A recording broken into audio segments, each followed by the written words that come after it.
Yeah, 매일 눈을 뜨면 들려오는 라디오 심장 깊이 받쳐 울려오는 스테레오 이젠 혼자 남아 나의 길로 let me go 앞을 막는 슬픔 따윈 never let go 어디가 픽 보면 네 픽 어지럽지 뭐라 취소해 내가 필요 없어 내가 필요해 그런 놈들 가지 마라 girl watching out 도 아니지 않을 것 Am I ocean road with the pedals 그 노래 말로 Wait I try to get away Wait 켜버린 배로 나 슬픈 노래가 점점 날 가두려 해 I can never sad song 모두가 좋아주는 mad song 내 가슴에 멍들어 loose 내게는 다른 truth You make me wanna dance 그래도 난 미쳐내 You're in fact never sad song 모두가 좋아주는 mad song 같은데 서로 다른 move 엇갈려버린 groove You make me wanna dance 그래도 난 미쳐내 You're in fact never sad song 우리 함께하는 기도한 기억 And miss the times we had It's just so yeah Let me all out 그때가 뭐겠지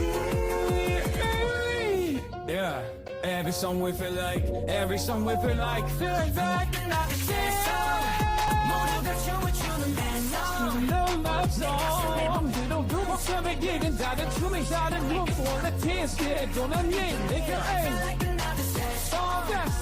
모두가 춤을 추는 song 같은데 서로 다른 move 다른 매력 어딘가에 받은 move For the dance 그래도 난 내가 I feel like another sad song What's going on, everybody?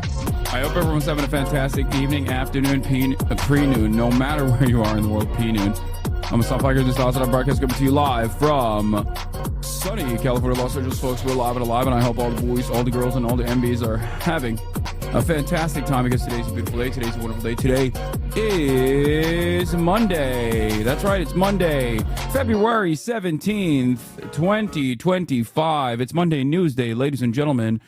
We got a blackout curtain behind me. The 15 frames per second is probably going to be annoying, and a lot of people are going to get mad. That is the one thing I need to fix, I think. But aside from that, the lighting has been fixed. Virtually everything has been fixed, okay? Are you dropping frames? What the F? No, I'm not. I'm not dropping frames. Oh my God, you guys are going to piss me off. Oh my God. All right, I'm going to fix the frame rate. This wasn't my personal choice, all right? It's the camera's frame rate. I'm not like I can't believe it. We're literally 2 minutes in and people are already being annoying. Okay. Anyway, folks, this is part of the broadcast where I tell you about my personal news about what's going on in the world of Asana. I have a pipe in between the time period where I press the stop streaming button and press the start streaming button. It is 64 degrees and sunny here. Yeah. We got a dimmer on the neon light, which is why it's not blown out any longer. We have get Kaya a 6XXL bed. What the hell is that baby bed? I know, I'm going to get Kaya another bed. This is just a older bed that she used to use when she was a little baby that I substituted the other bed for because it's broken. As you guys know, Kaya broke her baby bed yesterday because she's fat. She's a fat ass. Let's be real. That's the reality. Anyway, folks, are you covering the Jubilee drama? The participants are telling people not to watch the vid. I'm not familiar with what happened, what took place. I don't really watch a lot of Jubilee, so that's super easy for me to not watch that one as well. Anyway, the shells without lighting look cool. They do have lighting. The lighting is just dimmed down, and it's orange now instead of the blue that it was. But also, why is the camera 4 FPS? The camera's frame rates are different. And that's because we had to tweak a bunch of stuff. Budget frame rate. Oh my God, I want to die. Don't fix the camera. It's funny. No, because literally this is the most autistic community on the fucking platform. So if I don't fix the frame rate, everyone's brains will explode. And they will explode my brain in the process of exploding their brain. Okay? Like, that's the issue. It's incredibly annoying. I know. I noticed it this morning. Anyway, look, I'll tell you what happened. So last night, the wonderful Hasanabe Gaming team came over, and we made some serious adjustments. Blackout curtain, dimmer on the LED light. I actually put the Once Upon a Time in Los Angeles photo up myself, but you can't really see it that well. and really annoying when you talk like this. Yeah, how about it's really annoying when I get started as I'm trying to make a stream work, make this like a professional broadcast, and virtually everyone loses their mind instantly because they go, the FPS is too low, which is not even all that significant of an issue. Like, it's just an issue when I move around too much, and it like looks you can see the frames basically, like you see less. Okay, I get it. It looks off, I know, because you're used to seeing me at 60 frames. Anyway, I'm gonna fix it right now. There was a bunch of stuff there was a bunch of cool stuff that Hasanabe Gaming team did, including but not limited to taking a 3D printed like monitor frame and then putting it on a monitor mount, putting the cameras on a monitor mount, basically making the cameras like much easier to move around and stuff without much issue. It's cool. Anyway, but why is it so dark in your room? It's just how it is. We took David took a monitor mount and reconfigured it to basically sent you a message on how to go back to 60 FPS. No, I know how to go back to 60 FPS. Trust me. But yeah, here, I'll do it right now. I tweaked around a little bit this morning as well with the cameras, but hold on. One of the best things that they did also was they applied a tether so that I can just like easily change the camera setup using the internet from the computer, which is awesome. That is a majorly helpful thing. Here, look at that. Boom, instantly better. Except we got to go up a little bit. Let's see. All right, shutter speed. All right, we'll do ISO. We'll tweak the ISO. It's still, I already changed this to 4K. I already put that on 4K 50. 4K 60 FPS. I already did that. Let's see. Is this better? No, it's too dark. Okay, calm down, chat. Oh, wait, I went the wrong direction. How about now? It's not as dark, but it's still frame by frame. Maybe it's the OBS and not the camera. No, it's not. It's definitely the camera. I don't know why the frame rate is not, like, I don't know why the frame rate is tweaked. It's getting better, I think. Anyway, adjust shutter speed. I'm doing that. Shut up. I am doing that. The problem with the shutter speed, however, is that like the higher the shutter speed goes, the darker it gets. And the darker it goes, like, here, let me see. Let me do this on my own. I'm not going to get some feedback from you guys. Is that better? No, it's too dark, but is that better in terms of the frames? I know it's too dark. Oh God, I know. I'm not trying to get feedback from chat. Shut up. Chat, shut up. I'm not getting feedback from you. Okay, calm down. Okay, ISO increased to 1,000. I think 800 is a little bit better. There you go. It's perfect. I think this is good enough. All right. There we go. We did it. The issue isn't the darkness, in my opinion. The issue is that the darkness is not the problem. The problem is that it's choppy when I move around a lot, and that I need to fix. And I'll keep tweaking, and I'll keep working on it. But I think it's a little bit better now. It's like a little bit less choppy, not as choppy as it was before. But true facts, this is how pigeons see movies. Is OBS set to 60? Yes, OBS is set to 60. Anyway, but yeah, this is what we worked on last night. Well, I guess the Hasanabe Gaming team worked on it. I, on the other hand, while they were working on it, was sleeping, literally. I went to bed. I watched a little bit of I finished Sakamoto Days, and then I went to sleep. Woke up early, worked out, got a lift in, upper body, significantly weaker post Japan than I was before, but it is what it is. And are you watching White Lotus? Not yet. I will though. It's annoying that Sakamoto Days only has like 6 episodes, and I've seen all of it. Are you caught up on Orb? Not yet. But in any case, that's where we're at. That's the situation. And there's not really anything else going on. There's not really anything else going on in my life. This is all that is happening. What is this bomb ass fan cam? This is all what my life has been. All right.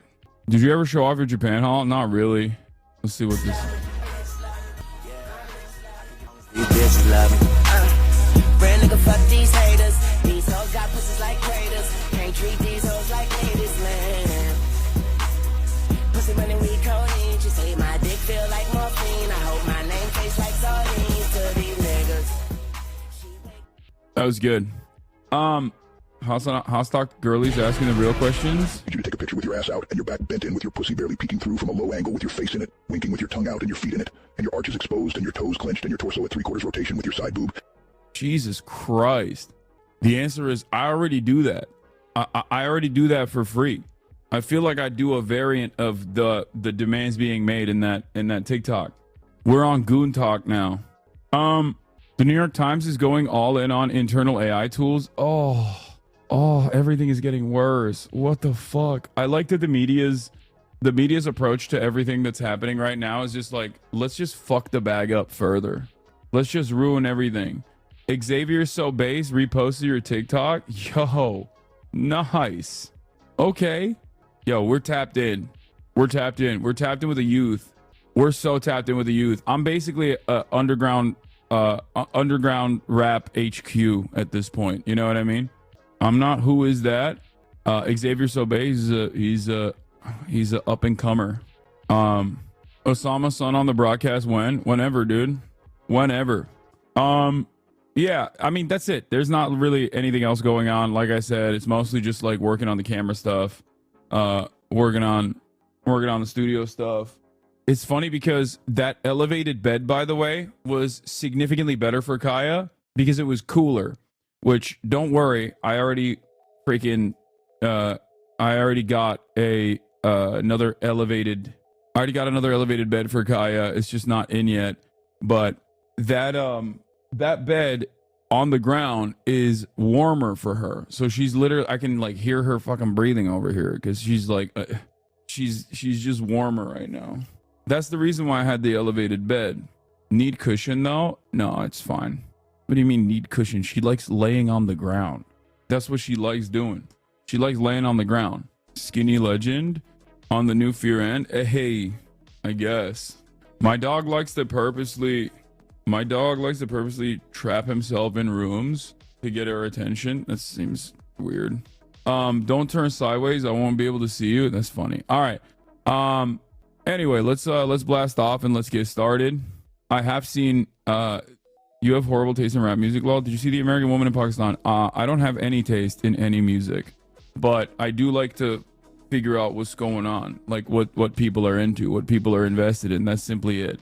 I like to know what people are enjoying. That's it. Be in the know. Yeah, we know, gang. Yeah, it's fine. It might not be for you. A lot of new trends are certainly not going to be to your liking. Most likely, if you're in this community, you're probably, in your late 20s or probably 30 years old at this point. So that's it. All right, let's blast off. It's Monday News Day. We got a lot to talk about. US EU relations. US EU relations sour over Ukraine. Where do we go now? Oligarch takeover continues. Israelis shoot each other in Florida and blame Palestine? ? Milei rug pull. TikTok ban reasons revealed as Gaza. Woke game avowed later. Get in now. I really enjoyed Avowed last night, by the way. I know that you guys don't care. Calling us old, bro. WTF. I mean, we're all old. Avowed is woke. I don't even think it is. Do we have a blast off meme chat? Are we going to watch the SNL 50 sketches? Probably not. I mean, maybe. If we have time, if there's anything good in there. But I'm a structural engineer for multimillionaires construction companies. The subcontractors shitting their pants over the tariffs. When are we watching Emilia Perez, new John Oliver? Nice. Okay, we'll definitely watch that. All right, do we have a blast off meme or not? Okay, there's no blast off meme, it seems. You gamed last night or something? I missed it? Yes, I did game last night. And yes, of course you missed it. Everybody misses it. And usually they miss it deliberately. Usually they just refuse to watch when I game. And that's kind of the point. That's like, everybody just likes talking about gaming as a thing that sometimes happens. The reason why you missed it is because, one, it was late. And also, two, I played it for an hour. But fear not, I will get back to it today. Did you watch a Face the Nation clip that's going around? And what do you make of it? All right, here, we're blasting off first, and then we'll get to all of these news, okay? Don't worry, we're live. We're alive. Let's blast off. Let's get into it. But yeah. I got my wisdom teeth removed today, and when I woke up, I thought it was a soldier at Gallipoli. I'm sorry, chatter. Fair warning, the new John Oliver is super libbed up and annoying. Yeah, it's not. Look, there is a place for liberals to be super libbed up in this day and age, okay? I would rather have super libbed up liberals demand more from the Democratic Party to at least obstruct and place hurdles in front of the Trump boulder than to have all of these liberals sit around and just like not demand any sort of resistance whatsoever and spend all of their limited bandwidth on complaining about the left not voting for them or something. Because I see that a lot. That's like, primarily, that's what liberals like doing, which is, you should have voted for Kamala. Like, I hope you enjoy it. I hope you enjoy the show. And I'm like, well, okay, Trump is president now. Like, shouldn't we also be gearing up to mount a significant defense against the Republicans as they eviscerate the federal government? It feels like there's a lot of people that want this to, there's a lot of people, there's a lot of demand, there's a lot of like real interest from the Democratic Party's own base of support to get the Democrats to at least do something, right? Like, I don't understand how we are living through historic times at this point. Dan Carlin's a bit of a lib and goes in on the Dems towards the end of his rant. Yeah, I think like I think it's important for people to understand that there is like, what are you doing? Get down. I gotta get her water too. Are you gonna talk about the eradication of the workers? Yes. Dems must be flawless or no vote for them. What are you talking about? Not unless the Dem candidate is perfect. Dude, I like that. This is funny. Like, you're literally doing the thing. You're sarcastically saying this thing that no one is demanding, okay? People just simply want the Democrats to do something, like anything, and it's not even about being voted for. Like, it's not even about like, hey, do something or we won't vote for you. There's no elections happening right now. You understand? It's not even about like, right now, this is just self-preservation. So if your immediate reaction to this is to sarcastically say like, oh, Democrats need to be perfect or else we won't vote for them, when there's no election happening and it's mostly people just being like, hey, we don't want to lose our fucking jobs. You know what I mean? We don't want to lose our jobs. Can you please do something? I don't know what to tell you. Is there a reason why you got rid of Kaya's suspended hammock bed? I asked because you alleged it was better for her joints. Yes, the elevated bed for Kaya is not just better for her joints. It's better for her joints in comparison to the ground. But the reason why the elevated bed is good for Kaya is because she's a big gal and she's also very furry, as you can see. And obviously she gets really hot. The elevated bed is automatically cooler than this kind of bed. The reason why I had to get rid of the elevated bed, however, is because she's such a fat ass, she broke it yesterday. She broke it yesterday, so now I have to use this in the interim and wait for the new bed to come in that's like a little bit stronger than the previous one. But yeah. Anyway, here's what the Democratic Party leadership looks like currently, though, which is great. Newsflash, that's unconstitutional. Yeah, if you want to see, this is how Kaya broke her bed yesterday. Oh my! Whoa! Oh my! Wait, hold on. You can't see from here. Hold on. I'm gonna fix it 1 second. All right, hold on. Okay. Look. Whoa! Oh my God. Okay, Kaya, it's valid. It's no longer place. Kaya! She finally broke the bed. It's okay, baby. She was right all along. Her fat ass broke the bed. You fatty! You're fat. She's a big girl. She a big girl. Not her fault you bought her a cheap piece of shit bed. It's true. It's true. I did do that. I bought her a cheap bed on purpose so that she would comically break it eventually. And then I could fat shame her further. You're going to give her 2000 style body dysmorphia? Yeah. She's going to be a size 0. Oh, it's bigger here? Immediately. Yep, here it is. After like a successful cycle. Look at that. She's so good though. She immediately recognized. She was like, oh, like she rose the action. She sprung the action quick. She got good reflexes. Respect. Whoa. Okay. You're bigger than her. Shut up. I mean, it's true. Look at her face on the floor because that's a damn baby dog bed. Can we just stop?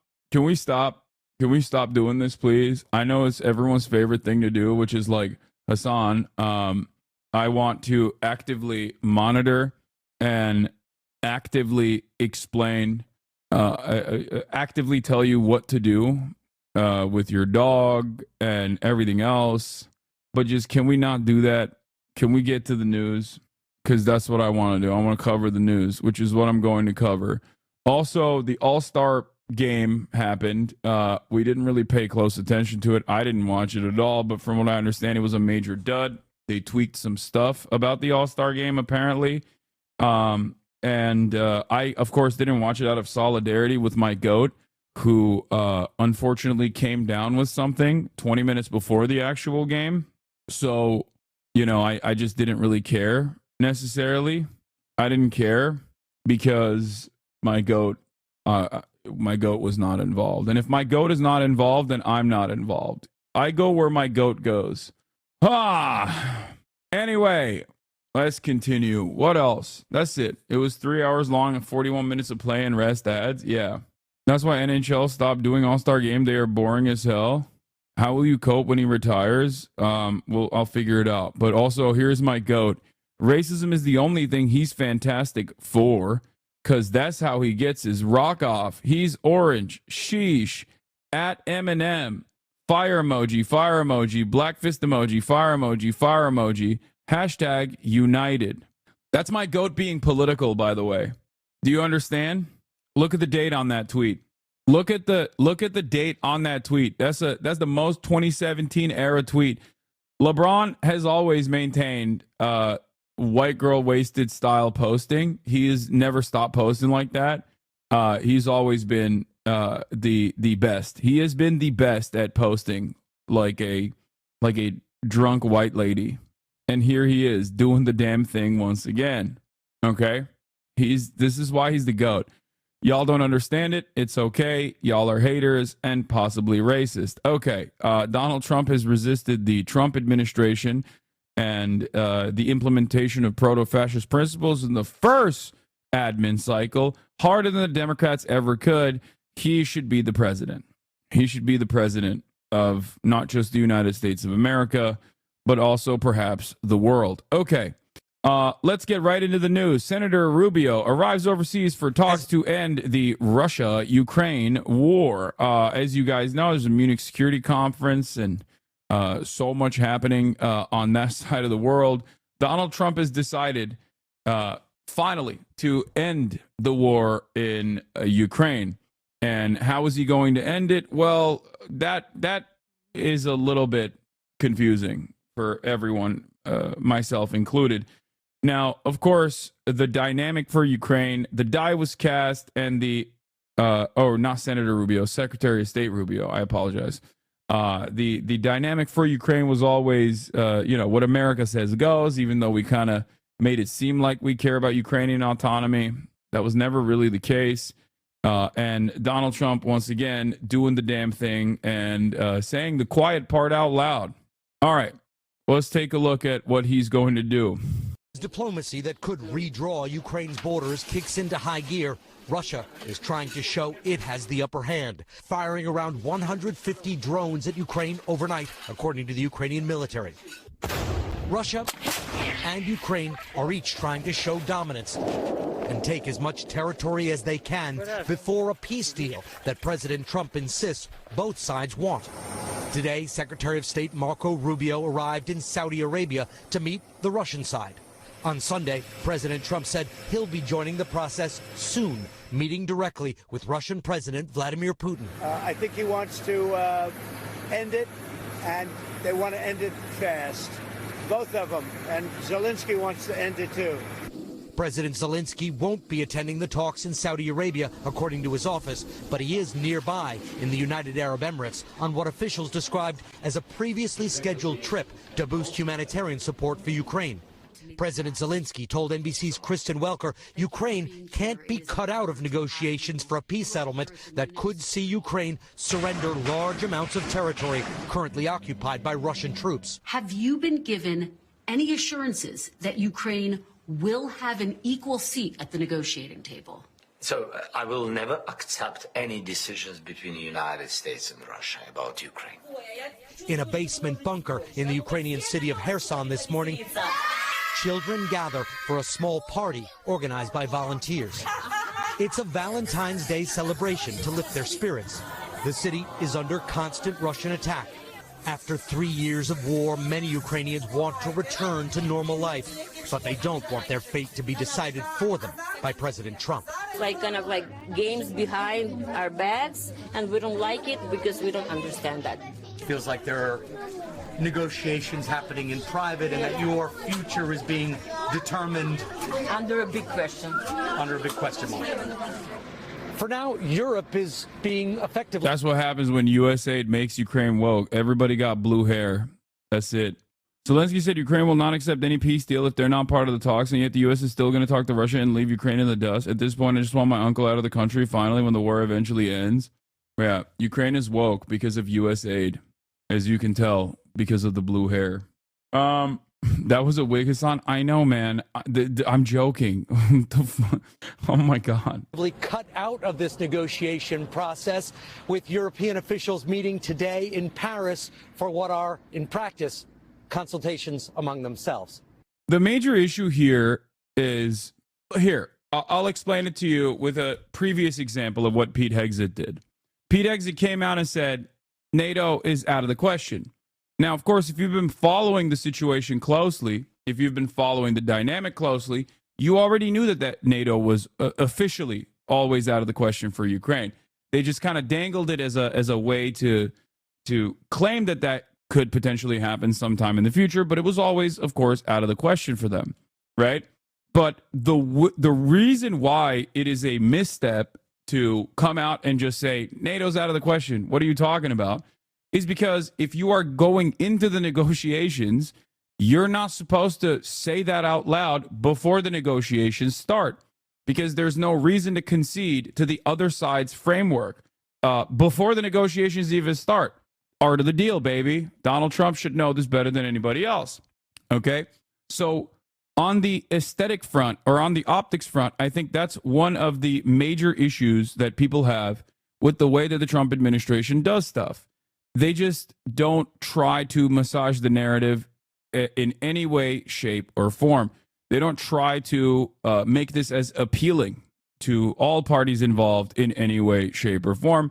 They have a pretty strict might is right, power dynamic understanding of the world, and they just go into it thinking, okay, well, we're going to obviously make concessions, and it doesn't really matter what Ukraine's opinions are, what Ukrainians' opinions are, right? So that's it. That's it. That's all this is. And the same principle holds for saying Ukraine is not going to be a part of these talks, or rather cutting Ukraine out of the talks and simply going to Russia and talking to Russia directly. Ultimately, yes, the United States and Russia are engaging in a proxy war in Ukraine. This is correct. This is what is happening, okay? A lot of Ukrainians have died as a consequence of this. In order to end this endless war, trench warfare, hundreds of thousands of people dying, you have to talk to Russia. That part of the equation is not wrong. That is actually the correct thing to do. That is the appropriate approach. But once again, optically speaking, you're basically telling Ukraine, yeah, you're done. You're done. We're undermining you openly, outwardly, okay? We are not going to listen to your demands. That was the major difference between the Biden administration and the Trump administration. In terms of foreign policy, it's not that different. When Zelensky demanded when Zelensky demanded NATO air forces, like NATO state air forces, to create a no-flight zone over Ukrainian airspace, of course, America said, no, that's ridiculous. We're not going to do that. The reason for why was because, obviously, if they were to do that, that would mean all these nuclear powers would be going to direct war with one another, right? That was a demand that Ukraine made, understandably, since day one. That was a demand that Biden said no to since day one. But what did the Biden administration do in terms of foreign policy that the Trump administration is not doing right now? They massaged the narrative, okay? They made sure that, people didn't really focus on that side of the equation as much, okay? People didn't really focus on the fact that this was a Ukrainian demand that America was not listening to, even though the claim overall was that the claim overall from the American side always was, oh, we care about Ukrainian autonomy. They never did. They never truly did. Okay? So that's it. The major difference here is that Donald Trump is actively undermining Ukraine and perhaps even coming to the negotiations while actively undermining America's ally in the process. And that, in and of itself, is probably not the best possible way to get into the negotiations, even though it is understandable that you are, at the end of the day, supposed to negotiate with Russia. President Trump said this week he did not say yes when he was asked if he sees Ukraine as an equal member in the peace process. He did say later that Ukraine would have a seat at the table. Have you been given any assurances that Ukraine will have an equal seat at the negotiating table? So I will never accept any decisions between the United States and Russia about Ukraine.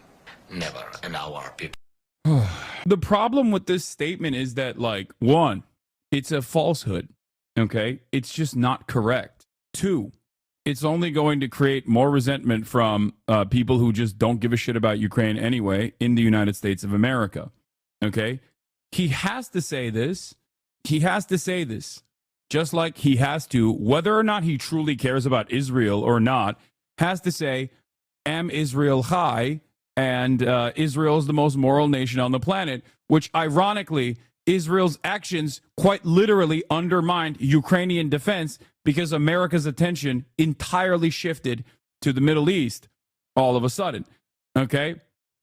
He is NATO's guy. He has to do this. He has to say this. He has two conflicting motivators here. On the one hand, he has to represent the interest of Ukraine. Also, on the other hand, he has to obviously play ball with America. Azov probably has a gun to his head. I mean, I've long suspected, just shut up when it comes to Ukraine. Your takes on this shit is stupid. Yeah, it's very stupid. You're right. Except virtually everything I've said is currently happening. This is not to say that it is the appropriate decision. Okay? It's just that it's what is currently ongoing and what basically happened leading up to this instance, leading up to the Trump negotiation. I don't know why whenever I talk about this stuff, everyone just goes calling him NATO's guy. I mean, what? Yes, it is. Without Western support, without NATO support, without all of the logistics, Ukraine would not have been able to mount a fucking defense against Russia. This is true. What are you talking about? That's not a bad thing. Okay? And yes, of course Ukraine should be at the negotiations table. Are you stupid? Of course he has to be a part of the peace talks, and he most likely will. Okay? I'm not saying that, I think you guys misunderstand my position. Of course he has to be a part of the fucking peace talks. It's the responsible party. He is the head of state of the nation that was fucking invaded. That's not that's not, the morality of that is clear. We're not having a conversation about that right now. What we're having a conversation about is the actual power dynamic at play. Jesus Christ. I need to hyper qualify everything I say about Ukraine because of like 3 years of USAID backed fucking pro NATO liberals who have constantly flooded the marketplace with Hassan loves Vladimir Putin and loves sucking Vladimir Putin's penis over and over again, that I can't have a normal fucking conversation in terms of analysis of what the fuck is going on without a million different dudes chirping in here. The point is, America doesn't give a fuck about Ukraine and Ukrainian emancipation or Ukrainian interests. That's just the reality, okay? And I said this for years at this point. I don't know why people fail to comprehend that this is not like... When I say that, that's not to be like, and it's awesome that America doesn't care about Ukraine, and it's awesome that Trump is actually undermining Zelensky, okay? That's not my point at all. I'm just simply telling you what is going on. Thank you, Michael from Pennsylvania, for the raid. Hope you had a good stream. Yeah, people still say this. You do love Putin's dong, to be fair. No, I don't. There's never been a point where I have. Why the fuck would I like a KGB agent that was America's own fucking guy who is a horrifying kleptocrat? Undermining is a bit of an understatement. Extortion is the best analogy. That my point is, it's not technically different than the way that the Democrats also operated with Ukraine. They just massage the narrative better. That's it. Because American foreign policy at the end of the day is uniparty. Like on the broad scopes, on the broad strokes, sorry, not scopes. On the broad strokes is always going to go in one direction. Okay? Why do people keep saying this shit? You've never been pro Putin. There are probably a collection of like 10 to 30 million views on YouTube of hundreds of pro NATO liberals and pro-NATO leftists that have spent the entire Russian invasion of Ukraine basically talking about how I, as the number one leftist commentator, I'm pro-Vladimir Putin and pro-NATO. It's like, it is virtually the same shit with respect to Palestine and Israel. Like, there are a lot of people who, you know, try to make videos saying like, oh, Hassan is a fucking terrorist. These are radical terrorists. It's no different than that. The strategy is at least the same. But in this regard, my anti-NATO position for a lot of people that haven't necessarily done the reading or whatever makes it seem like I'm on the wrong side morally on this in this conversation. Okay? What leftists would there are plenty of campus who do genuinely like Putin, for the record. So the idea that like there aren't people who like Putin on the left or whatever is false. It's not correct. There are people who like Putin. Want to dismiss criticism as people are dumb listening to random Hassan propaganda means you're not listening to your own chatters who have a disagreement with you? No, there are plenty of chatters that I have disagreements with. There's a difference between someone saying, Hassan, you love sucking Vladimir Putin's dick. That's not real criticism. That's just someone who is misguided. Or, Hassan, you just don't know anything about Ukraine. You should just stop talking.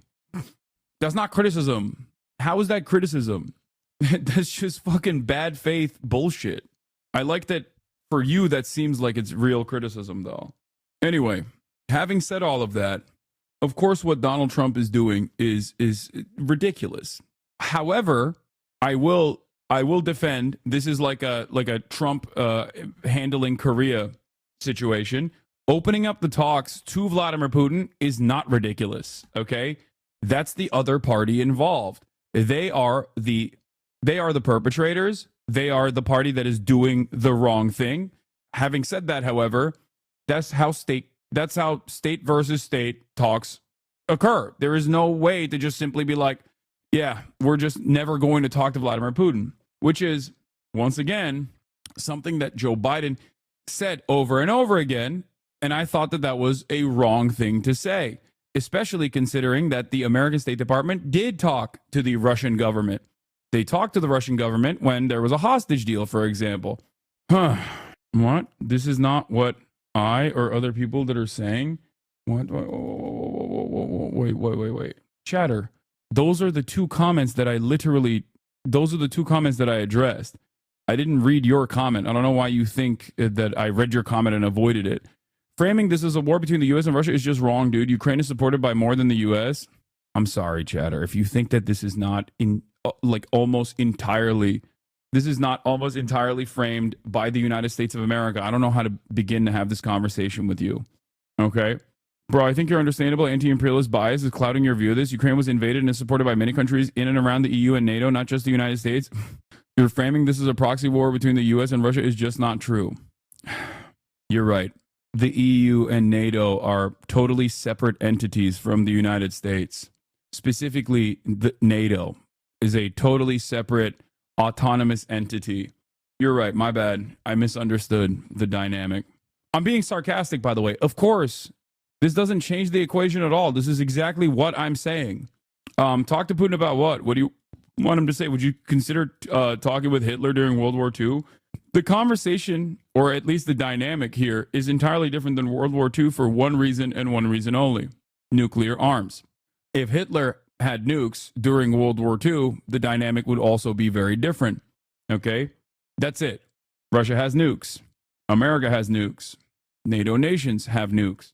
This is the reason why America won't institute a no-fly zone over Ukraine. This is the reason why America won't deploy troops into Ukraine to fight back against the Russian troops that have invaded Ukraine. That's it. Because the alternative to appeasement, as everyone always points to and says, this is just like appeasement, this is just like appeasement, is war. That's it. The alternative to appeasement is war. And at the end of the day, after 3 whole years of doing this, it is clear that either you are going to forcibly conscript younger Ukrainians and potentially eviscerate the remaining generation of Ukrainian men and continue trench warfare in eastern Ukraine, or you're going to have to try and manage the situation to the best of your ability. That's it. So in terms of actually having a conversation with Putin, whether or not he is going to follow through on his end of the bargain, that remains to be seen. Do I believe that Vladimir Putin is going to follow through on the terms and conditions of a ceasefire? I'm not so certain. Okay?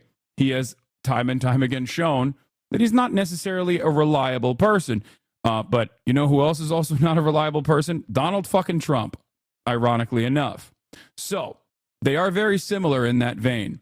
Having said that, however, just like I maintain the same exact position on the ceasefire deal being implemented in Gaza, and then what Donald Trump has done since then, that I warned that he would do, I maintain the same exact position. Ceasefire, especially in the interim, is still going to end up stopping the bloodshed. Okay? Come on, dude. EU has literally given more aid to Ukraine than the US has. You won't get us EU viewers agreeing with you on this one. I think if left to their own devices, the European Union leadership would not, I think that a lot of people are understandably afraid of Russia, okay, or in the European Union.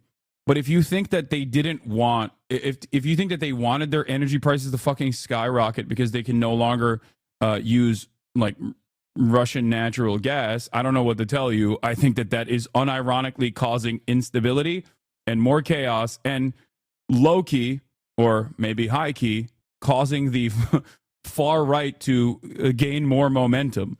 $70 billion from the EU and $310 billion in aid from other countries, leading me to believe that the U.S. may not be as powerful as you're suggesting in this conflict. Okay, we'll see. Maybe you can educate me a little on how the EU, as an extension of the U.S., is in supporting Ukraine in defending itself. $70 billion from the EU and $310 billion in aid from other countries, leading me to believe the U.S. may not be as powerful as you're suggesting in this conflict. Okay. Why are we having a conversation about Donald Trump directly having a conversation with Vladimir Putin right now if it's not a significant party, perhaps the most significant party? The answer should be, who cares, right? If America is not the most significant party here, the most powerful party here in these talks, then why is this even a story?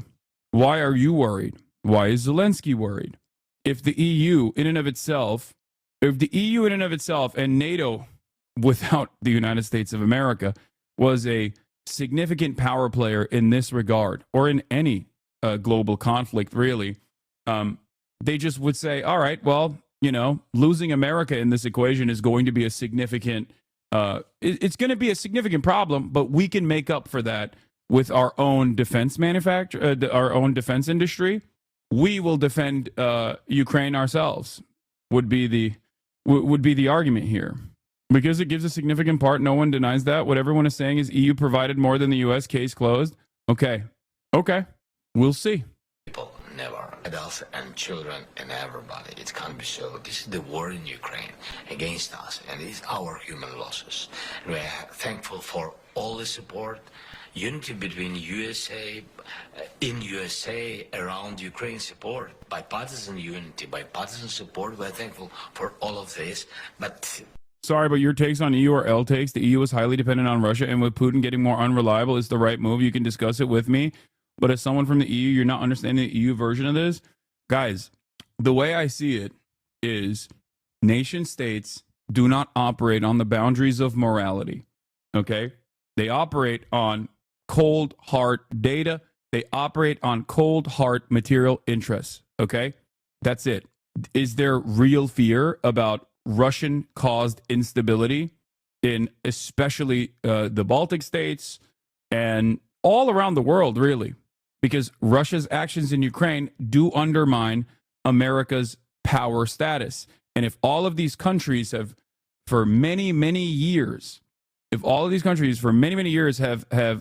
comfortably existed under the security blanket of America, and all of a sudden someone is not playing ball and doing stuff that America clearly does not like, yes, that presents a threat to the established order. This is a very real fear. Okay?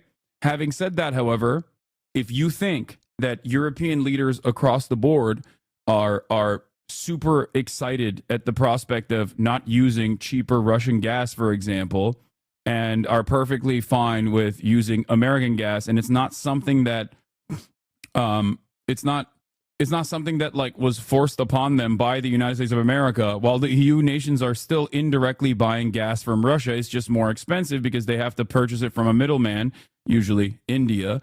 I don't know what to tell you.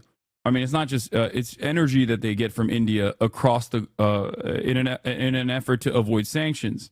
Do EU frogs like pretending being important or something? Your time is gone, dog. Just accept it and move on. Some people just get in their feels when someone talks bad about their nation or region. I'm a European myself, and I don't deny that we ain't shit, but I get why some people feel proud of what the EU has achieved, except for being a world power, I guess. Listen, the EU should cozy up to China. That's all I'm saying. And I'm saying this as an American living in the United States of America. While you got the time, petition your politicians to suck Xi Jinping off as hard as they possibly can. Okay?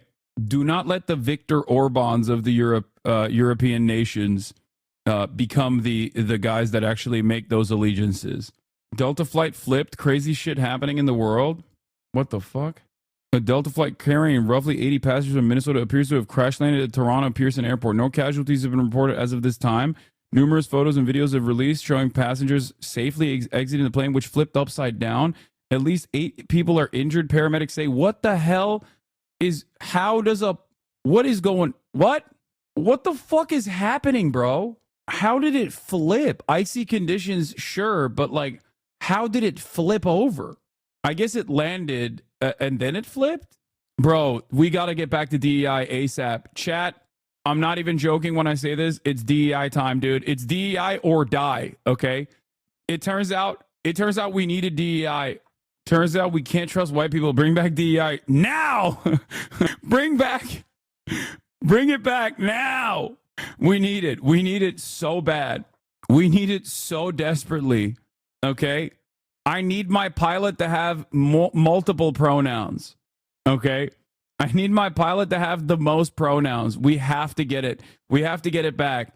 I want they, them pilots. Fuck it. I want Z-Zer pilots, okay? That's what I want. I want the entirety of air traffic control to have septum rings. I'm never hiring a clean cut. I am never hiring a clean cut air traffic control person ever again, okay? Do you have a septum ring? You're in, okay? You have to at least be bisexual to do ATC stuff. Yeah, I want every pilot to be trans, dude. Every single one. This is unacceptable.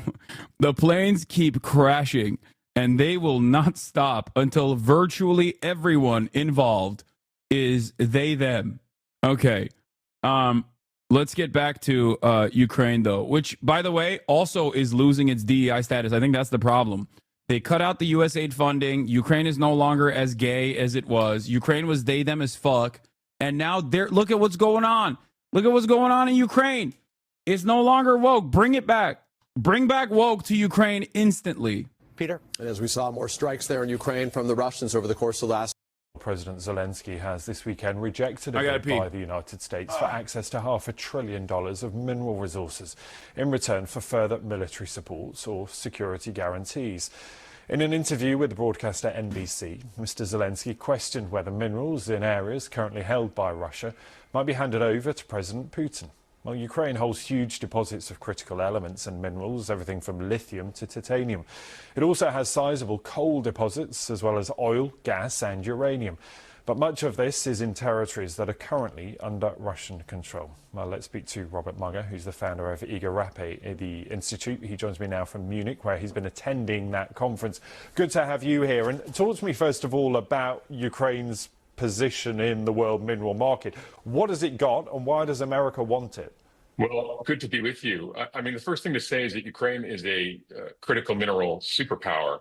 It's got about 117 of the 120 minerals that are desired by countries around the world, many of which are desired by the United States and the European Union, and has, as you said, an abundance of hydrocarbons, oil and gas, especially coal, but also things like titanium, iron, lithium, rare earths, all minerals that are highly sought after in the rush for the green transition, as well as for aerospace and defense. Yeah, and they're so crucial in that green transition, of course, particularly for their role in batteries. And we know that that is at the centre of that big row between the US and China. And so Ukraine probably finds itself caught between the two in terms of who has access to it, because if you have access, you have power. Well, that's right. I mean, we estimated back in 2022 that Ukraine had something in the order of $26 trillion worth of deposits. The big challenge, though, is not only are those not fully developed, but about 20 to 30% of those back in 2022 were in Russian-occupied areas.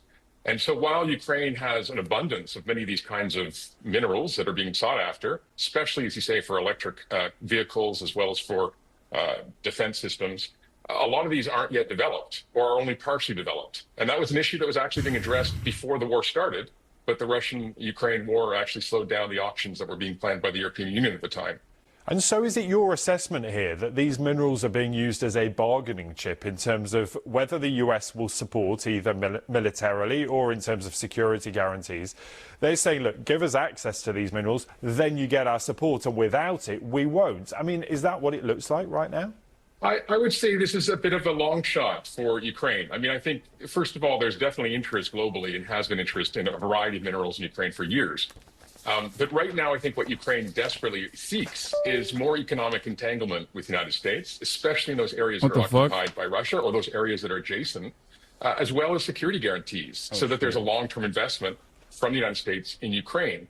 But it's going to take hundreds of billions of dollars of investment to really build an industry that's going to be one that the U.S. wants to preserve and protect.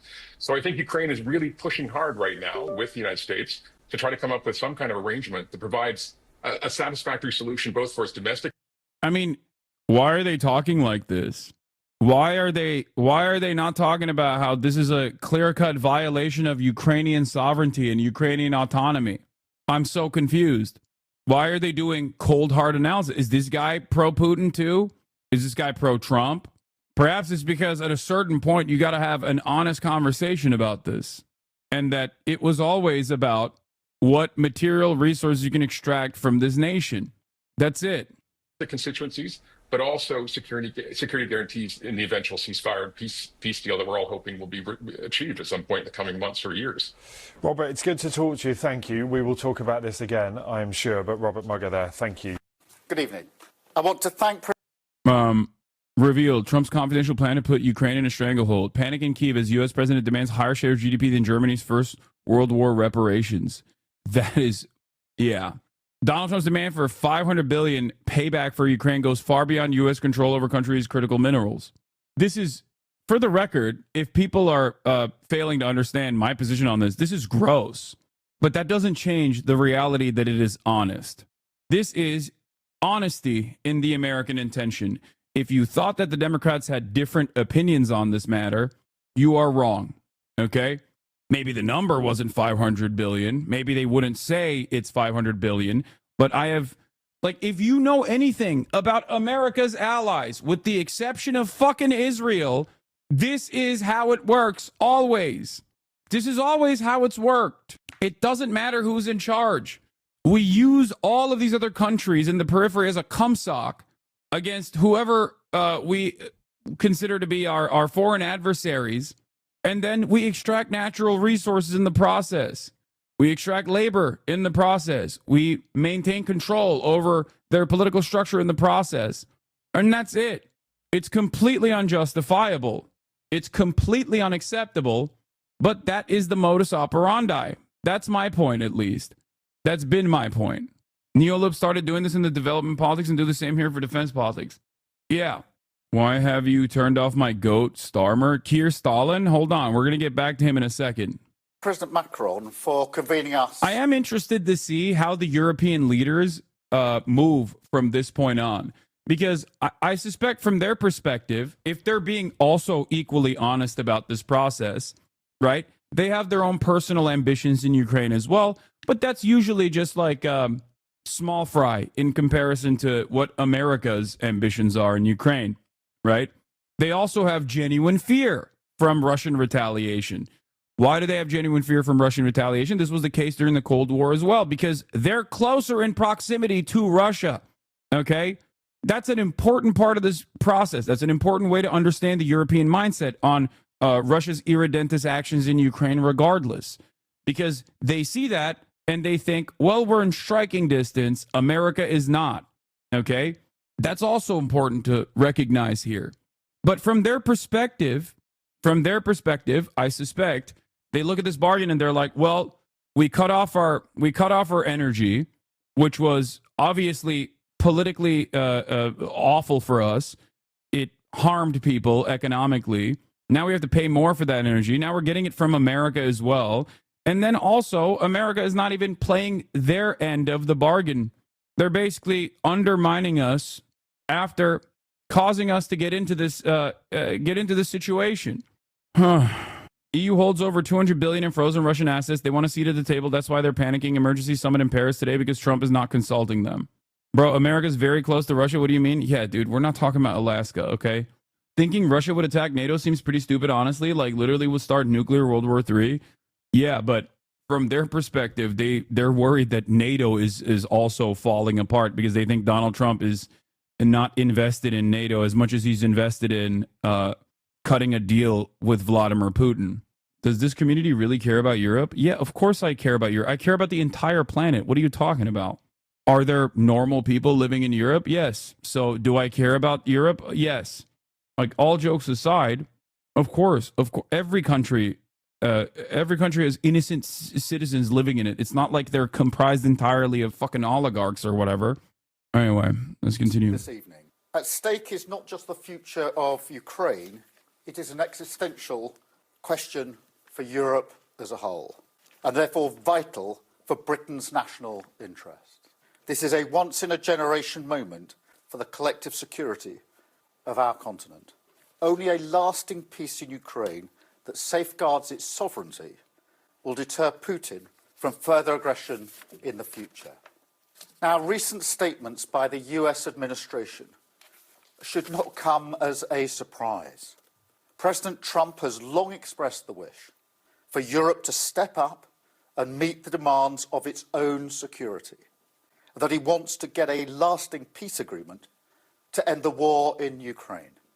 So today's informal meeting of European leaders was a vital first step in responding to that challenge. On defence, it's clear the US is not going to leave NATO. But we Europeans will have to do more. The issue of burden sharing is not new, but it is now pressing. And Europeans will have to step up, both in terms of spending and the capability. I think what's incredibly scary about everything that's happening here is the rampant militarization of all of these other countries, okay? In order for nations like the UK to spend more on defense, they're going to have to do even more austerity elsewhere, okay? the entirety of Western liberal democracies, all of them, they're all falling apart. Funny how almost all the comments in the video disagree with him. I totally agree with Trump and Vance's view on Ukraine and Europe. It's embarrassing that a continent like Europe can't protect itself, or more likely, so weak-willed it believes it can't. He mentioned taking responsibility for taking action for our security on our continent, yet we are not allowed to talk about it or get arrested. Abilities that on Ukraine, we're at the very early stage of the process. Europe must play its role, and I'm prepared to consider committing British forces on the ground alongside others if there is a lasting peace agreement. But there must be a US backstop, because a US security guarantee is the only way to effectively deter Russia from attacking Ukraine again. So I will go to Washington next week to meet President Trump and to discuss what we see as the key elements of a lasting peace. I spoke to President Zelensky on Friday and will do so again in coming days. And we envisage a further meeting with European colleagues. And you know who this is more worrying to? All the other countries who are not a part of NATO because of Russia and Ukraine and Israel have showed us is that we live in the might makes right world still, and everyone not on the table is on the menu. They've already been always on the menu. It's just that the difference is, are you a part of the spoilers of the hegemonic security blanket that has been created, oftentimes by force and certainly through destabilization, or are you outside of that security blanket? If you are a country like Japan, for example, and post-World War II, you have always been a part of the American security apparatus, it's a terrifying prospect that other countries outside of America's sphere of influence have now decided to penetrate that well-established, long-held, like global status that America has, not realizing that even if you are a part of that security apparatus, you don't have sovereignty. You don't have true sovereignty. This was a reality that many Frenchmen railed against when NATO was first being implemented.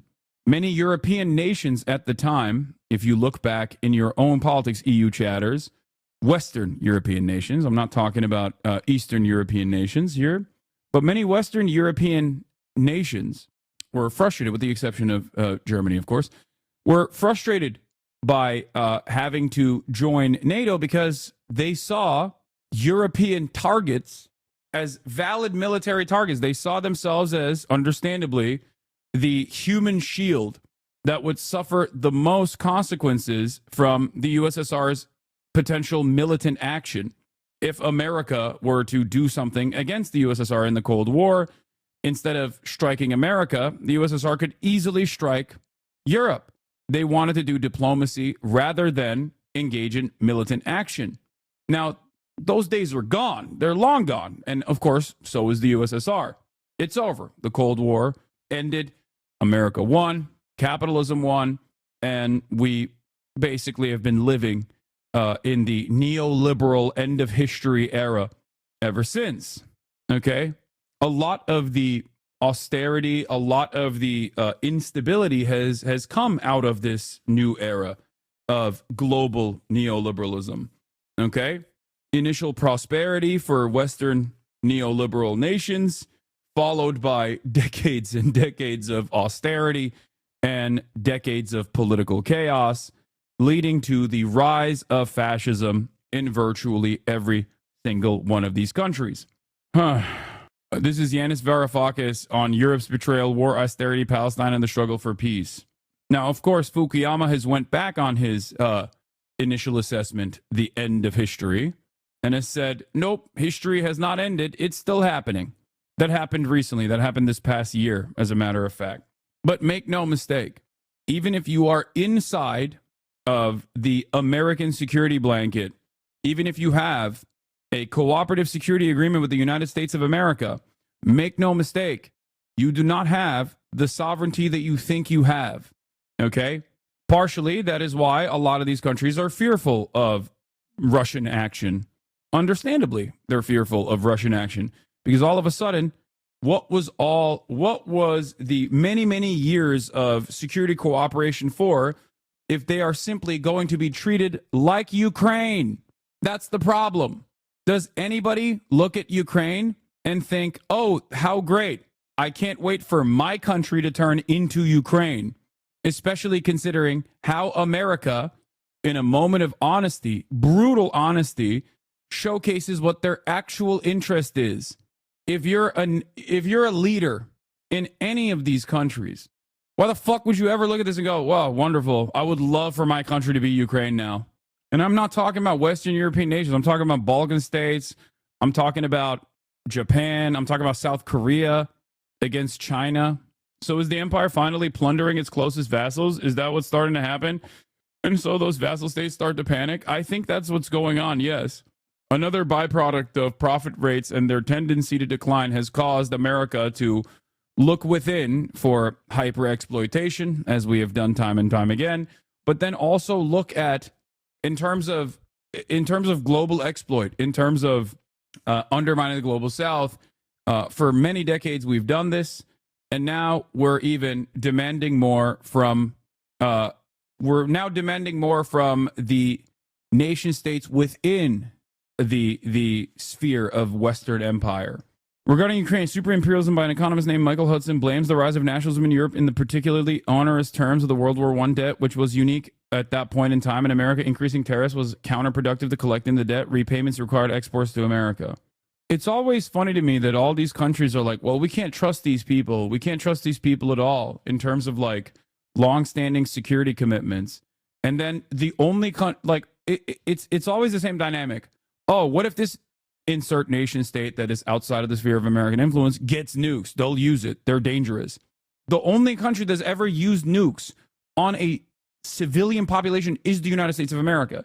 Just like currently, the only country that keeps violating fucking pre-established rules is the United States of America, violating pre-established rules with their allies, by the way. I'm not talking about Russia. Russia obviously is not a responsible party here in terms of like maintaining any sort of fucking assurances or any sort of treaties. Clearly, they are not trustworthy either. Okay? Make no mistake. But my point is, America doesn't give a fuck about even protecting their allies. And they're clearly, actively showcasing that reality. They're basically saying the quiet part out loud. Wow, Zelensky courageously said what many in Munich are thinking but are afraid to say. The U.S. doesn't see Europe as a partner. Europe must build its own army together with Ukraine. The Trump administration is speedrunning the decline of American imperial power so hard that it led to Zelensky, of all people, inspiring the beginning of a breakup between the U.S. and EU is something nobody ever had on their bingo card. Not us. Then who will stop them? Really? Let's be honest, now we can't rule out the possibility that America might say no to Europe on issues that threaten it. Many leaders have talked about Europe that needs its own military, an army of Europe. And I really believe that time has come. The armed forces of Europe must be created. Dude, this is sick. World War II with no FDR and 20 different Nazi parties across the EU? Yeah. Nah, sick stuff. Europe militarizes independently of America, which I don't even know how the fuck they would do that. Okay, but let's say they do that. Spend more on defense, spend less on social safety nets, more austerity comes as a consequence of that. People become even more reactionary. Nazi parties rise up everywhere in fucking Europe. This guy gets assassinated by some fucking hyper-nationalist, ultra-nationalist freak because they say he has, violated Ukrainian sovereignty by being forced into a fucking shitty deal with Russia after, thousands of Ukrainians have died trying to protect their fucking homeland. Ukraine, under the watchful eye of the American state, is stripped of all of its fucking resources. Great stuff overall. You're victim blaming. None of this would be necessary if Russia hadn't invaded. I'm not. What are you talking about? I'm not even fucking blaming Zelensky. Are you guys stupid? Like, what is it that, like, every time I talk about Ukraine, people are just like, oh, dude, you're blaming the victims. Like, what? I never said that. The fuck? So many people just simply, I meant Europe forming an army. You're wrong. Starmer will defeat the Russians. He's too goated. Yeah, I know. He's going to do it. Dude, liberal outlets up until a month ago were saying Ukraine is winning. Not necessarily. I think they've also softened their approach to Ukraine as well. They weren't talking about how sick it is, how sick the situation is. I don't think. Anyway, people want Ukraine to win an unwinnable war to reclaim all their unjustly lost territory, and they're mad you're telling them it's unwinnable is denial and shooting the messenger. There's only two options out of this, and I've mentioned this multiple times, okay? I've mentioned this a lot of times. You disband NATO somehow, and non-nuclear nations, I guess, go to war with Russia directly and send their military into Ukraine. Obviously, America wouldn't do that, okay? And all of the Ukrainian men that have refugee status in European nations are forcibly sent back to Ukraine to immediately be conscripted into the military, to beef up the ranks of the Ukrainian self-defense forces. Same with the Ukrainian men that currently live inside of Ukraine that are under the age of that are younger than the previous ages that people were being drafted from. There is forced conscription in the country. And America, I guess, keeps sending weapons and extracts more of the natural resources in this loan agreement that they have with Ukraine, okay, where they're like, hey, we're taking all your natural resources. We're giving you all these weapons so your military can go and use them. We're going to take your natural resources in that part of the bargain. And the war continues and more people die. Maybe potentially they're able to successfully push back the Russian military after a war of attrition, partially because, Ukrainians understandably have a just cause. And as history has shown time and time again, you will fight with everything in your power. I mean, we've seen it with even Hamas, okay? You will fight with everything in your power to rid your national boundaries of a foreign invader. You'll do anything to protect your home.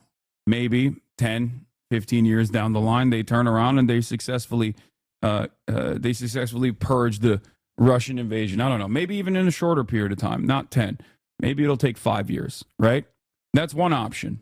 Hamas is not the same at all like Ukraine, not even close. What?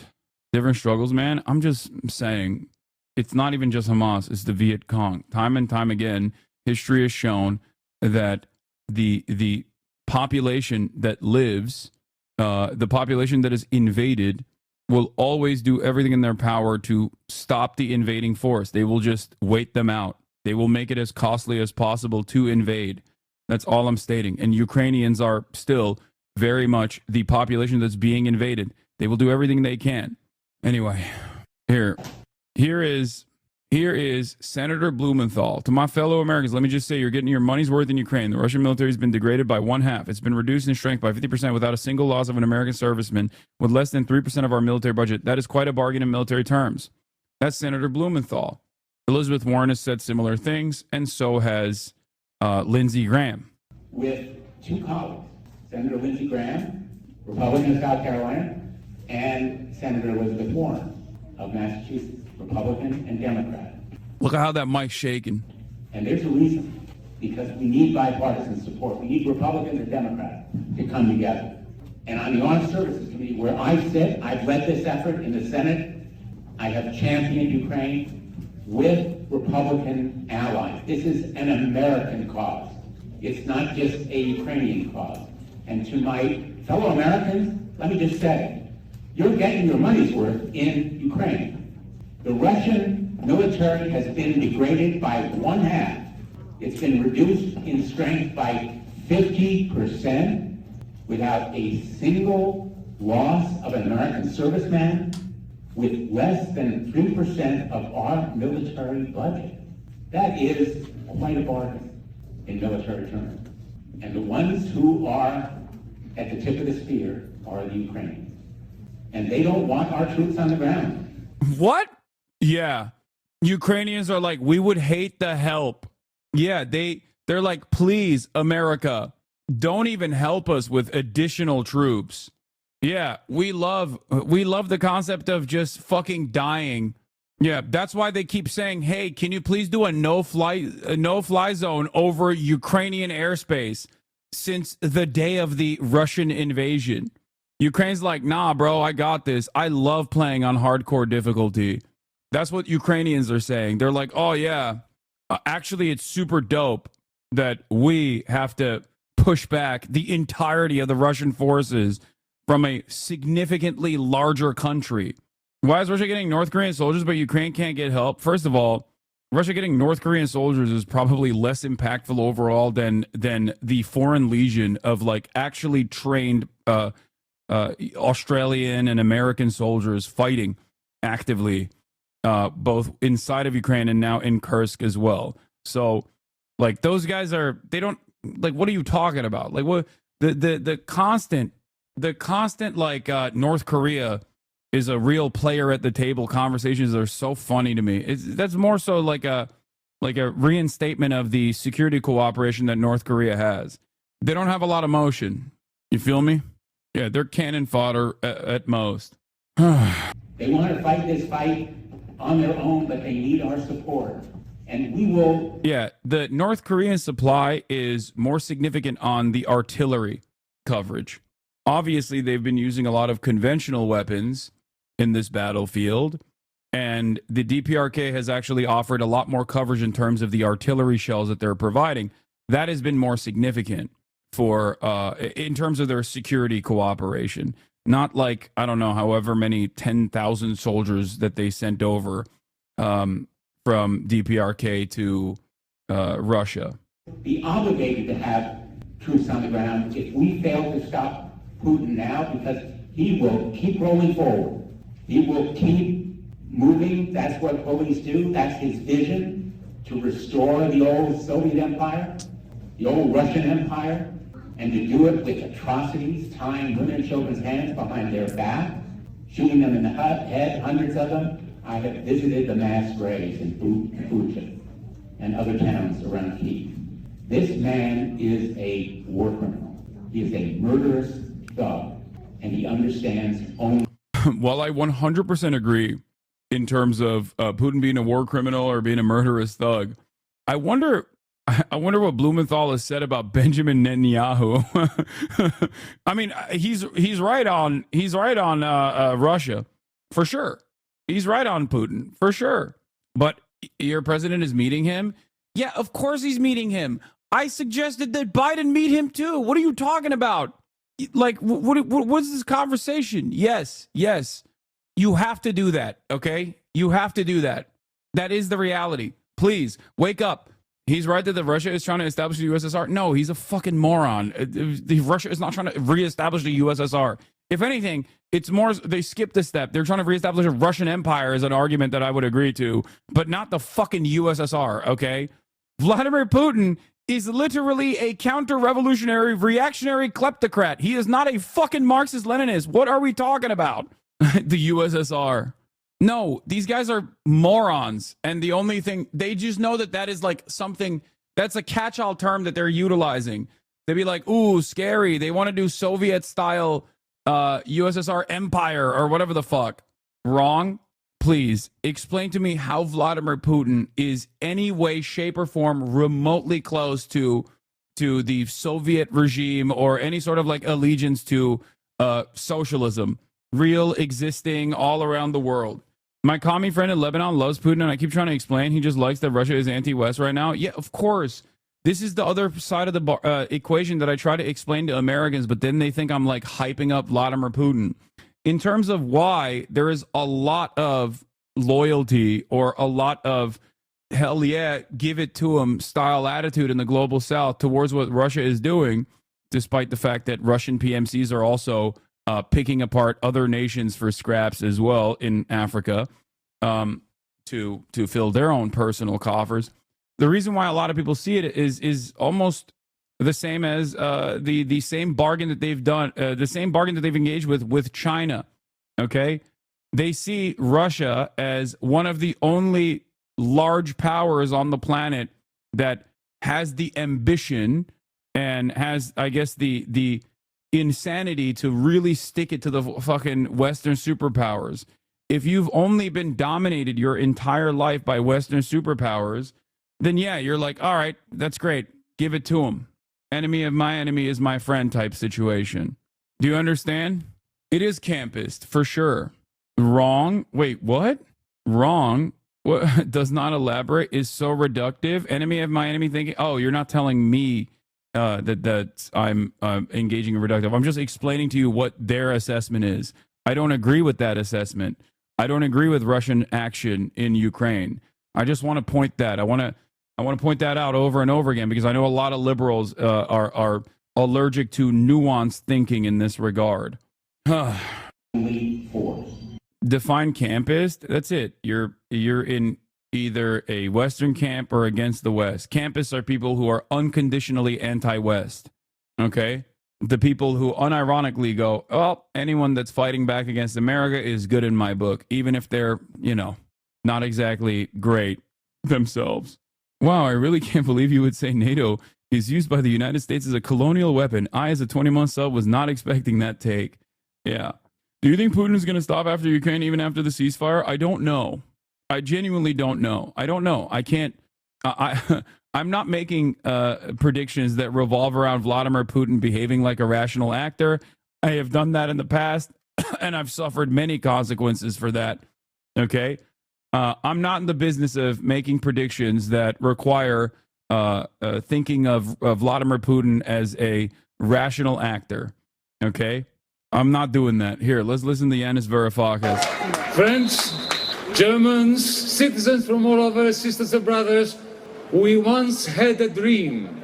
It was a dream of what Europe could have been. It wasn't about a single market. It wasn't about a single currency. It wasn't about a common budget. Giannis is so cool. So dripped out, too. That's a similar motorcycle jacket to the one I got my brother as a gift. He's also a biker, for those of you who don't know. Yanis Varoufakis is no, it's not Celine.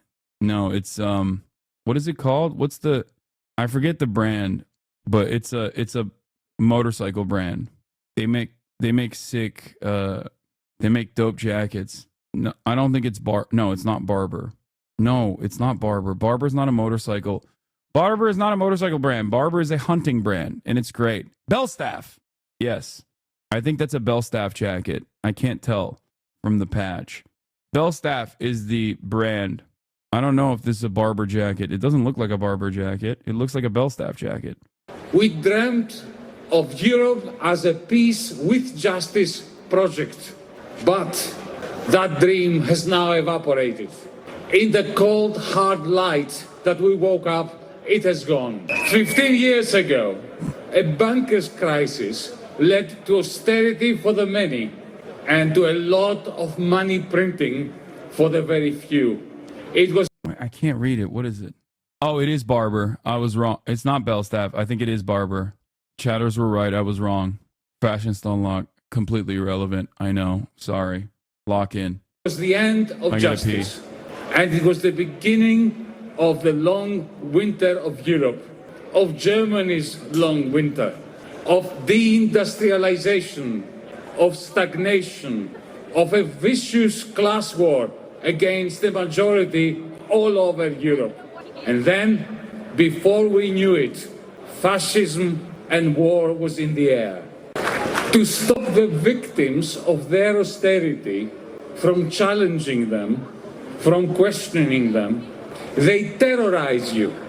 You heard Mr. Pistorius, the German defense minister, saying that Putin is the new Hitler and that we, the peace activists, are Putin's useful idiots, Putin's appeasers.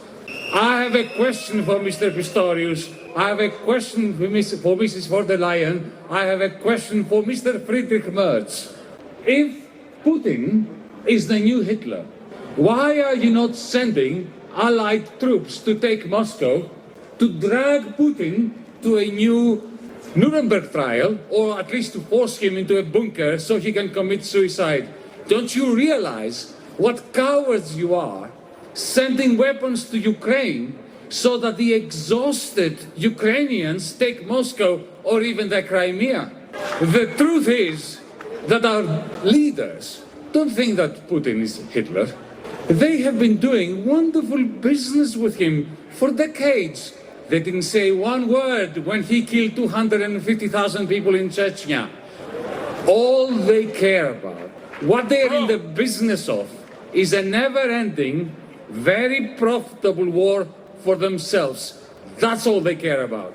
Having failed to invest in technology, in the social infrastructure of this country, of Europe, Europe's ruling class is banking on guns and bombs and drones and iron domes.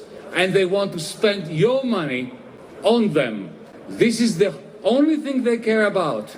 And if that means that the endless killing, the endless deaths continue on the killing fields of Ukraine, they don't give a damn. Friends, Germans, fellow demonstrators, brothers and sisters, comrades, since we were here last year, there have been two major developments. One, the international... I like having Giannis say these exact same things that I say all the fucking time, because Europeans only respond to other Europeans sometimes.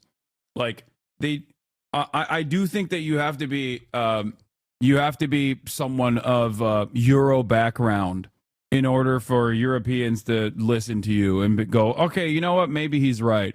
Not even sometimes, all the time. Okay, as a Turkish man, unfortunately, Europeans always say, hey, you know what? You don't have the high IQ to comprehend the intricacies of European politics. Uh-oh. My Lumix tether is not working. I was going to try and fix something.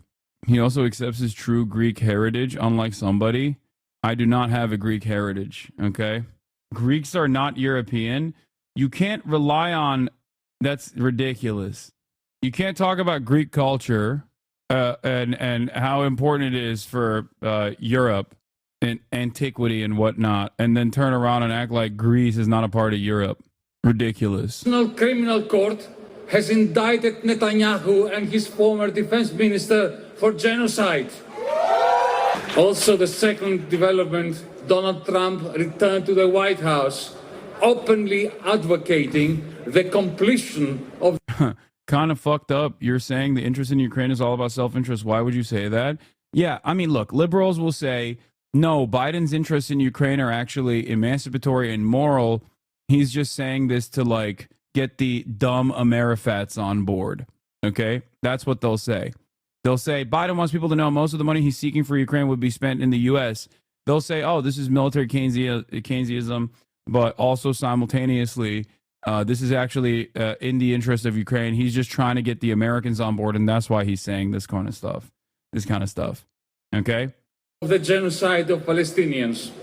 A journalist asked me the other day, why are you still talking about Palestine in Munich? Why this fixation with Palestine? For two reasons. If this was 1938 and today was the morning after Kristallnacht, we would only have one duty, to defend the Jewish people from the Nazi pogroms. Today, we only have one duty, to defend the Palestinian people from Israel's genocide. But there is a second reason too, and I'll also will come to this later. And now I come to the other reason. The other reason is this. What started in Gaza does not stay in Gaza. Yep. The sheer brutality in Gaza cannot be contained there, especially when our leaders here in Europe give the green light to the supremacist settlers to commit genocide with our weapons, our bombs that we send to them, with our buildings sporting their flag, with their flag being projected on the European Union buildings in Brussels. Supremacist ideology gets reinforced in Germany, in France, in Belgium, in the Netherlands, in Italy, in Spain, in Greece. And you can see that in the polls. With the rise of fascism, you will see it next Sunday as a result of your general election here in the Federal Republic of Germany. 80 years after we defeated the Nazis, 80 years after the representatives of the peoples of the world gathered in the United Nations to proclaim never again, it is happening again. With the complicity and the blessings of our leaders. By allowing international law to die in Palestine, they've killed international law everywhere, in Germany as well. For international law to mean anything, it must be applying to everyone, because if it doesn't apply to everyone, it doesn't apply to anyone. This is why we're here in Munich today. To say never again, anywhere. We are here to tell the fools in government, to tell those people who behave as if the horrors and the crimes of the Holocaust can be washed in rivers of Palestinian blood, to tell the fools in government who think that the authoritarianism of Putin can be stemmed by piles of dead bodies of more and more Ukrainians, to tell them that we are here to stop them, that we are here to seize the day, today, so that tomorrow we can dream again, a dream of a Europe as a peace project, a project for peace with justice. Carpe diem. No pasarán. Great speech. Now let's get back to some real competent, actual existing left-wing governance, okay? Not pie-in-the-sky ideas like, hey, we must take a moral position against genocide. We must take an immoral position in support of genocide as the labor leader. Keir Stalin. When I return from the US, in this moment, we have to recognise the new era that we are in, not cling hopelessly to the comforts of the past. It's time for us to take responsibility for our security, for our continent. And I've been clear today, Britain will take a leading responsibility, as we always have, because Ukraine must have a secure future, Europe must have a secure future, Britain must have a secure future, and democratic values must prevail. Thank you. I'll now take a question, I think, first from Sky and then to Reuters. Sky. Prime Minister, by unilaterally starting talks with Russia, has the United States undermined the UK, Europe and Ukraine? What the United States wants is lasting peace. That's what Ukraine wants. That's what the United Kingdom wants. And that's what European allies want. What is important is that we ensure that Ukraine is in the strongest possible position if we're to go into talks or if the fighting is to continue, and to ensure that if there's discussion about any guarantees that are being provided, that the European nations show willing, as I have done, but also are absolutely clear that it must be with a US backstop, because I don't believe it'll be a guarantee if there isn't the US backstop behind those security guarantees. Thank you. What sort of future do you see for any Ukraine peace deal if the United States will not guarantee to put troops on the ground? Well, look, we're at a very early stage of the discussions at the moment. The war is going on, and the quickest way to end the war is, of course, for Russia to cease its aggression. So this is the very early stages. I do think that it's right that European nations, including the UK, show a willingness to do more in our own collective self-defence. This is a generational moment for that reason. This is not a new issue. It's an issue we've talked about many, many times, about the need for Europeans to step up. This is the moment to do so, including, if necessary, security guarantees. But they must be part of a package with US backing, because otherwise I don't think they will operate effectively as guarantees, because they won't be an effective deterrent. And that's why I'm saying that's a crazy thing to admit, dude.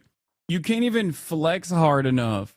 That's a we might send our troops there, but as you all know famously, they wear shorts on the battlefield, and no enemy state will ever consider them to be active deterrents, considering their proclivity towards wearing shorts on the battlefield. We are an absolutely useless security force. We need the United States' military and the lack of shorts wearing to be a real mounted defense. Oh, Jesus Christ. What? Read my logs. Read my logs. Putin, who served in the Soviet-era KGB, has previously called the collapse of the Soviet Union, which was ruled from Moscow, as the greatest geopolitical catastrophe of the 20th century. But his new comments show that he viewed it specifically as a setback for Russian power.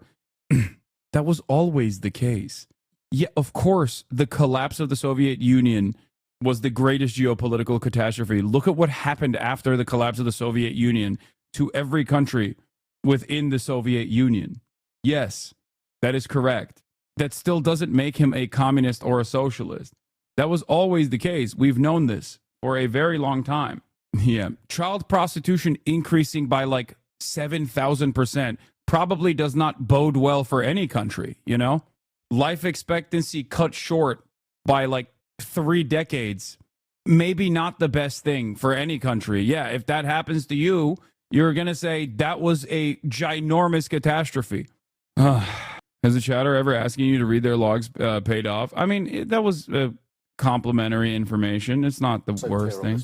That's what we want to talk to our colleagues about in Europe. That's what I've been talking to President Zelensky about. And of course, that'll inform my discussions with President Trump. But we're all aligned on what we want to achieve here, which is lasting peace, not a ceasefire that allows Putin to come back. I can't believe even when he's trying to do tough talk about like sending, like that's a pretty significant shift when you say you're going to send troops to Ukraine. But even in that process, he's still like, but without the United States, we are nothing. I'm simply offering a paper tiger. I am simply but a paper tiger. We're offering a security commitment that means virtually nothing. Meeting at the Elysee Palace following the United States shift away from its historic partners. Olaf Scholz from Germany, Poland's Donald Tusk, but also UK Prime Minister Keir Starmer. France did the same thing weeks ago? No, they did it longer than weeks ago. They did it last year. Macron was talking about sending troops to Ukraine like a year ago. EU Commission President Ursula von der Leyen and NATO Chief Mark Rutte. The allies showed up in numbers in Paris.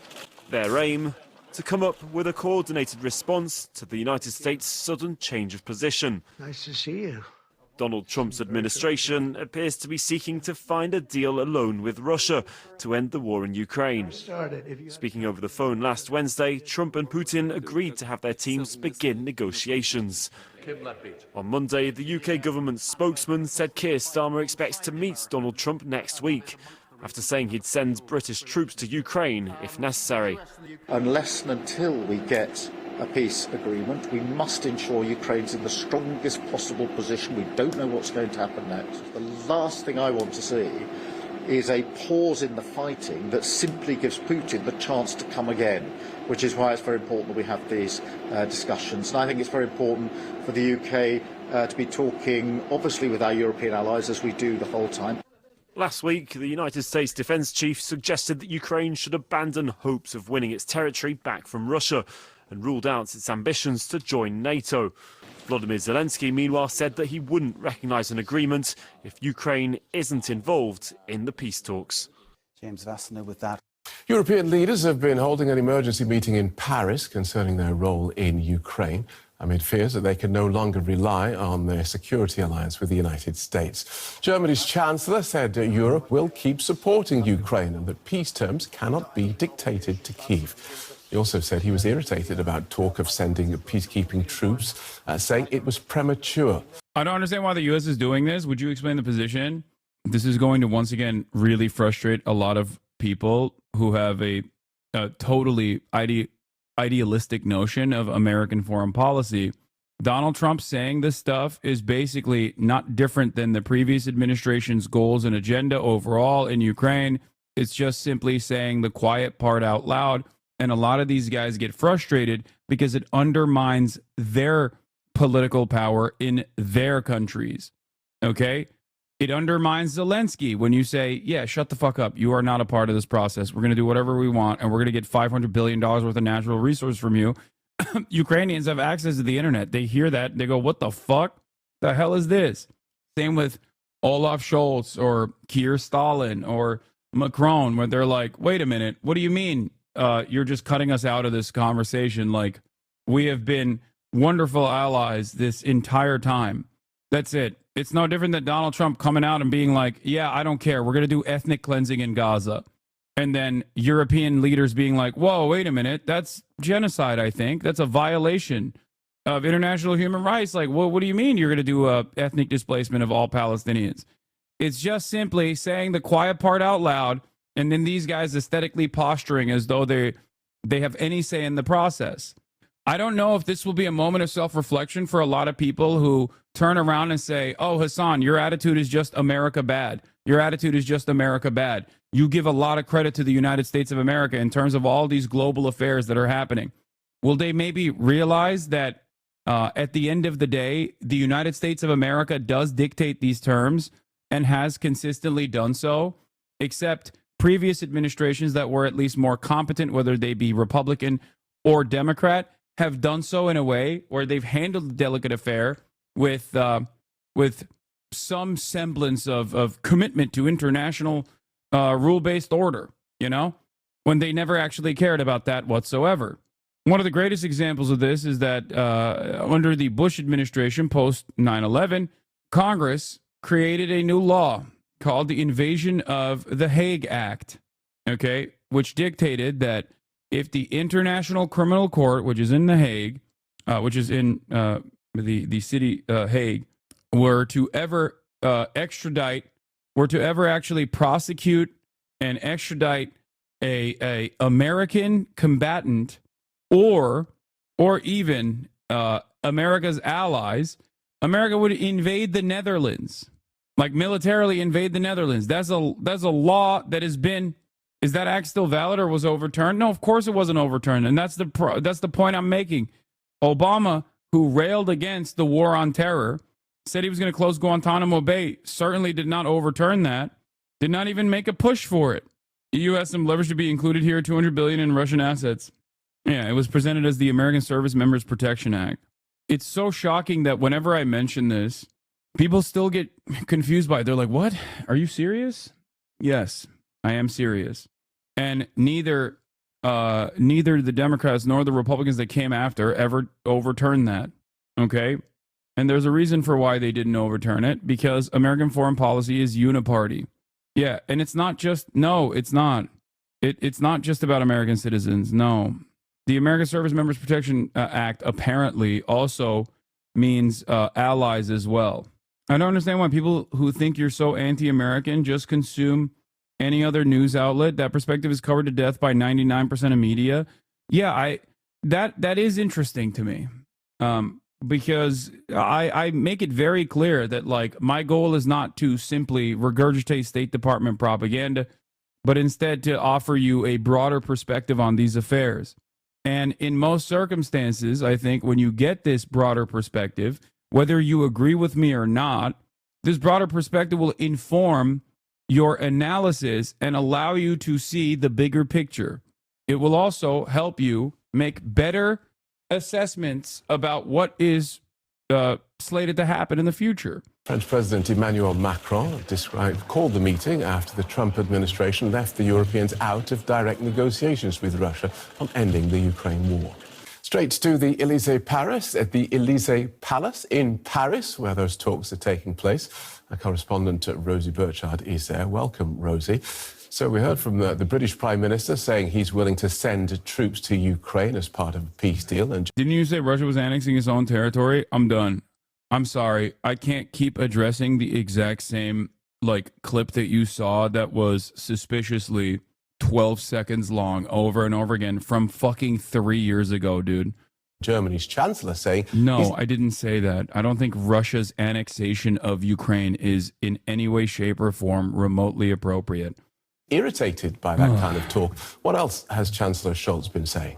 Yes, well, the Élysée Palace here in Paris has become something of a crisis management hub here, an emergency summit that was called by French President Macron with select European leaders, and indeed German Chancellor Olaf Scholz was the first to leave the building.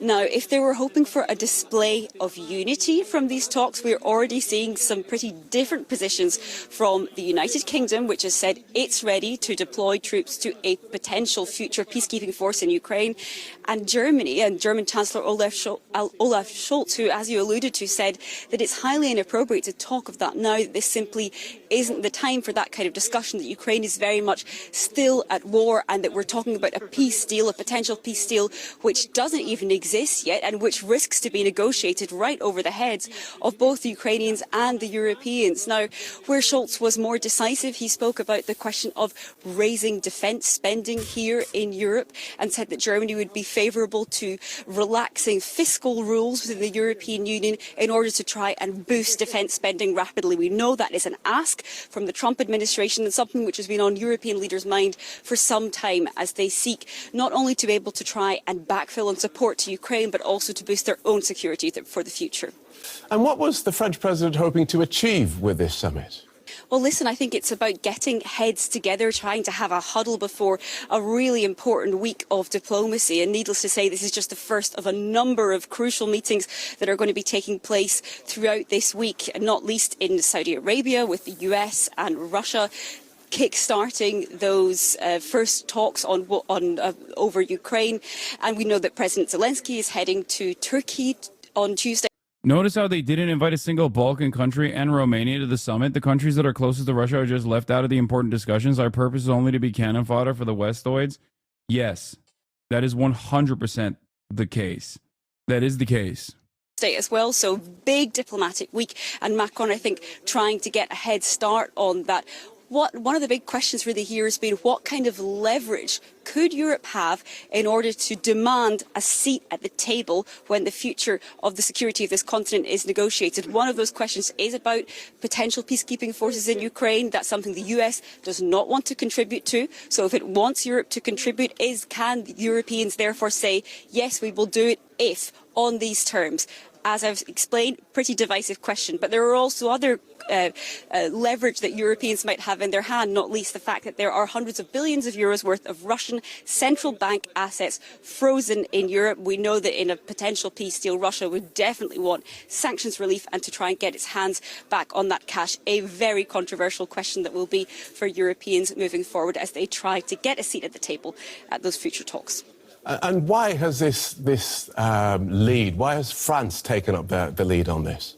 Listen, I think Emmanuel Macron heard very loud and clear over the weekend. There was the Munich Security Conference, and there has been very mixed messages from the US administration about these talks on Ukraine's future. On the one hand, there was a seeming that Europe would simply not be able to be involved in these talks at all. We've had kind of messages from the contrary from a US representative in Brussels today. However, I think he had a sense that this was time to get some heads together, and not least those countries that are big military powers. This is with official European Union normal formats.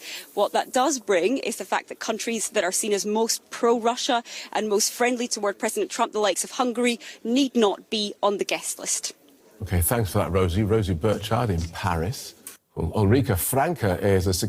SBU boasts about uncovering a leftist organization already allegedly preparing an uprising in Ukraine, encouraging young men to evade military mobilization and disobey commander's orders. The comical aspect, as evidence law enforcement shows, books seized from the criminals, including works by Lenin Marx, the criminal code of the USSR and the Soviet literature. What is interesting is that several neo-Nazi Telegram channels in Ukraine freely distribute Mein Kampf, the Turner Diaries, etc., as well as shirts and patches with Nazi symbols, post information about their actions. Yeah, I mean, look, I don't know. I don't know what's going on in terms of like prosecuting people who are like leftist Ukrainians, or if leftist Ukrainians are considered to be a threat or pro-Russia. But yes, I do recognize that Ukraine, as it stands, does not consider fascists to be a threat, like internal fascists to be a threat, for understandable reasons. That's usually how it goes. Whenever a country is invaded by another country, they will take anything they can get. in terms of defense. I know another airplane crash chatters. We're going to talk about it. Oh, I know. Trust me. And I know an American shot 2 Israelis thinking that they were Palestinian. Security and defense analyst with the European Council on We'll Foreign get to that in a Relations. second. Welcome to DW. So can European leaders force the US and indeed Russia to take them into account? What leverage do they have? I mean, forcing them is definitely difficult, but the leverage indeed is that the Europeans will be the one asked to secure any kind of deal, right? That's what we just heard, this whole discussion about sending troops, not sending troops. Is it premature to talk about? The reason why we are talking about this is because the US has said, well, we may be negotiating a deal, but you Europeans will have to secure it. And that, of course, in that fashion is unacceptable. And that is how the Europeans will eventually have to get a seat at the table, because if they're being asked to secure any kind of deal, they will need to be involved in it. Okay, but a big worry must be that Russia and the US do a deal, Washington withdraws from Europe, Russia rebuilds its war machine, and then picks up where it left off, leaving Europe to keep a peace that it had no part in negotiating. Absolutely. What you just described is the worst case scenario, the horror scenario, and unfortunately one that is absolutely possible. Yes, and this is exactly why we had the panic over the weekend during the Munich Security Conference, why there are now these talks in Paris that should go beyond the question of what to immediately do in Ukraine with regard to Ukraine. But what Europe now needs to do is face the situation that the Americans have said. We are no longer there to really secure the continent in the way that we've done over the last years and decades. You are on your own, one way or another. I mean, the details are still a bit unclear, but Europe will have to step up. And this is exactly the discussions we need. So to avoid these worst case scenarios where, the big powers can do whatever they want, and Europeans are just standing there saying, well, unfortunately, we don't have any means to defend ourselves, defend our interests, defend our allies. Let's talk about the idea of Europe stepping up, because Emmanuel Macron, not that long ago, suggested the idea of a European army, and everyone turned around and said, no, calm down. So is that the direction that we are heading in if the United States withdraws? I don't think so. So the European army is a concept that has been around for years and decades. I mean, we discussed this in the 1950s, indeed, under Emmanuel Macron. This was a debate. Now, Volodymyr Zelensky this weekend in Munich held a very strong speech and indeed mentioned the idea of common European armed forces 4 times, I think, which was really surprising. The question is always, what exactly does this mean? What are we talking about? Are we talking about additional forces? Are we talking about European forces instead of national ones? If it's the latter, who decides where to send them, when to use them? This is a very long-term thing. This is something I would say comes after some kind of United States of Europe. So it's not where I would put most of the effort. It's fine to have this as a kind of common goal eventually, but let's be very clear. The European army is not what's going to help us in the next 2, 3, 5 years against Russia that may attack Europe. And dude, America has throughout the past almost century used Europe and abused Europe to suit its own agenda. But I think now they are open about this exploitation, which is causing chaos and instability in Europe in a way where they're like, but I don't understand. I thought we were partners in this process. Like, what is happening? Not realizing that whether it's reciprocal tariffs or, going back on, I guess, previous security arrangements or demanding more from the European partners demanding more from the European partners in terms of making additional commitments to their own security, which is, still going to be buy more American weapons. Europe is getting the shitty end of the stick in all of these bargains. Like, they're stuck between the United States of America and other world powers. I'm on farm because your content is boring and dangerous. How can it be boring if it's dangerous? Is it boring or is it dangerous? How can it be both at the same time? Confusing. and will help us to face the situation that the US is basically withdrawing from Europe. Okay, so let's talk about that then. So what's the answer to the next 2, 3, 5 years? In terms in terms of a European security without the United States? Yeah, no, I got that. The answer really is for the Europeans to do much more themselves at the national level. And of course, yes, at the common European level. I'm just saying, like, this is not the time to think about the color of the uniforms of the European army. So what we need now is increased defense spending, building up the European industrial military base. So we need more equipment. We probably need more troops. This is a national question of where and how to get them. We need more common European training and common European coordination, absolutely. So all of these, and the problem is that all of these recipes, these are well known. This is something that has been said, not even just for the last 3 years and the war with regard to the war in Ukraine, but even for the last 10 years. So it's not so much, I would argue, that we need main new ideas. There's no kind of silver bullet that can come around and we say, okay, this is the answer. The answers are more or less known, and it is to do more individually, to do more together, and that will include increasing defense spending quite a bit. But it really is, I mean, we're kind of getting to 5 after 12 rather than 5 to 12. Thanks for talking us through that, Ulrike. Ulrike Franke from the European Council on Foreign Relations. Thank you. Why should we invite them? Lavrov ridicules European presence at Ukraine peace talks. Европейцев никуда не делось, поэтому я не знаю, что им делать за переговорным столом. Если они будут вот так выцыганивать какие-то лукавые идеи про заморозку конфликта, а сами по обычаю, по своему нраву и привычкам будут иметь в виду продолжение войны, то зачем их туда приглашать? Can Ukraine survive without U.S. military support? Probably it will be very, very, very difficult. And of course, in all the difficult situations... And the answer is no. Of course it's no. The answer is no. Okay? That's why this is such a massive issue. Like, Donald Trump even deviating 1% away from the previous administration's stated policy goals, or rather aesthetically deviating away from it, is causing massive chaos, both within European partners and also within Ukraine. You have a chance, but we will have low chance to survive without support of the United States. I think it's very important, critical. But, I mean, I don't want to think about it. But yeah, he can't say that. Of course he can't say that. You can't look weak, okay?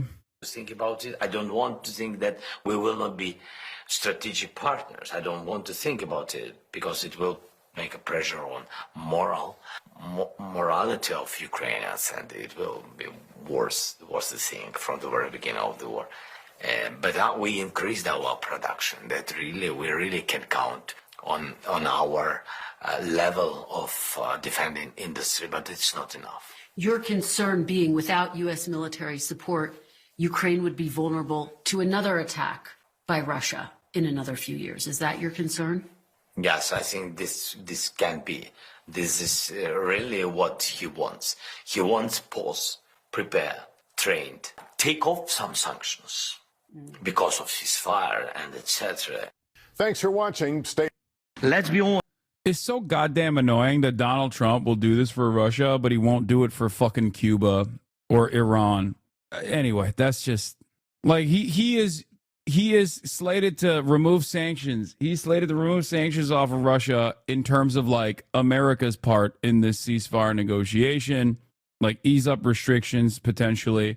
And it's so unimaginably frustrating that we also have implemented a sanctions regime on 69% of the world's poorest nations. Like, how about easing that up a little bit, you know, in the interest of actually doing right? Nope, not even a little bit.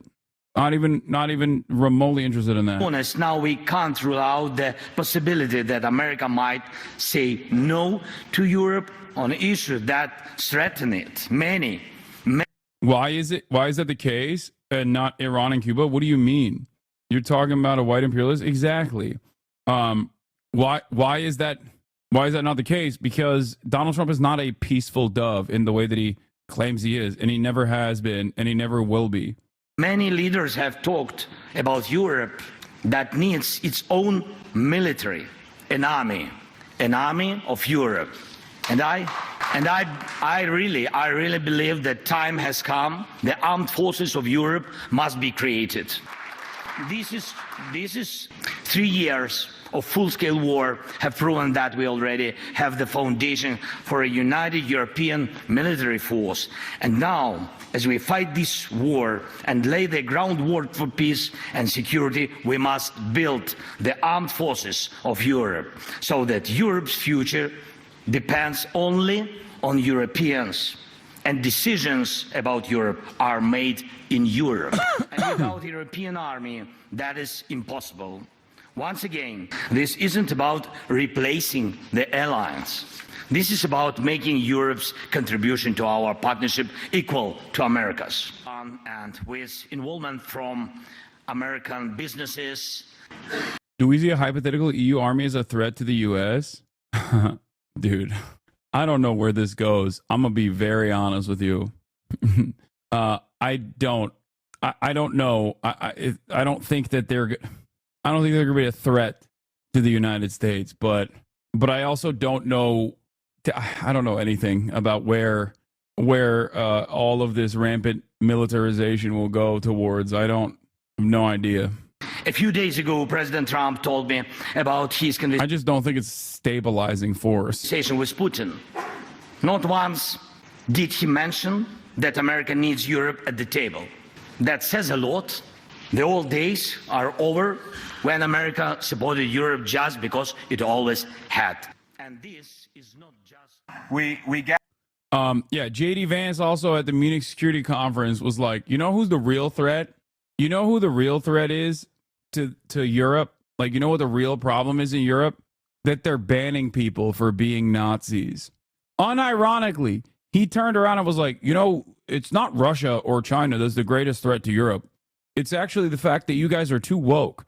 Wokeness is actually the real threat to Europe. That's what he said.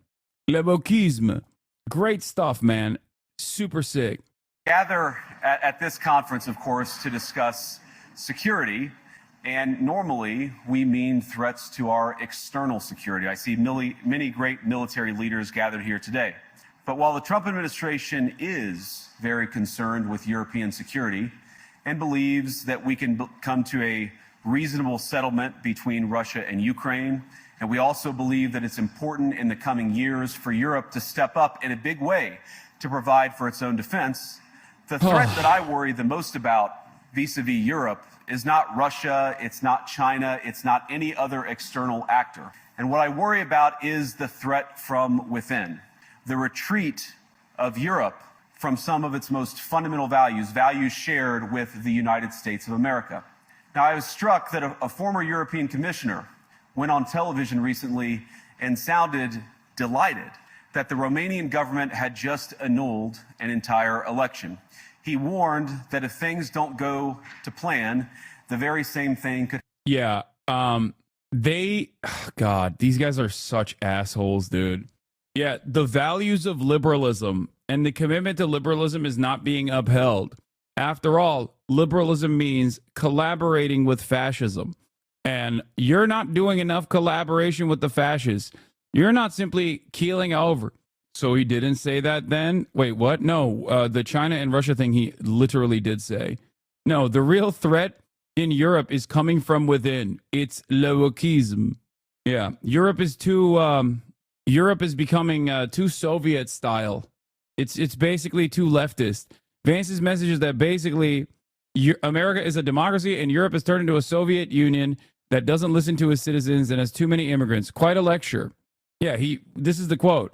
The greatest threat to Europe comes not from Russia, but from commissars in Brussels and European governments, UK, Sweden, Germany. He says stifle free speech, comes back again and again to the canceled runoff of the Romanian election. If you can't understand this as straightforward, a rallying cry for Europe to become more fascist openly, I don't know what to tell you. If you don't see what I am, if you don't see what I see here, I don't know. We must be living on totally different planes of existence. Could happen in Germany too. Now, these cavalier statements are shocking to American ears. For years, we've been told that everything we fund and support is in the name of our shared democratic values. Everything from our Ukraine policy to digital censorship is billed as a defense of democracy. But when we see European courts canceling elections and senior officials threatening to cancel others, we ought to ask whether we're holding ourselves to an appropriately high standard. And I say ourselves because I fundamentally believe that we are on the same team. We must do more than talk about democratic values. We must live them. Now, within living memory of many of you in this room, the Cold War. This speech wasn't well received from what I'm seeing. I mean, yeah, but nobody wants to hear a lecture from this dumbass dude. But that doesn't matter because America still very much is the superpower. Although its influence and its soft power capabilities are diminishing, although its delicate alliances are becoming less strong, I guess, becoming weaker, ultimately, it still doesn't change the reality that it is the most dominant force on the planet as it stands. And as the most dominant force on the planet, what J.D. Vance is saying here might come across as a simple lecture, but the nefarious purpose for this lecture is truly terrifying for the future political prospects of the European Union. Because what he says here is what the American government wants to do in the near future. And they are kind of doing that already. Elon Musk making allegiances with nationalist and fascist movements all around the European continent is a truly terrifying prospect. Liberalism is dying. It's done. It's over. And I guess the question remains, will the liberals try to grip whatever remaining power they have and open up the floodgates of fascism in both Europe, as we are experiencing here in America as well? Or will they make allegiances with more radical left-wing elements, or even if there is any radical left-wing elements that remain in these countries? And I think the unfortunate answer is the former rather than the latter. That's what I think. At least historically, that's what they've done. And I think history is repeating itself again. Or positioned defenders of democracy against much more tyrannical forces on this continent. And consider the side in that fight that censored dissidents, that closed churches, that canceled elections. Were they the good guys? Certainly not. And thank God they lost the Cold War. They lost because they neither valued nor respected all of the extraordinary blessings of liberty. Yeah, definitely. America, on the other hand, loved the blessings of liberty during the Cold War especially. They were doing so much liberation. The freedom to surprise, to make mistakes, to invent, to build. As it turns out, you can't mandate innovation or creativity, just as you can't force people what to think, what to feel, or what to believe. And we believe those things are certainly connected. And unfortunately, when I look at Europe today, it's sometimes not so clear what happened to some of the Cold War's winners. I look to Brussels, where EU commissars warn citizens that they intend to shut down social media during times of civil. By the way, just so you understand how obviously overtly hypocritical every aspect of this speech is, these guys have already implemented an anti-Semitism task force. And aside from doing mass deportations, they're looking to deport students on a student visa for the crime of being pro-Palestine, okay?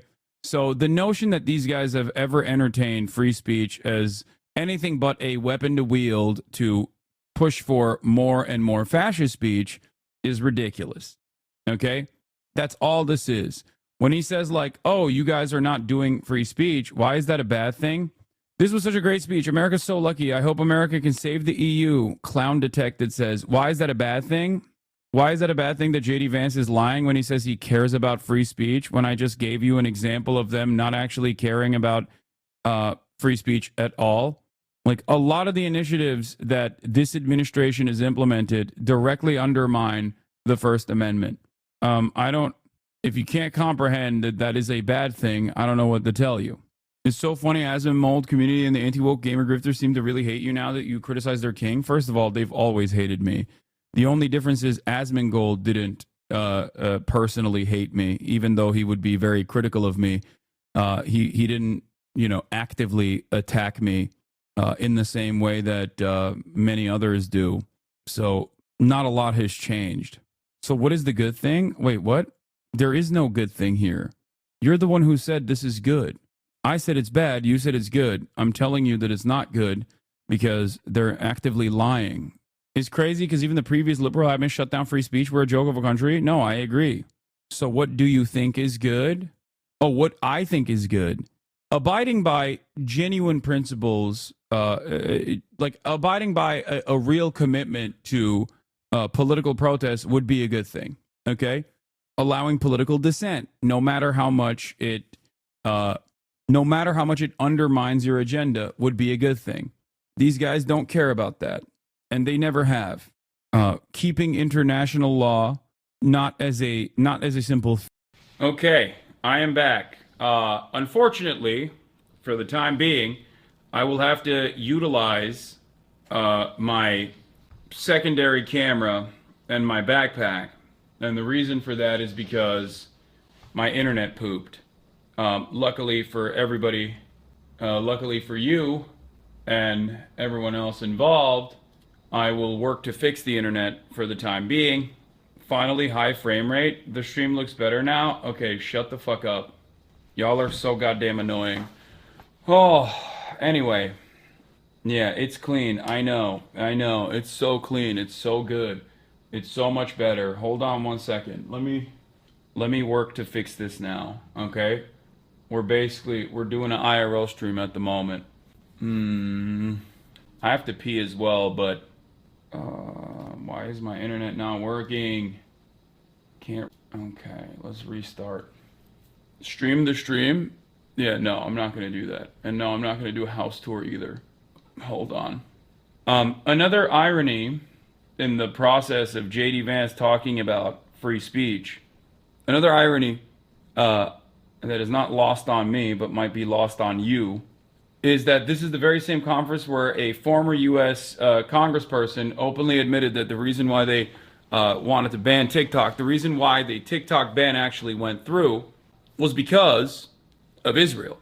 I will show you that video in a little bit. I was going to talk about that today as well, but anyway, frame rate fixed. I know, you guys are so goddamn annoying. I wonder what the fuck is going on with this stupid ass internet though. Why is there this outage? What's happening here? Huh. This doesn't make any sense. It is very frustrating. If you still have Wi-Fi, the new switch for the tethering might have failed. If you unplug the gray cable from the switch and plug it directly into the PC, it may solve it. Do I still have Wi-Fi? Wait, I don't think I still have Wi-Fi. Let's see. Oh my god. If this also failed, I'm gonna lose my mind. If we still have Wi-Fi, but the Ethernet is busted, that means that, oh my god, we do have Wi-Fi. Oh my god, I think we do. Wait, do we? Or is it, oh no, it's across the board gone. No, it's my internet that's busted. It's not the tethering that's failing. Tethering is not the point of failure here. Whew, okay. That's really fucking annoying. No, it's just my internet is gone. It's pooped again. I don't know why. Sometimes it happens.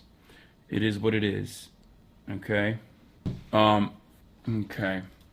How would I be able to... Ooh, maybe I could use this...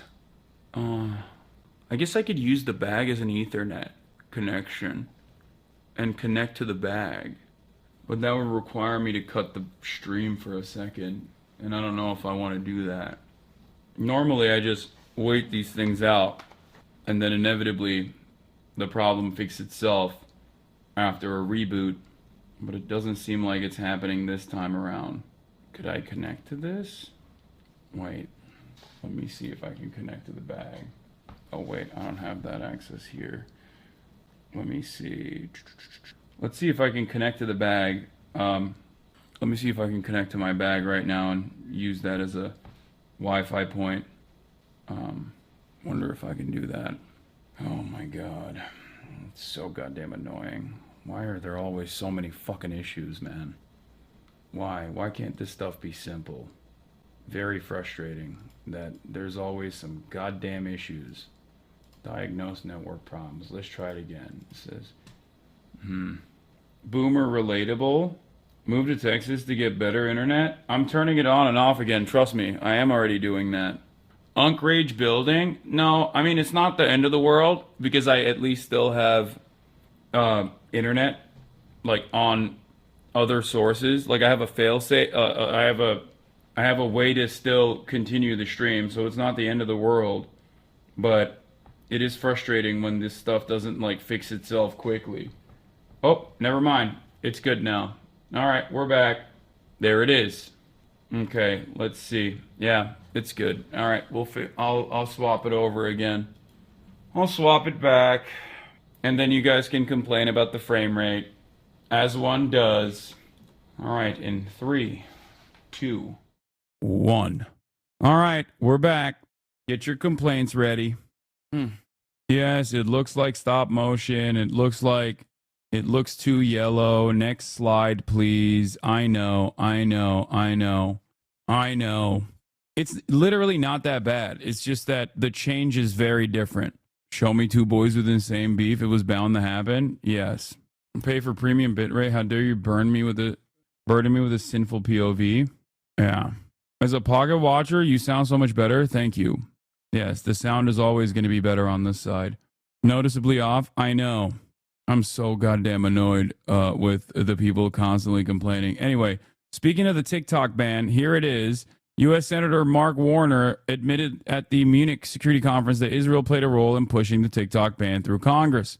Here it is. It's something that we've talked about quite a bit that people consider to be conspiratorial for some weird reason. Mike, how did that legislation pass so quickly? If this is correct and there's not a lot of people that understand, somebody understood something. I'm going to go pee real quick. I want to see if you're going to tell the real story. Okay, the real. Well, first of all, let the record we're talking reflect. About the TikTok legislation. I left. There's no AI legislation. Senator, I left to produce more human beings, and they cost money. They're not making me money. And if everyone had followed Frank and my Irish Catholic lead and repopulated the earth, we would have already won this Cold War competition. How did it pass so quickly? I know we're running out of time. One, we stole the senator's work, and he did a lot of the, sincerely, a lot of the yeoman's work in drafting an initial bill. We were able to sort of learn from that experience. We refined the approach. We worked with him. We worked with the executive branch. So we had a bipartisan consensus. We had the executive branch, but the bill was still dead until October 7th. And people started to see a bunch of anti-Semitic content on the platform, and our bill had legs again. And then there was a huge miscalculation by TikTok. When it became apparent that we were going to pass it out of committee, they forced sort of a pop-up on the app that allowed people to call their members of Congress, and kids were calling into their members of Congress during school hours threatening to commit suicide if TikTok went away. And for those of us who are concerned about the use of this platform for propaganda purposes or brainwashing, it sort of proved the point in the moment, and suddenly the bill passed. So it was the threat of espionage, the threat of propaganda, the good work of Senator Warner, and a few other players that all conspired. And he got it out of a committee that is the most diverse in the House, from left to right, 50-0 after a classified. Yep, there it is. Yeah. Look at him salivating over this, too. It's like, oh, it's so sick. Yeah, that was he did people would not have bet on, but he and his Democratic colleagues did some great. But to your point about democracy, I mean, that was a 3-year endeavor and it failed, 100 times. And we just had to keep working it and working it. So let me do this. We are out of time. We're getting the axe. Dope. Thank you, Mr. Vice President, for taking the time out of your busy schedule to call me names. But your boss, Elon Musk, has called for a long prison sentence for CBS journalists for edits he didn't like. Did you not get the memo? Do you not agree with Mr. Musk on locking up U.S. journos? Hey, J.D. Vance, I know you're busy lecturing the Europeans on free speech, but have you seen this? Mr. Trump's decision to limit AP reporters' access is as much fight over the Gulf of America as it is a protest of what White House advisors say is years of liberal words choices that AP's influential style book has spread across mainstream media. Yes, dummy. I think there's a difference between not giving a reporter a seat in the White House press briefing room and jailing people for dissenting views. The latter is a threat to free speech. The former is not. I hope that helps. Why does JD Vance switch between?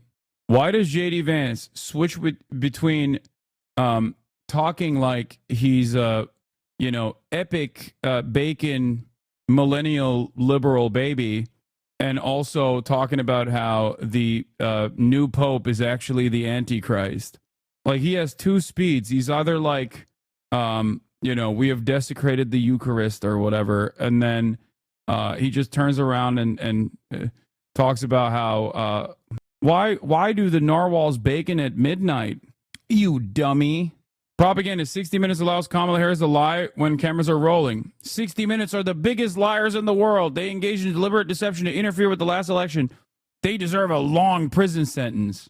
Great stuff, dude, from the real acting president of the United States of America. Very cool. To be fair, Donald Trump says stuff like this all the time, too, so that doesn't make a lot of difference. Is the camera bag for the bag just way better than your desktop streaming camera? Please don't ban me. I don't know anything about streaming tech. No, dude, it's not. Okay, it's not. These cameras that I have are literally better. The problem is there's currently some frame rate issues on the camera. That's it. Okay, that's it. For some reason, it's not even connecting to the first camera anyway. I don't know why. I can't even control the first camera right now. It's like completely disconnected from the tether. I don't know, David, if you're in here right now. I don't know why it disconnected. Is it plugged in? Well, you're currently watching me, so obviously it's plugged in, chatters, but it's not connecting through the Lumix to the Lumix application that allows me to change in real time camera settings. I suspect that it has something to do with the internet outage that happened. Don't do tech issues with the chat, please. This is madness. I agree. We're just going to continue. We're just going to continue working, okay, through this. You'll be fine. Yes, the FPS looks off. I know. Civil unrest, the moment they spot what they've judged to be, quote, hateful content. Or to this very country, where police have carried out raids against citizens suspected of posting anti-feminist comments online as part of, quote, combating misogyny on the internet. Like, that's the biggest threat to Germany and Europe. It's not Russia. Like, I mean, this like outflanks even their own other propaganda. When they turn around and say stuff like, oh, it's like, you're supposed to say, no, Russia and China are major problems for Europe. But he's like, nah, you know what the biggest problem for Europe is? You're not fascist enough.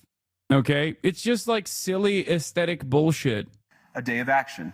I look to Sweden, where 2 weeks ago the government convicted a Christian activist for participating in Koran burnings that resulted in his friend's murder. And as the judge in his case chillingly noted, they're not doing enough Quran burnings, dude. That's the real issue in Europe. Sweden's laws to supposedly protect free expression do not, in fact, grant, and I'm quoting, a free pass to do or say anything without risking offending the group that holds that belief. And perhaps most concerningly, I look to our very dear friends, the United Kingdom, where the backslide away from conscience rights has placed the basic liberties of religious Britons in particular in the crosshairs. A little over 2 years ago, the British government charged Adam Smith Connor, a 51-year-old physiotherapist and an Army veteran, with the heinous crime of standing 50 meters from an abortion clinic and silently praying for 3 minutes. Not obstructing anyone, not interacting with anyone, just silently praying on his own. And after British law enforcement spotted him and demanded to know what he was praying for, Adam replied simply, it was on behalf of the unborn son he and his former girlfriend had aborted years before. Now, the officers were not moved Adam was found guilty of breaking the government's new buffer zones law, which criminalizes silent prayer and other actions that could influence a person's decision within 200 meters of an abortion facility. He was sentenced to pay thousands of pounds in legal costs to the prosecution. Now, I wish I could say that this was a fluke, a one-off crazy example of a badly written law being enacted against a single person. But no, this last October, just a few months ago, the Scottish government began distributing letters to citizens whose houses lay within so-called safe access zones, warning them that even private prayer within their own homes may amount to breaking the law. What the fuck? No, what are you? Oh, I don't even know what this is. The problem is when conservatives do this stuff, they just flood the zone with a bunch of ridiculous, erroneous claims, okay? And they flood the market, so you have to actively go through each individual thing that he's talking about and give additional details. But in terms of Scotland is going to start prosecuting people for praying in their own homes if they're near an abortion clinic is so psychotic, dude. Yeah, that's just not correct, okay? They're not going to do that. What would be the fucking purpose of that? He's just lying. And I think what's funny, what's interesting about a lot of this is that lying is such a powerful tool. I think it's kind of underrated, okay?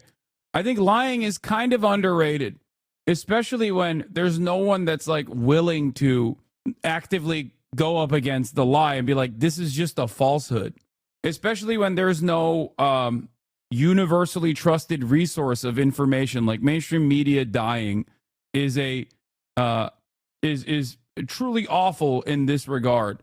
The public's confidence has been undermined. They don't care about mainstream resources, and you can just seek out alternative sources of information that basically correspond to your worldview and your biases. So now you could just literally turn around and be like, yeah, this is what's going on. They're going to start killing you if you even think about Christ. Naturally, the government urged readers to report any fellow citizens suspected guilty of thought crime.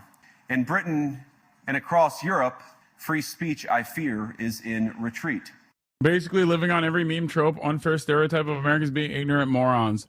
Quote, I looked to Brussels where EU commissars warn citizens that they intend to shut down social media. That's a whopper distortion of EU law.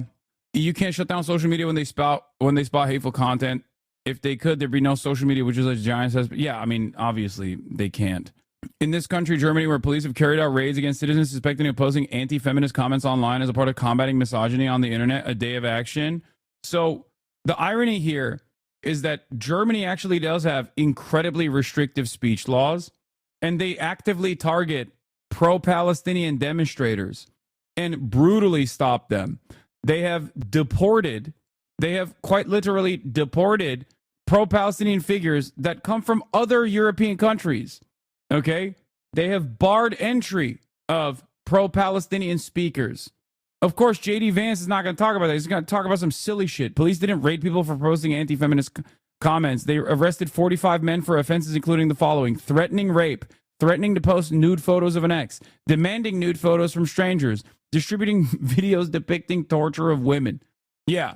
If J.D. Vance wanted to truly talk about some of the insanity happening in terms of a lack of free speech in Germany, which obviously they have infinitely more restrictive standards for speech in Germany, he could have actually talked about a real story.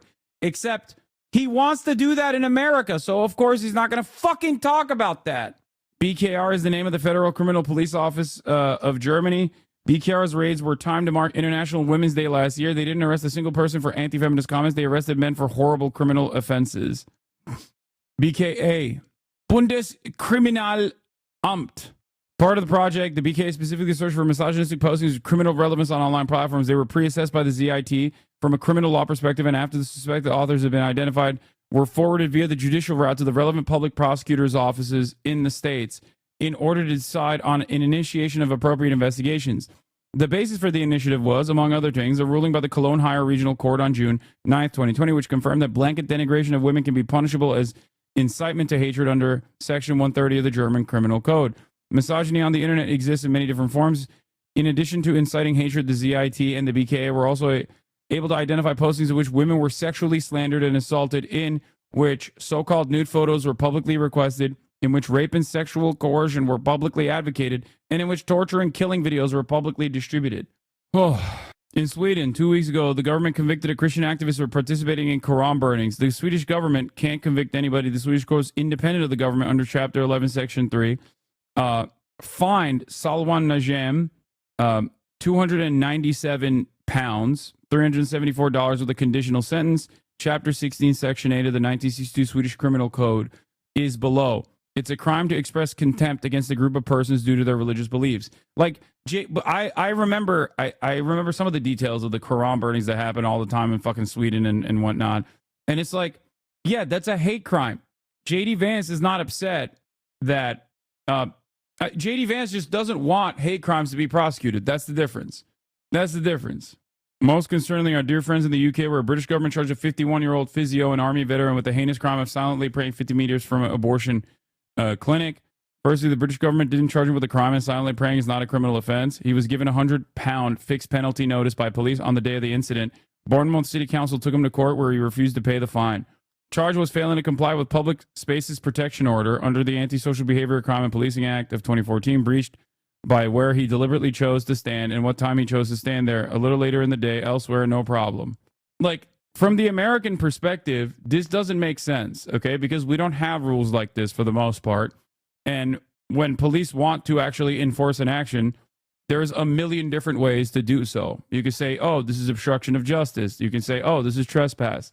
Europeans have some, weird-ass restrictions that are supposed to promote tolerance or supposed to prosecute intolerance, but not like actively prosecute it in the sense that like you're going to fucking jail, but simply give you like a fine, okay? That's it.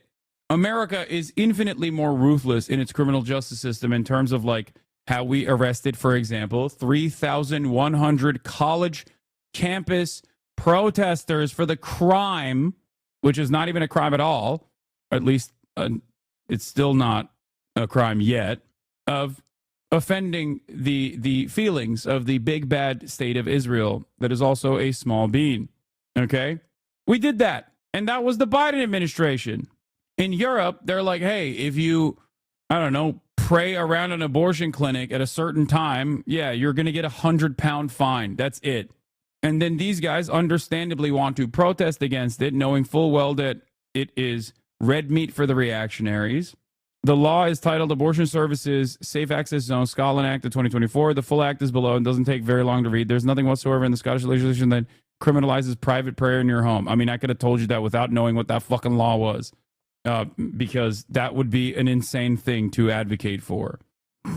The act of burning the Quran isn't in and of itself against hate speech laws. It's that he at the same time called Arab and Muslims cockroaches and desecrated the Quran. It's crazy your beliefs on this, the censorship of internet and freedom of speech. You should be advocating for this with your view on Hamas, etc. Big fan here, but this is a dumb take from you. Wait, what?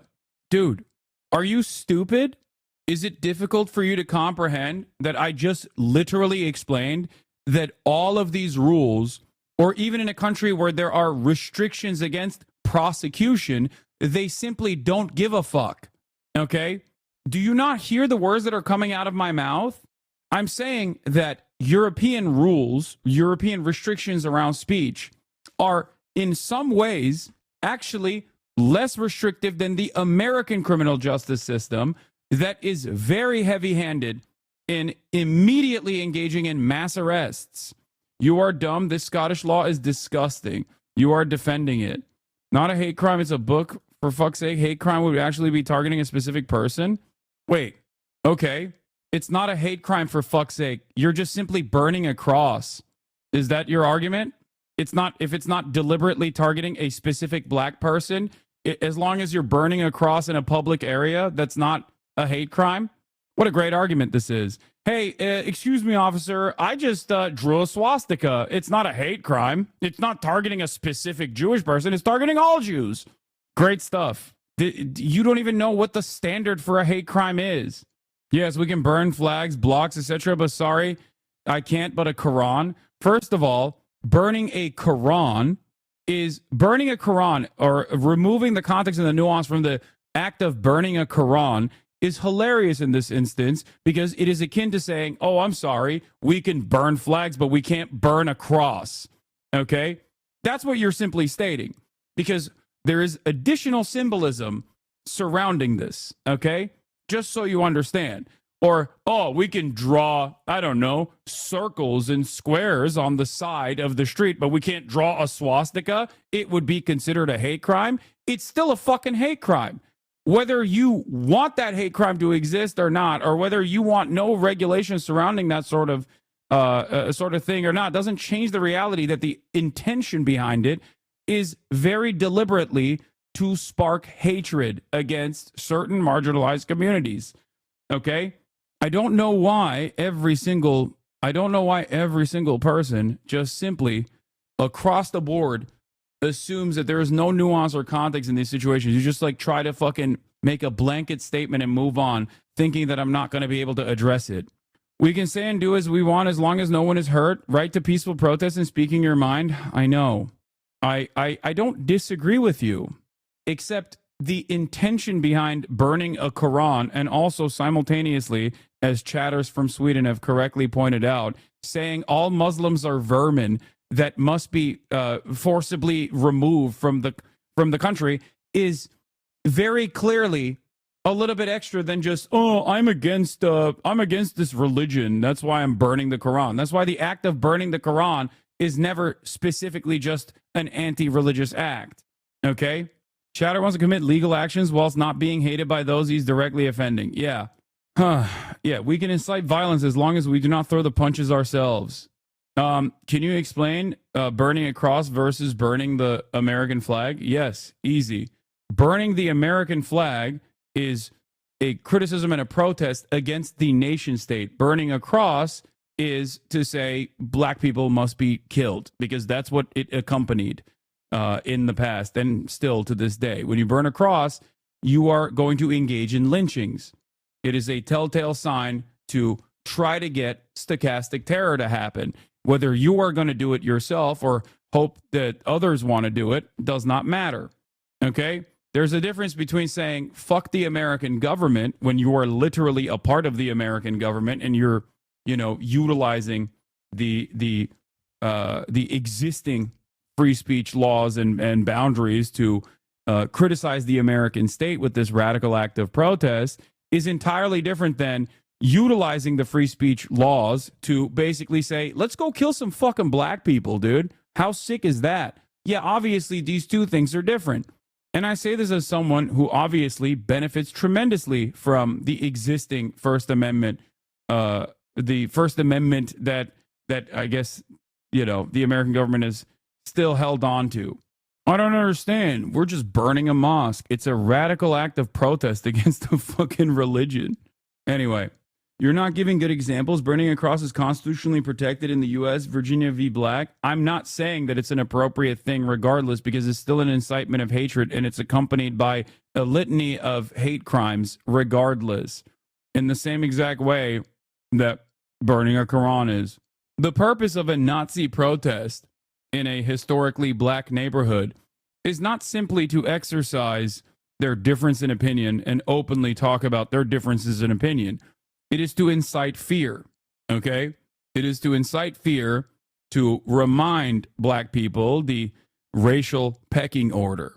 It plays the same role as, putting up a statue of a Confederate general, for example, outside of a courthouse, which was common practice in the civil rights struggle that Americans engaged in. The difference of an opinion here is whether or not black people are fully human. Some of these people, well, actually, chatter sus as fuck. Exactly. I think personally, I think a lot of people have a liberal notion of free speech and don't understand that there should be some reasonable boundaries to it. And actually, they do personally agree to some reasonable boundaries to free speech. Every single person does. Okay? Free speech absolutism has very reasonable boundaries. That reasonable boundary is harm to others, inciting harm to others. Okay? That's precisely the reason why many other countries have differences in terms of like where their restrictions are. A lot of countries have hate speech laws, for example. In the United States of America, In the United States of America, we have the most expansive, like the less restrictive rules around speech. Part of that is because we are the dominant nation and therefore have historically clawed back some of those, historically clawed back some of the lack of, the lack of regulation. Okay. Like in times of war, we arrested people for being conscientious objectors. Famously, Eugene Debs is a great example during World War I. Okay. And in other circumstances, if you look at the McCarthyist trials and whatnot, or if you look at the fact that even to this day, it is technically illegal for a communist to ever be in charge of a labor union, okay, a card-carrying member of the Communist Party, or even the fact that the Communist Party is actually technically banned, even though it's not enforced. These are all fundamental violations of the First Amendment, okay? And yet, none of you fucking chirp about that. Many of you don't understand it. Here, I will give you additional things that the American government has done in modern times as well. BDS laws, for example, in approximately, I think 32 states, if not more states, you have to sign, there are anti-BDS laws, basically. You cannot engage in boycotting and demanding divestments or demanding sanctions to the state of Israel if you want to retain any sort of job in these states. Okay? That is an insane violation of the First Amendment, and yet nobody ever fucking talks about that. Now, those are some bad violations of the First Amendment, both in principle and in theory. Having said that, however, there are some reasonable restrictions on free speech that many Americans also agree to. You can't yell fire in a crowded theater is the famous example that people use all the time. It's an example of incitement, okay, to cause chaos and panic. Another reasonable exemption from free speech is child sexual abuse material, for example.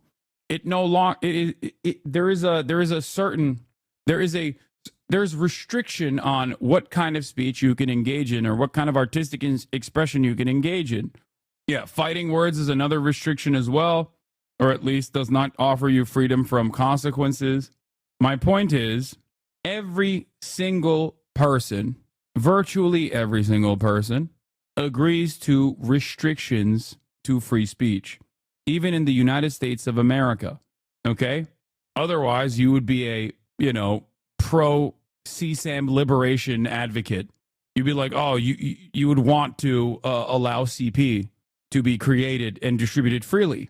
Anyway, shouting fire in a crowded theater is a popular analogy for speech and actions whose principal purpose is to create panic, and in particular for speech or actions which may or may not, which may for that reason be thought to be outside of the scope of free speech protections. The phrase is paraphrasing a dictum, a non-binding statement from Justice Oliver Wendell Holmes Jr.'s opinion in the United States Supreme Court Schenck versus United States in 1919, which held that the defendant's speech in opposition to the draft, ironically, I think this is what popped Eugene Debs, during World War I was not protected free speech under the First Amendment of the United States Constitution. The case was later partially overturned by Brandenburg v. Ohio, which limited the scope of banned speech to that directed to and likely to incite imminent lawless action, e.g. an immediate riot.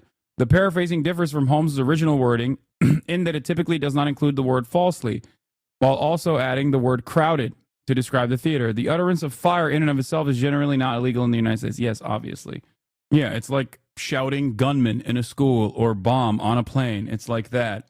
I guess my approach to the subject matter is that there are reasonable restrictions on free speech, reasonable limitations on free speech, and unreasonable limitations on free speech.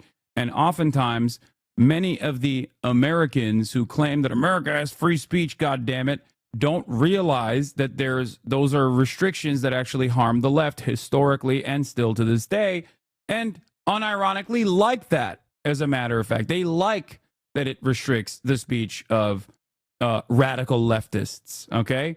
So anyone that says, oh, if they claw back some of these liberties, they'll come for you next, don't realize that they have been coming for us next. They've been coming for us yesterday, they've been coming for us today, and they will continue coming for us tomorrow. That's my advocacy. My advocacy is to be actually expansive in terms of protecting radical speech as long as It is pro-socialist, pro-communist, anti-imperialist. Genuinely to abide by those principles, which have been violated time and time again in glaringly obvious unconstitutional ways. So unconstitutional that fucking Dianne Feinstein actively criticized the anti-BDS laws in, at the time, I think it was like 20 states. Now, apparently, it's in 37, as a chatter said. Like, that's ridiculous. If you've ever dared... Anyway, policing the internet in Germany where hate speech... area without law. Bro, Germans are so crazy. I'm sorry. At least these guys are such, like, annoying little bureaucrats. By the way, Heyday did an ad campaign with an influencer at the same time in 2023, 2024, when the same influencer went full genocidal and racist against Palestinians. They had absolutely no problem with that. Somehow some hate is okay. Yeah, that makes sense. That's what I was getting to, which is that the German perspective is so broken, dude. It's so busted. And of course, the dogs over in American media would never cover the true insane political speech restrictions that exist in a country where there is literally an active fascist takeover taking place right now. That's what's so messed up, is that there is an active fascist takeover happening. So obviously this level of criticism or this kind of like prosecution of speech is not exactly all that expansive in terms of like right-wing content. It's just basically if you're stupid enough not to know dog whistles and you directly say we should murder all migrant children, then yeah, you're going to get fucking prosecuted. You're going to get a fine. Or if you draw a swastika, yeah, you're going to get a fucking fine. You're going to get prosecuted. However, on the other side of the equation, you got people getting popped for being pro-Palestine and saying that genocide is bad. Incredible stuff. It makes no sense. Spreading misinformation and calling public figures names probably should not belong in the same category. Yeah, exactly. No, I agree. I think that's really stupid and undermines your cause. I think this is one of the most important and also one of the most delicate issues. Like, you can't be so, how do I say this? They just seem so, like, full of themselves in the way that they were talking about, like, these restrictions when some of the restrictions that they're talking about are fucking ridiculous. Yeah, their attitude is far too cavalier for how serious the task that they have in their hands. They are very self-righteous, exactly. And in the interest of comedy, my friends, but also in the interest of truth, I will admit that sometimes the loudest voices for censorship have come not from within Europe, but from within my own country, where the prior administration threatened and bullied social media companies to censor so-called misinformation. Misinformation like, for example, the idea that coronavirus had likely leaked from a laboratory in China. Our own government. Why would they ever censor? That's bullshit. Nobody ever censored that. Yeah, dude. The State Department censored its own commentary surrounding the lab leak theory. Shut the fuck up. Who believes this? You have to be a real dumbass. Encouraged private companies to silence people who dared to utter what turned out to be an obvious truth. So I come here today not just with an observation, but with an offer.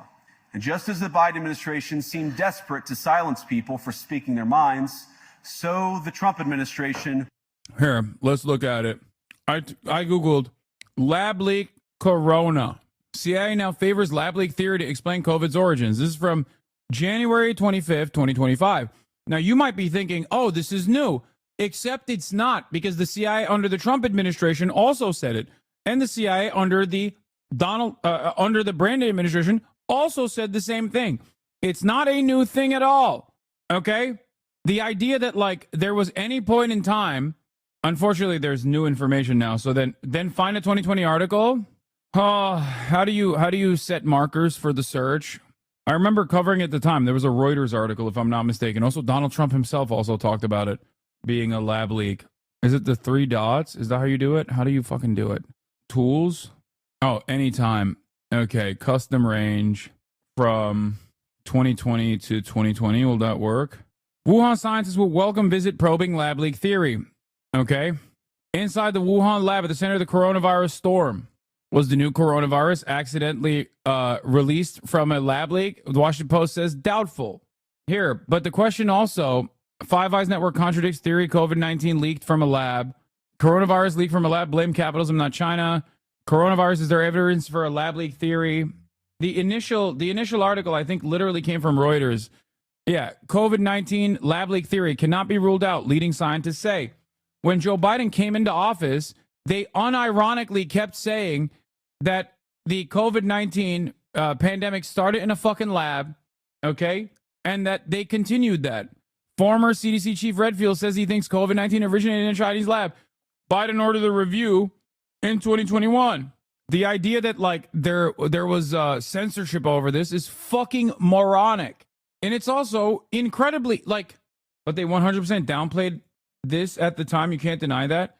If anything, it was actually initially suggested by the State Department under the Trump administration, and it literally was not talked about as much because the scientific consensus at the time, which, by the way, still hasn't changed, ironically, was that it was most likely a zoonotic spread and that it would take a long-ass time to fucking figure out the actual culprit.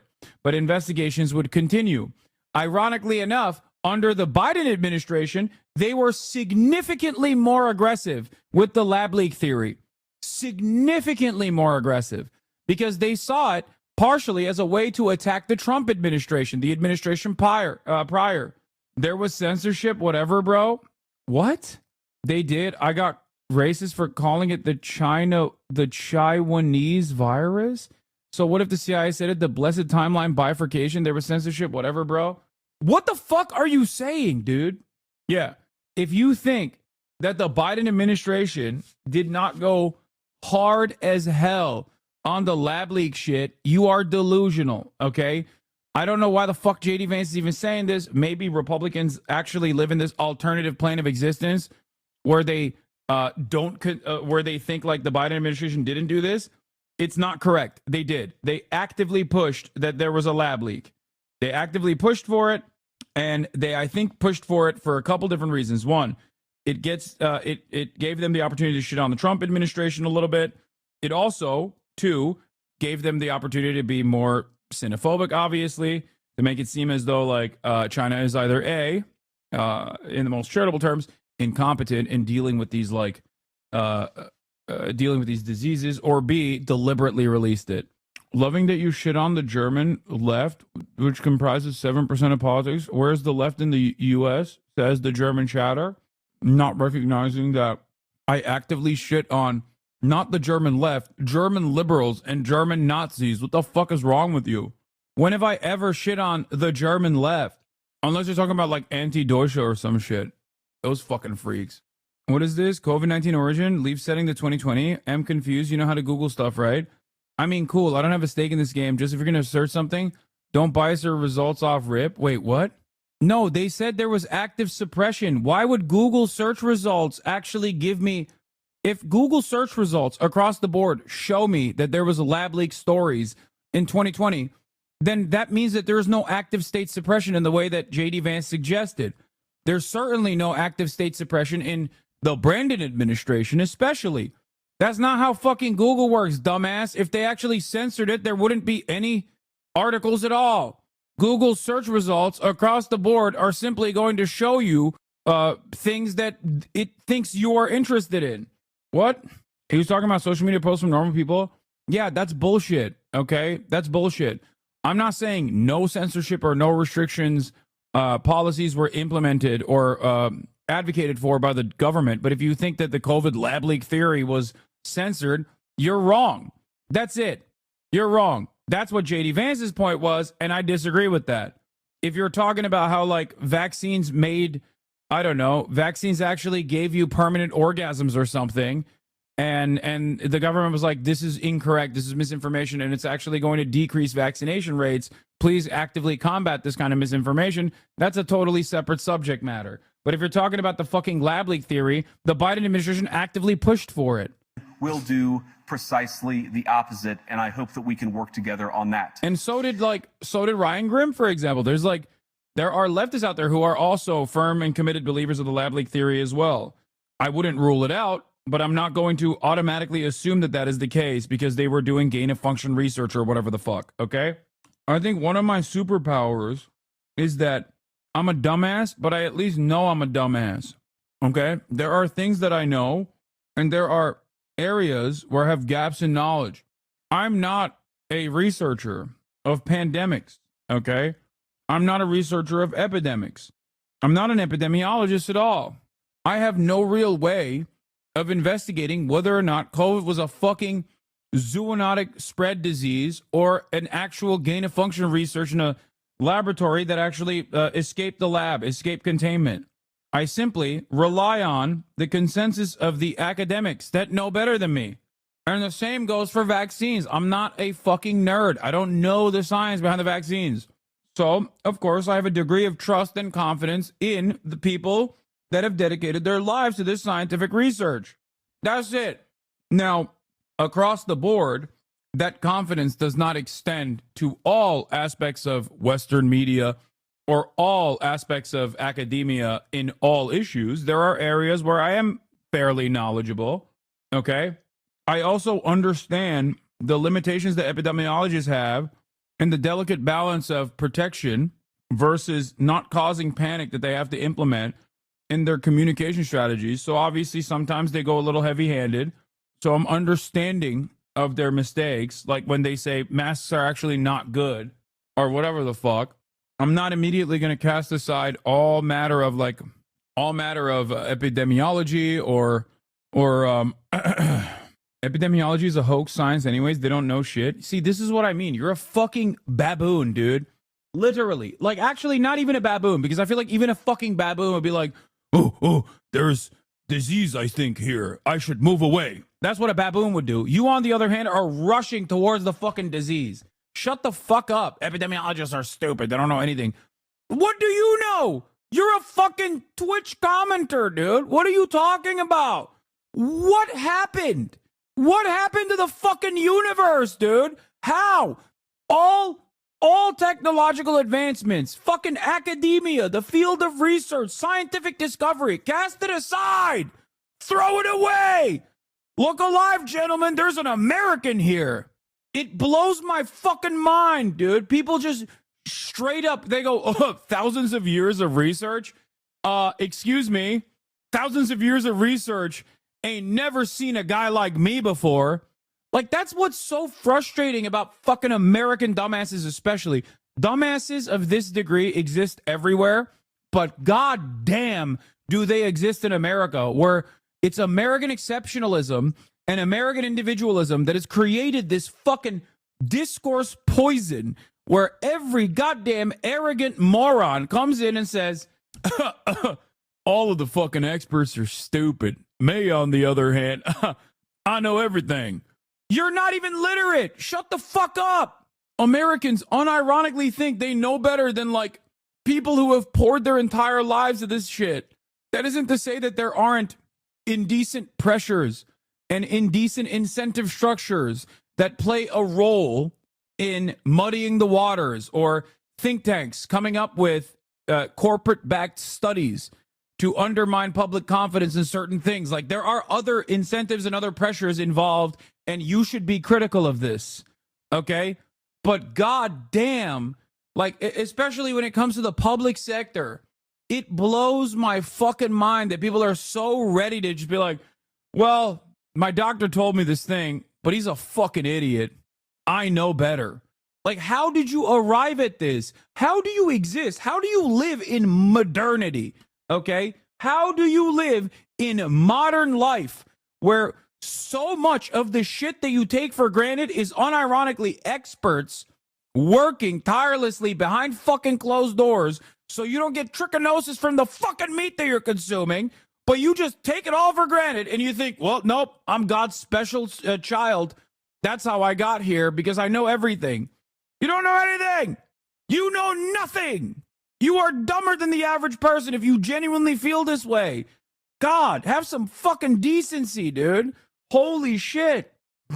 So many of us are unironically here because of fucking vaccine research, okay? That's it. That's literally the case. So many, tens of millions of people right now, if not billions of people right now, are alive entirely due to vaccine research, entirely due to the invention of vaccines and fucking antibiotics. It blows my mind. There's so many people just discount all of that because they're like, I don't know what a germ is because I can't see it, so it's fake. Oh, It genuinely does not make sense. And there's so many like immediately contradictory things that you can point to. Like if vaccines are actually fucking fake or supposed to make you gay and autistic, why did the wealthy people cut the line?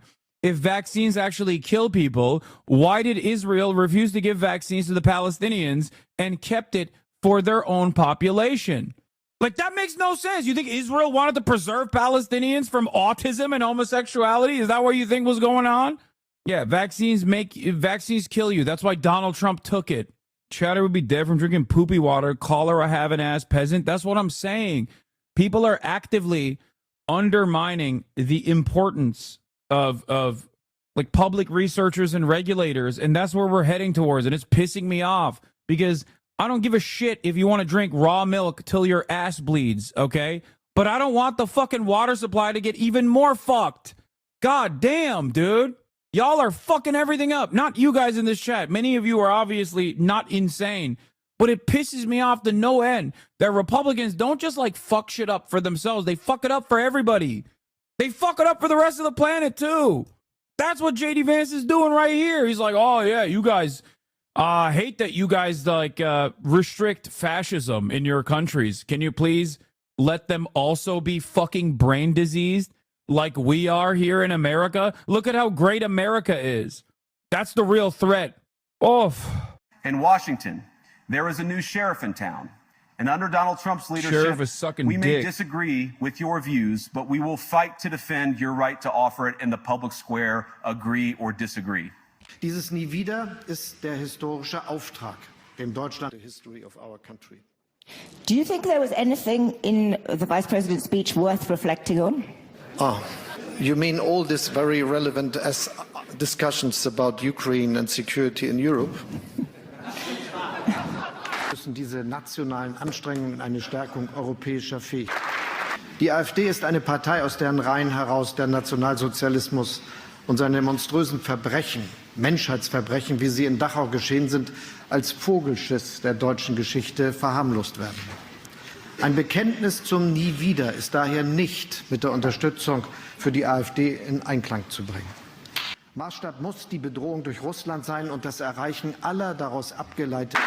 They're laughing JD off the stage. I mean, it doesn't matter. America will, as always, have the last laugh, okay?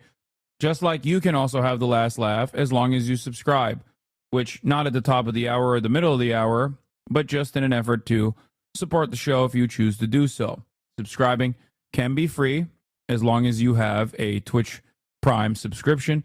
It can also be for $6 if you don't have a Twitch Prime subscription and you've used it somewhere else. I'm saying this because there's a hype train going on. Also, you can gift subs to other people in the community. This way, you'll be able to send me links if you chose to do so. Sex Haver, thank you for the 5 gifted subs. Or no, 10 gifted subs, actually. Vil Moragar, thank you for the 10 gifted as well. Scarecrow on Fire, thank you for the 20 gifted. Hype train level 4 achieved.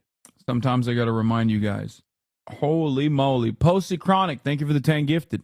Okay, boring. Let's hear hear about the revitalization of Die Linke. Brought to you by Henson Shaving. Germany's once years have been various pronouncements coming from both ends of the political spectrum. The Germany's once powerful left party, or Die Linke, was dead or dying. Last year seemed to confirm the left's demise. Its former parliamentary leader split to found her own party. The left suffered disastrous results at Germany's state elections and looks set to entirely lose its already limited foothold in the German parliament at the upcoming federal election. However, with that election now less than 10 days away, the left's fortunes appear to have unexpectedly changed, and the party's enjoying a last-minute surge in membership and a rise in the polls, taking them above the crucial 5% parliamentary threshold. So in this video, we're going to we must immediately splinter. It seems like it's time for a splinter. It seems, oh, they're above 5%. Time to do some sectarian infighting over marginal disagreements. Explain why the left has seemingly come back from the brink, and why its resurgence could complicate Germany's post-election coalition formation. My goat. The splinter left is anti-woke and pro-Russia. Nice. If endless bad news is getting you down, then you might enjoy our rather silly series, TLDR's Race Across Europe, where the TLDR team competed to meet as many audience members as possible across the continent. The whole series is linked in the description. We should probably start with a bit of background on what the Left Party actually is. Well, the party was officially founded in 2007. That last splinter was actually good. BSW, the splinter faction, are pushing pro-Putin, anti-Deutsche. Wait, they're pro-Russia, pro-Israel? How the... what? And anti-immigrant... How can you be anti-Deutsche and also anti-immigration? No, they're not. No, they're not anti-Deutsche. What the hell is that guy talking about? The BSW isn't pro-Israel. They're all pro-Israel. There's just a baseline in Germany. I don't know enough about German left parties. The BSW splinter only works because they pretend to be pro-Palestine. The BSW is the pro-Putin faction of Die Linke. They also hate immigrants. They aren't anti-Deutsche, but they're anti-migrants, anti-woke, and pro-Russia. But also they're anti-Israel. What does anti-Deutsche mean? Anti-Deutsche is a faction of like anti... I don't even want to call it anti-fascist, but it is a faction of the German anti-fascist movement that is genuinely insane. I don't know how else to describe it, where they're like hyper rad libs. They're insane, like they're hyper rad libs that do the most hate crimes, if that makes sense. Like they love Israel and they do hate crimes at the behest of Israel because of how woke they are, and it's very weird. I don't know how else to describe it. Yeah, Christian Democratic Union, CDU, Christian Social Union, is the center-right party, Christian Democratic Union, and its regional Bavarian sister parties, the Christian Social Union, are popular with the people over the age of 60, churchgoers, and more of those living in the rural areas. Rather than the urban areas, CDU also has traditionally done well amongst the industry leaders, small business owners, and people with lower or medium education levels. No, and anti-Deutsche doesn't mean anti-Deutsche like we are, okay? Like I'm anti-Germany, okay? As like I'm against the German state because they had an opportunity to do a real revolution and be communist and they failed, okay? Like I'm anti-Germany because they killed Rosa Luxemburg. That's different. That's a very different way or very different reason to be anti-Germany, both historically and in contemporary German. Those guys are not actually anti-Germany. Yeah, the CDU was founded in West Germany in the aftermath of World War II and seeking to attract all of Germany's Christian conservative votes. CDU-CSU became the most dominant political force in the post-war era, leading the government for most of that time. They pledged to reduce corporate taxes and benefit high-income earners. On migration, the CDU/CSU stresses its commitment to the fundamental right to asylum, but the bloc wants tighter restrictions on who apply for asylum and stresses the need to deport refugees who have committed crimes in Germany. The CDU/CSU, which is funny because, like, under their leadership, the far right wing grew unimaginably, and a big part of the criticisms from the far right was basically that they were letting in every Muslim person on the planet into Germany to deliberately make Germany Islam, make Germany a pivotal part of the Islamic Caliphate or some shit.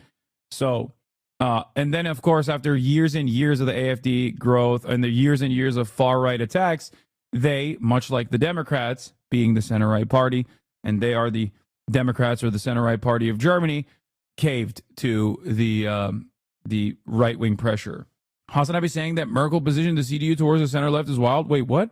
Where did those words come out of my mouth? I just said that they are a center right party. Oh, the website says it. The CDU-CSU wants Germany to play a leading role in world affairs. The party sees Europe and the United States, Germany's traditional partners, preferred coalition partner, FDP. Then you have the Social Democratic Party, okay? The center left. I feel like the SDP and the CDU are basically like together make up the Democratic Party, if that makes sense. Maybe I'm wrong. Like Germans will probably yell at me, but like the SDP also is not like a left party, like a real left party at all. And They just are like more aesthetically progressive. SDP was founded in 1875, making it Germany's oldest political party. Has a lot of tumultuous history, let's say. Okay. Has traditionally been the party of the working class and trade unions. Like the CDU, it has its aging SPD, has its aging voter base. The SPD's most fertile ground. We don't know what the SPD, Social Democratic Party, would do outside of a coalition. The SPD is 100% to the left of the Dems, though. That's not saying much. I'm sorry. That's literally not saying anything, actually. Virtually every party that has any... Like, there are right-wing parties that are to the left of the Democratic Party. Like, at least in the way that they campaign. Like, the fucking Tories in the UK, under Boris Johnson, unironically... campaigned on funding the NHS. They lied about it, but at least they fucking lied about it. The Democrats don't even, get there. Like, can you imagine? Anyway, the party acted as the umbrella organization for a number of leftist movements, trade unionists, and communists. But with the founding of the Communist Party of Germany, KPD, in 1919, the SPD became the permanent home of social justice reformers rather than the revolutionaries, though that didn't stop its politicians from being sent to concentration camps during the Third Reich. But of course, before they were sent to concentration camps, there's a period, there's a tumultuous period there where, maybe they were not so fond of the KPD. Anyway, Social Pimmel Party. Okay. SPD's first post-war chancellor, governed West Germany, 67 to 74. The SPD's core issue has always been social policies such as minimum wage. The SPD aims to tax the rich while easing the tax burden on low and medium earners. The other side of the Democratic Party from American sensibilities. The Agenda 2010 labor market reforms introduced by Schroeder in the early 2000s introduced welfare cuts known as Hartz IV, which toughened requirements for the unemployed, aiming them to take up a job as soon as possible and curbed. Oh my God, they're literally okay, Bill Clinton. This move split the party. SPD conservatives lauded the policy beneficial effect on job growth, while more left-leaning factions condemned it as inhumane and neoliberal. The party's traditional voters, industrial workers, and low-income earners turned their backs on the SPD. I wonder why. And the party went through a protracted identity crisis, repeatedly teaming up with the conservatives for grand coalition governments that were seen to dilute its image. Preferred coalition partner, the Green Party. Yeah, what sort of socialist party? It's like, yeah, let's cut unemployment. First of all, not a socialist party. Okay? Social Democratic Party. Very important distinction. There are, of course, still many socialist parties or socialist and name-only parties that engage in neoliberalism as well, but I would not say that this is a socialist party at all. Even though, the way I see it, a lot of socialist parties have basically, like in Sweden, have become social democratic parties, and a lot of social democratic parties have become neoliberal parties. That has been the century-long transition of Western liberal politics. The reason the SDP is called that is because the name predates the split into communist parties and stuff like the SDP. Lenin was part of the Social Democrats in Russia originally, for example, and then just sticking with the old historical name. Yeah. No, I understand that. I mean, that's just like the JCP. The Japanese Communist Party is not exactly communist. I hope that much was clear from the conversation that I had with the JCP. They're not, but they kept the name. Anyway, so Green Party, the environmentalist Greens rely heavily on well-educated urban demographic for their voter base. Party strongholds tend to be major cities in Western Germany, especially where universities are located. Green voters have become more affluent over the years, and Greens struggle to attract voters from lower-income classes. They gain support from young voters due to the Fridays for Future movement and general concern over the effects of climate change. The party, whose official name, Bündnis Die Grünen, translates to the Alliance 90s, the Greens, grew out of an assortment of social protest movements in the 1980s that eventually unified. Their supporters marched for everything from ending nuclear power to enacting gay rights, while maintaining the key plank of environmental protection. The Green Party is deporting to Afghanistan and proud of it. Yes, but they're doing that because an Afghan national in Germany is obviously impacting climate change far more severely than if they live in Afghanistan. So technically, that is the Green Initiative. Okay? Obviously, developed Western nations are unfortunately carbon producers, right? Afghanistan, on the other hand, well, you're technically not. Your impact on the climate is going to be way less severe. These are carbon neutral deportations. That was a joke, again, for the Germans. I have to mention that because I feel like Germans especially don't understand jokes. Anyway, the party became truly prominent in German politics between 1998 and 2005. Junior coalition partner to Gerhard Schröder's SPD and supplies his government with the foreign minister Joschka Fischer. The Greens were long divided into realists who are willing to compromise. The party aims to have a say in the government, and the more left-wing fundamentalists who are closer to the party's counterculture roots. The realists have been gaining ground. Annalena Baerbock, who was the party's candidate for chancellor in 2021 general election, became the country's foreign minister for the 2025 campaign. The party is rallying around its top candidate, Robert Habeck. Platform. The Greens put an emphasis on infrastructure development and plan to finance it all through debt. They argued that debt is less of a burden in the long run than decaying infrastructure. Environmental concerns remain a central plank of the Greens' platform, ranging from the phase-out of automobile combustion engines to the expansion of renewable energy for electricity and heating. What is this? German political parties explain? I feel like, no, we've watched this before. Or maybe we haven't. But anyway, let's keep going. In terms of social policy, the Greens advocate for a mandatory minimum pension payout subsidized through an increase in tax revenue, while a new system is established into which civil servants would allow to contribute. The Greens also support an increase in the minimum wage. They want to ease the pressure on low and medium earners by raising the amount of income exempt from income tax. The difference to be made up by raising taxes for the higher earners. In terms of foreign policy, they want a tough values-based approach that more directly criticizes China and Russia for human rights abuses. Not Israel, though, which is interesting. Then you have the Free Democratic Party. I don't know. The FDP, the neoliberal pro-free market party, which is the Christian Democrats, but worse. Yeah. Also a part of the Democratic Party in America. Yeah, I'm going to talk about this guy who shot two Israelis thinking that they were Palestinian, and how so many of the pro-Israel accounts have been claiming that it was actually an anti-Semitic, anti-Israeli hate crime that took place. Even though it was the most West Bank situation of all time. It would like to introduce a statutory equity pension based on the Swedish model rather than the prop up the current pension. RTV is a pro-European party that wants to enable skilled workers to migrate to Germany under a points system based on the Canadian model. War refugees are to be granted temporary protection status quickly with minimum bureaucracy and should return home swiftly after the relevant conflict is ended. The party is critical of Russia and China and supports Germany's partnership with the United States as a strong German role in the European Union. Left Party! Die Linke, ja. Voter base. The left party stronghold was traditionally in the former East Germany, mit former communists who supported the German Democratic Republic and protest voters who wanted to express their disenchantment with the traditional parties. However, many of these have switched to the populist nationalism of the AfD since 2015. Though it was the only founded in 2007, the Left Party has much longer history and is still considered a direct descendant of the Socialist Unity Party that ruled East Germany until the reunification of the West in 1990. Partly because of his association with the East German dictatorship, the left remained a pariah for other mainstream parties and has never been a part of the federal government coalition. So, wait, where is the one party that historically in Germany was on the right side of politics?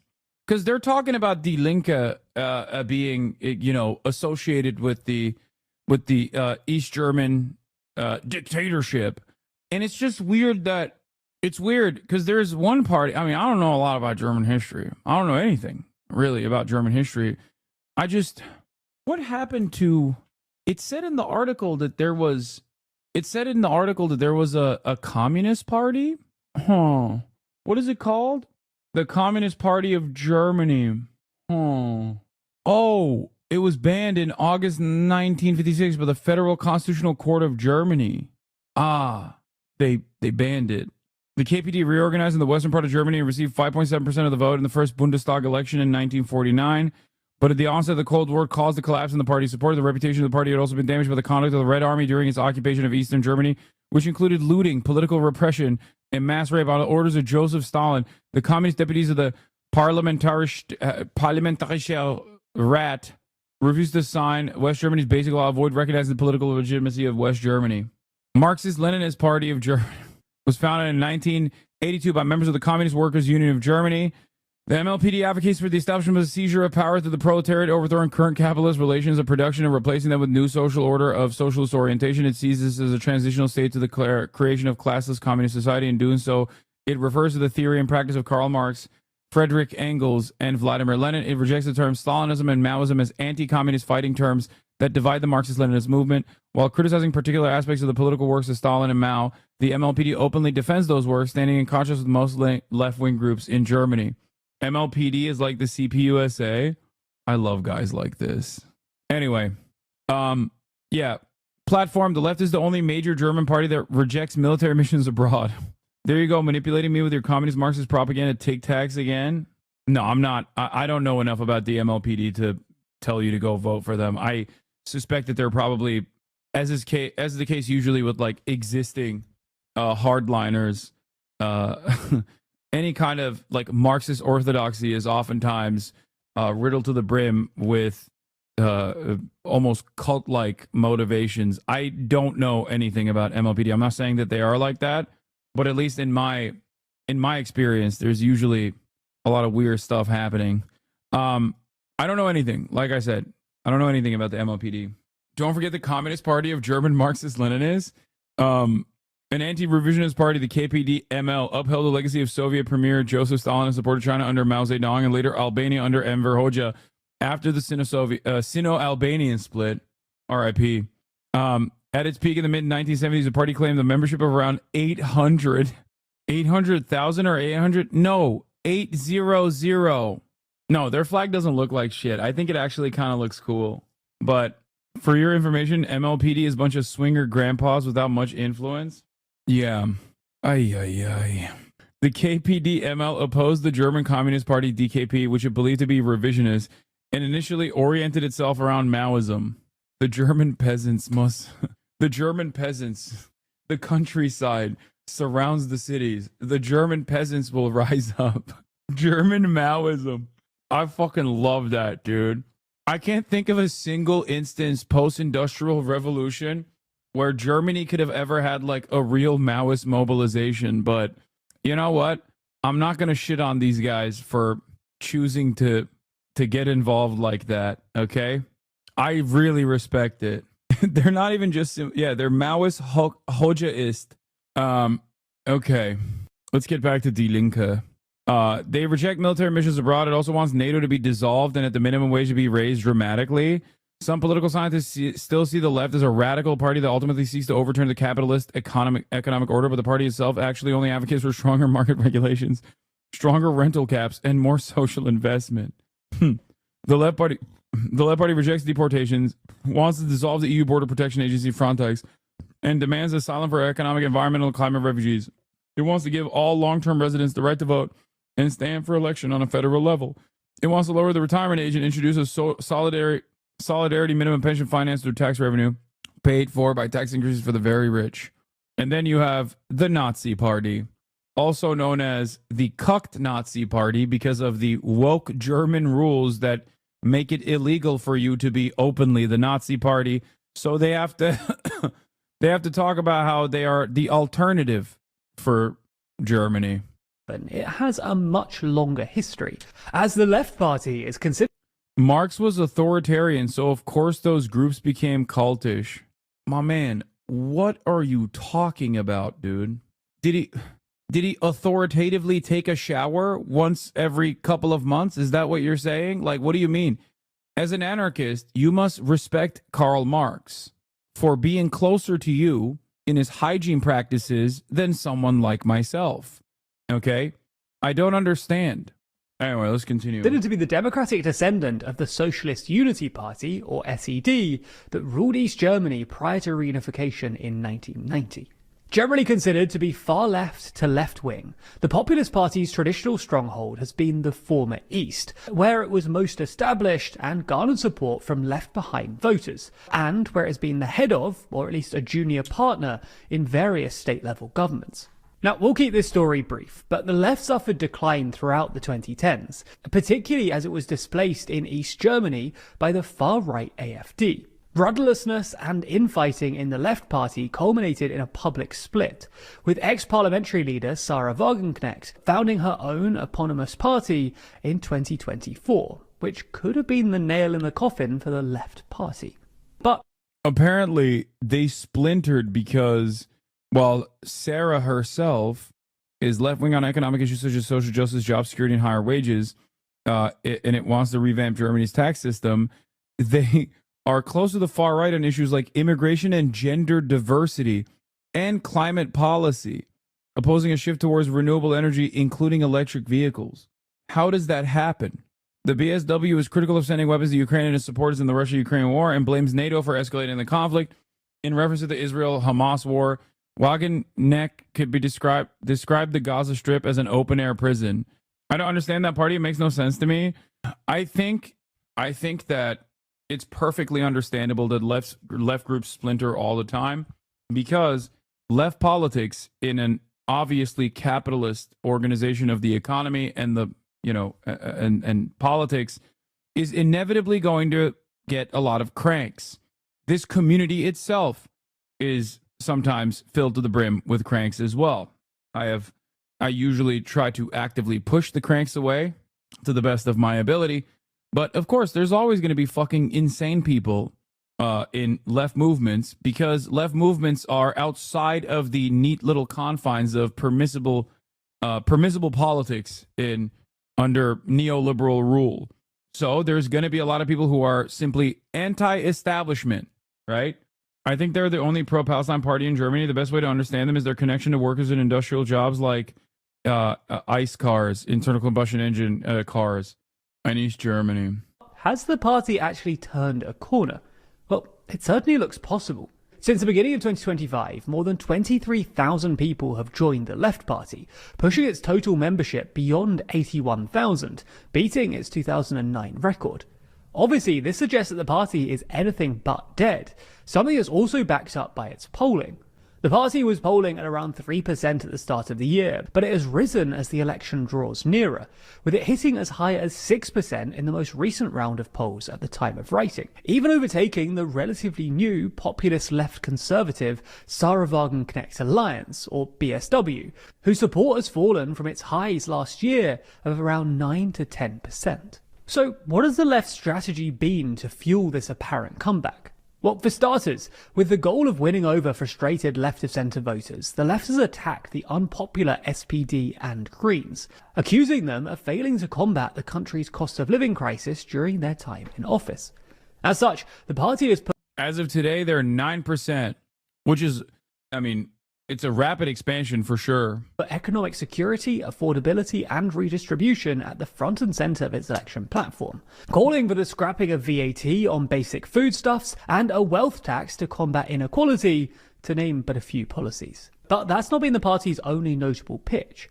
The Left Party has also pitched itself as a bulwark against the country's apparent rightward political shift, for instance on migration, vowing to give, quote, not an inch for the fascists. In fact, it's perhaps this factor that's been the greatest boon for the left, which has managed to capitalise on recent political events. In late January, the conservative CDU-CSU was able to narrowly pass a parliamentary motion urging for a crackdown on migration thanks to the votes of the AfD.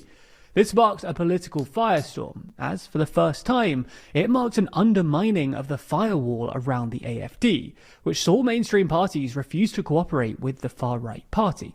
While opposition to the CDU-CSU breaking that taboo came from many sides, including from within the CDU, as well as from the SPD and Greens, perhaps the most powerful and far-reaching condemnation came from the Left Party's joint lead candidate, Heidi Reicheneck. Her fiery speech aimed at CDU leader Friedrich Merz went viral, racking up more than 6 million views on Reicheneck's TikTok alone, and a total estimated 30 million across various platforms. In fact, it was actually on the day of the vote and Reicheneck's speech, January 29th, that the left saw its largest surge in new members. This forms part of what looks like a pretty strong online strategy from the left, which is likely to help the party with younger voters. In fact, the average age of the party's new sign-ups You call everybody a crank, but refuse to acknowledge the fact that my splinter Discord is leading the vanguard. We are 11 members strong, and we hold nightly debate nights and hourly privileged confessions. Now, to be fair, 9 of the members are bots I programmed, and the 100 member is my alt account that isn't banned in Hoscord, but this doesn't take away from the work we are doing. True. That's right. Is 28, and they lean 53% female too. One recent poll shows the left as the joint most popular party, with the Greens, among 18 to 29-year-olds, with 19% support. A massive improvement on the 8% support that they got from that cohort in the 2021 election. The party has doubtless benefited from new leadership too, having replaced its previous co-chairs last year with Jan van Aken and Ines Schwertner, and drafting Heidi Reikenek to be the new co-lead candidate with Van Aken. They are also hoping to recapture some of their traditional Eastern heartlands by standing 3 veteran left politicians as part of the so-called Mission Silverlocks, a tongue-in-cheek reference to the 3 men's average age of 70. The mission's dual purpose is to win 3 constituency seats, which means that even if the party falls below the 5% threshold, it would still be awarded seats corresponding to their vote share. Now, it's worth doing a bit of a reality check here. We've obviously been talking a lot about the relative resurgence of the left, not the kind of dramatic swing that would see it surge to a podium position. Even securing the 6% that they're currently polling would still not be a fantastic result for the left by historic standards. So it might seem that this is sort of an irrelevant story, but that's not the case. Firstly, it will be higher than the party's 2021 result and a rapid improvement on the past year's polling, demonstrating just how quickly electoral trends can change. Secondly, the momentum that the party is enjoying right now could be carried through to the next parliamentary term, especially if strong communicators like Reikenek are returned to parliament. Although its newfound optimism cannot forever mask the persisting political rifts of the party, for example over Israel-Palestine. Finally, the left, or indeed other smaller parties winning parliamentary representation, will impact the forming of the next government. If none of the 3 smaller parties, the left, BSW and FDP, make it into parliament, then the currently first place CDU would likely be able to form their favoured option, a 2-party coalition with either the centre-left SPD or Greens. However, if 2 or 3 of the smaller parties secure representation, then it may force the CDU to form a 3-party coalition. This is considered by the CDU to be far less desirable, as it would weaken their leverage and would come with the kind of inevitable infighting that's plagued the now collapsed 3-party coalition led by Olaf Scholz. So the performance of the left and its fellow smaller parties should indeed be closely watched, because their success could be supremely irritating for the CDU's plans. Although irritation is something all too familiar for anyone who shaves regularly. In fact, lots of people actively don't. Wait, is the rest of this? Oh my god, that's crazy. Young German and voting far right. Germany is heading to the polls. The stakes couldn't be higher. And under-30s could hold all the power as this snap election, called after the collapse of the coalition, comes to a head. I'm travelling across Germany to find out more about what's driving young voters in their droves to support the country's far right. From the party's staunchest supporters, they came and spray stuff like Nazi and so on, to those terrified of what this could bring. And the last time that we saw it was in 1933. And others who are looking to be heard. If you don't inherit the wealth of your, filthy rich parents, then you're probably not gonna ever have the chance to buy an apartment or something. Controversial issues are dividing this country. If you don't like our country, then go home. And the whole thing is playing out on... Bro, they always, why do hogs look the same? They got that same fucking... I don't understand it. They just literally always look the same. What the fuck? What is that? What is about your personal politics that, when you go reactionary, you just end up looking a certain way? It does not make any sense. I don't understand it. Hold on. Let me try to stop mocking them. It's called the universally applicable aesthetic. It's just brain rot. So why does brain rot also change the way you look too? It doesn't make sense. Oh, fuck. It's not working. God damn it. I thought I could potentially try to fix the camera again, but it's not. It's not even. Well, we're still on social media. The alternative for Germany is indeed the one and only alternative for our country, our last option. So you're doing the right thing, is what I'm saying. Even bringing violence to the streets. This is young, German, and voting far right. In November 2024, Germany's traffic light coalition, made up of 3 parties, fell apart when the leader of one of the parties, the FDP, disagreed on the future of the German economy. Enter the AfD. The fucking Tea Party caucus, Tea Party style, Democrat Tea Party style, terrorist lover. I saw the proof. I just saw the proof. I waited 10 minutes to say it, and trust me, I like your uncle a bit, but you are not even funny. What a joke you are. Okay, that's a little contradictory, don't you think? Like, I'm a joke, but I'm not a funny one, I guess. Maybe I'm an unfunny joke. You are shit for this world. Keep getting that money, freak. Leave the world alone. You are poison, really, I swear. Racist? Fascist punk? Yeah, replay this with you shit mouth is true, bro. I don't care about any specific whatever. And bro, you make people hate, trust. F you. Hassan, take it easy. Your mind is middle, or try to be. We all need to take 2 hours shit once in a while. Leave the evil nonsense alone. Don't answer. Shut up, idiots. Banned all handguns. We need military law. Hillary fan here. Kappa. Trump 2020. Donald 2020. This is a joke, lol. George Bush 2020. Kappa. Bush 2020. Knut. Trump hot.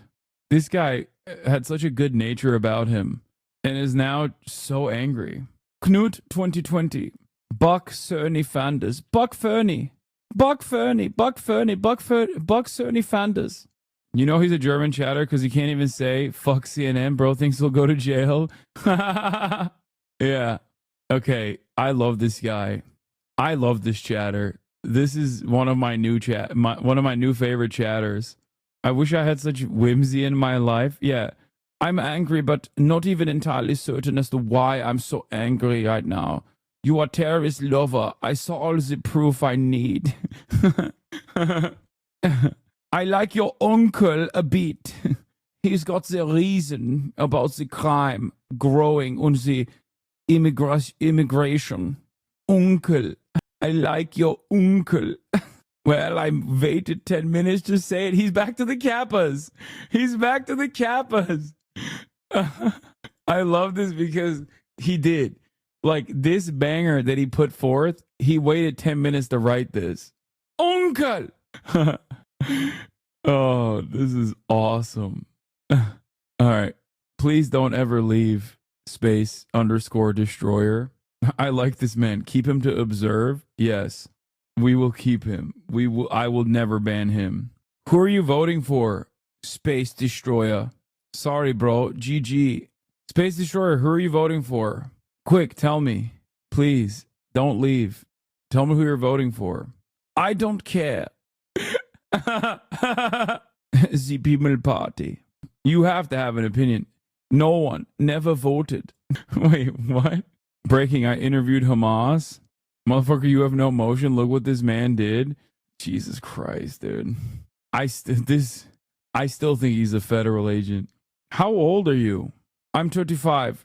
Never voted. Only when I was 18. Yo! So you just don't care about politics? Wait, if you don't care about politics, how the fuck do you find yourself in this community of all communities? Like, even in the past, like around, I guess the American elections was interesting enough for him. I love when we find a new guy. This is definitely a guy that is new. Also, yeah, I don't care about politics. I've never voted. I have no political opinions. Also, you're a terrorist lover is the perfect distillation of like what most people who call me a terrorist lover or a terrorist lover, like what their political understanding of the world is.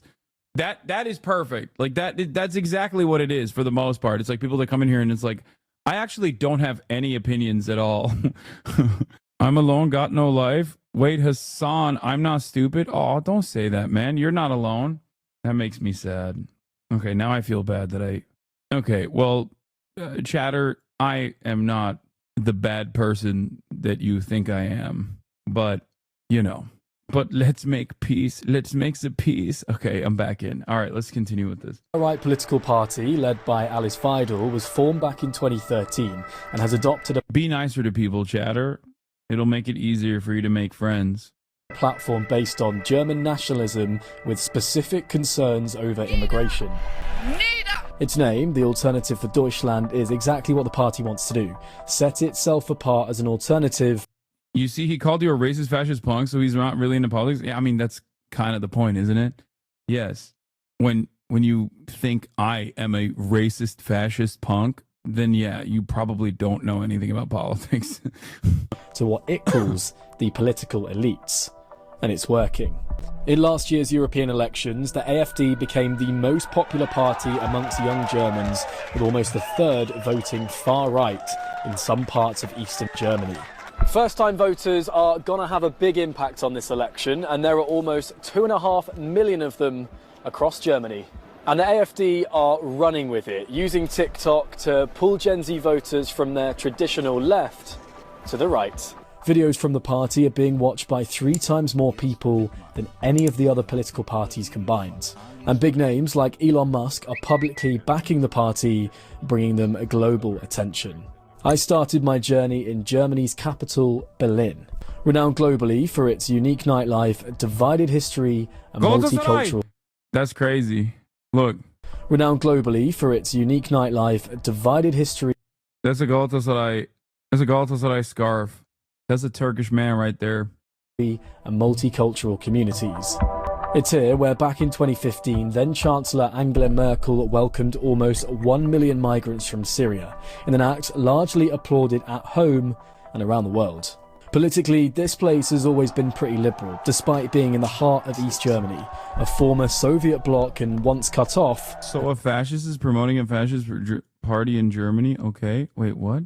Oh, you're talking about Elon Musk. I thought you were talking about me. I'm not promoting that. It's often felt forgotten, and that's what the AfD is hoping to capitalise on. Martin. Hi. George. Nice to meet you. Hi, George. Nice to meet you. Okay. I'm meeting Martin. He's 27 and chairs his local branch of the Young Alternative. I recognise her. Yeah. The former youth organisation of the AfD that was recently dropped. The German government branded them extremist, but the AfD said they broke ties to restructure their party. But despite that, Martin is still campaigning for the AfD. I'm meeting him in the affluent neighbourhood of Charlottenburg. Oh, and he's also brought along his uncle. What's it like being a young... Another uncle, but a good one, yeah. ...politician in somewhere like Berlin that's been seen as, you know, kind of more to the left than the right. Is that hard sometimes? Back in the days, yes, sometimes, because we have a strong Antifa groups here in Berlin, so they attacked us many times. There are some middle fingers, but which is a crime in Germany, which is a crime in Deutschland, I'll have you know. And I got them arrested. They kept calling me German Rittenhouse. They kept saying, Kyle, my name is not Kyle, it's Hans. It was very messed up, yeah. Something shout stuff like fascists or something else. They came and spray. Yeah, his name, mein Name ist Rudolf, after the reindeer, because I also have the rot nose. Yeah. Stuff like Nazi and so on. Were you scared by when that was happening? Were you scared after that? Were you scared to go out and campaign? You want to keep in mind that you are fighting for a good reason, so it's you push it away. So something like this. Dankeschön. And there might be topics like migration. It's a topic that people disagree on a lot.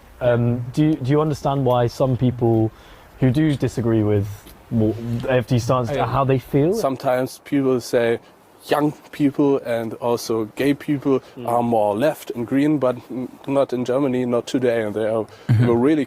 I'm very gay. And I love the AfD. Conservative, they are patriotic, and they vote for AfD. I have 2 friends, they are gay, and they lived many years in Neukölln, a part of Berlin with many Turkish people and people from other Muslim countries. And they had problems when they go over the street holding hands, and that's a problem, of course, for them. Martin's been creating social videos since standing to be a politician. His styles help build a big following. We do something different in Yeah, he's woke, okay? You see, he wants the Turks out because they're not woke. But also, he's not woke. And neither is the AFD. So how does that work? Again, racists love talking about the bigotry of brown people as a negative, while simultaneously they're like, yeah, we want to make sure the bigotry, the homophobia, and all the other hatred is kept in the hands of the Germans, right? We don't like it.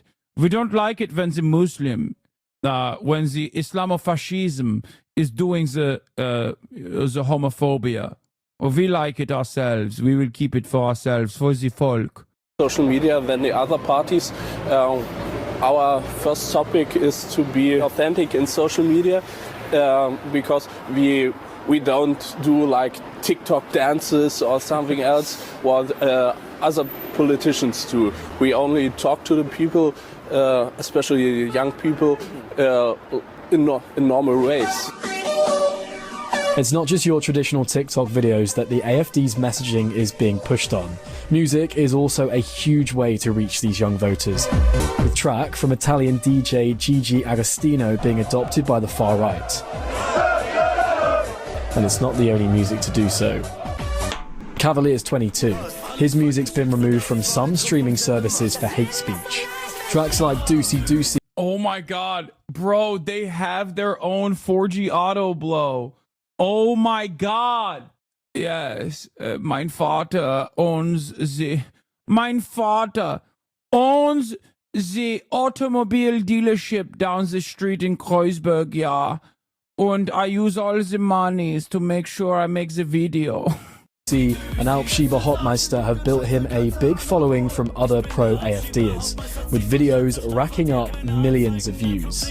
Yes, ja, mein Name ist 4G Autobahn. What sort of topics are those forbidden topics that you cover in your music? Yeah, talking about the big European problem, in my opinion, like migration, and also topics like the LGBTQ.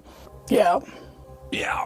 Not, I wouldn't say problem, but there's like a lot of things going on with those LGBTQ scene clubs. So there's a lot of framing on this topic from the media, like LGBTQ. It's okay to be woke and to be gay. I mean, it's okay to be like this, but not the media framing like 24/7 to say, be like this. This gotta be a big Asmongold fan, dude. Yes, as doing the gay stuff in the clubs, the gay clubs, the LGBT clubs, yeah. Not good, yeah. I don't like it. I don't like it one bit. Every time I go, they're so sexy. All the men, they're so sexy. Mein lips gets red from the sucking. I can't stop the kissing. I'm always kissing and kissing and kissing. I hate it. I hate the woke and the gay. Or if you don't like that, you're an or something like this. So shall we have a look at some of your music? Yeah. And then you can talk us through what you're discussing. What should we go for? Doocy Doocy? Yeah, sounds good. Yeah. Doozy is the name of the remigration plane. Go into the plane and then goodbye. Okay. We don't need you here. Yes. Why is he dressed like that? Bro, have you heard all the Wallomat in Germany? It's an app that will ask you a series of questions about 38. Depending on your answers, it will tell you which party aligns more with your views. I gave it to one of them and they turned out leftist. Well, this is about deportation, essentially? Yeah, it is. Yeah. Okay. We're talking about like stuff like stop with like Walla speaking. Yes. Stop with like smoking shisha everywhere. Yeah. Bro, this dude is 22 years old and his racism is like, he's like racist in the same way that like a 70-year-old German guy would be. Stop with the Walla speaking und the shisha. Stop with the donor, please. Like, what the fuck? Yeah, he's 22, by the way. Chatters. Kein Shisha bitte. Yeah, a typical stereotype for like Arabic guys. Do you understand some people might be upset if they're gay or they're from a migrant community about some of the things that you discuss? Is that kind of, I mean, how do you feel about that? Gay community or like left-wing community, they are always anti to everything what we do, because we don't have anything common. I don't think this. Despite those showing the strongest support for Germany's far right, not all young people have decided who they're backing. This is the centre of Berlin, where a stretch of the Berlin Wall once cut the capital in half. I'm meeting Simon and his friends for a night of stand-up comedy. Good to meet you all. How does stand-up comedy in Germany work? I feel like, no disrespect, but I feel like Germans are not particularly and intentionally funny people. You wish you were as coherent as this dude? Facts. Nice to meet you. Nice to meet you. Hello, how you doing? Nice to meet you. Nice to meet you. Simon's big on TikTok, posting videos aimed at other Gen Z voters about the election and politics in Germany. Shall we go in? Is he a Sure. lib? Follow me.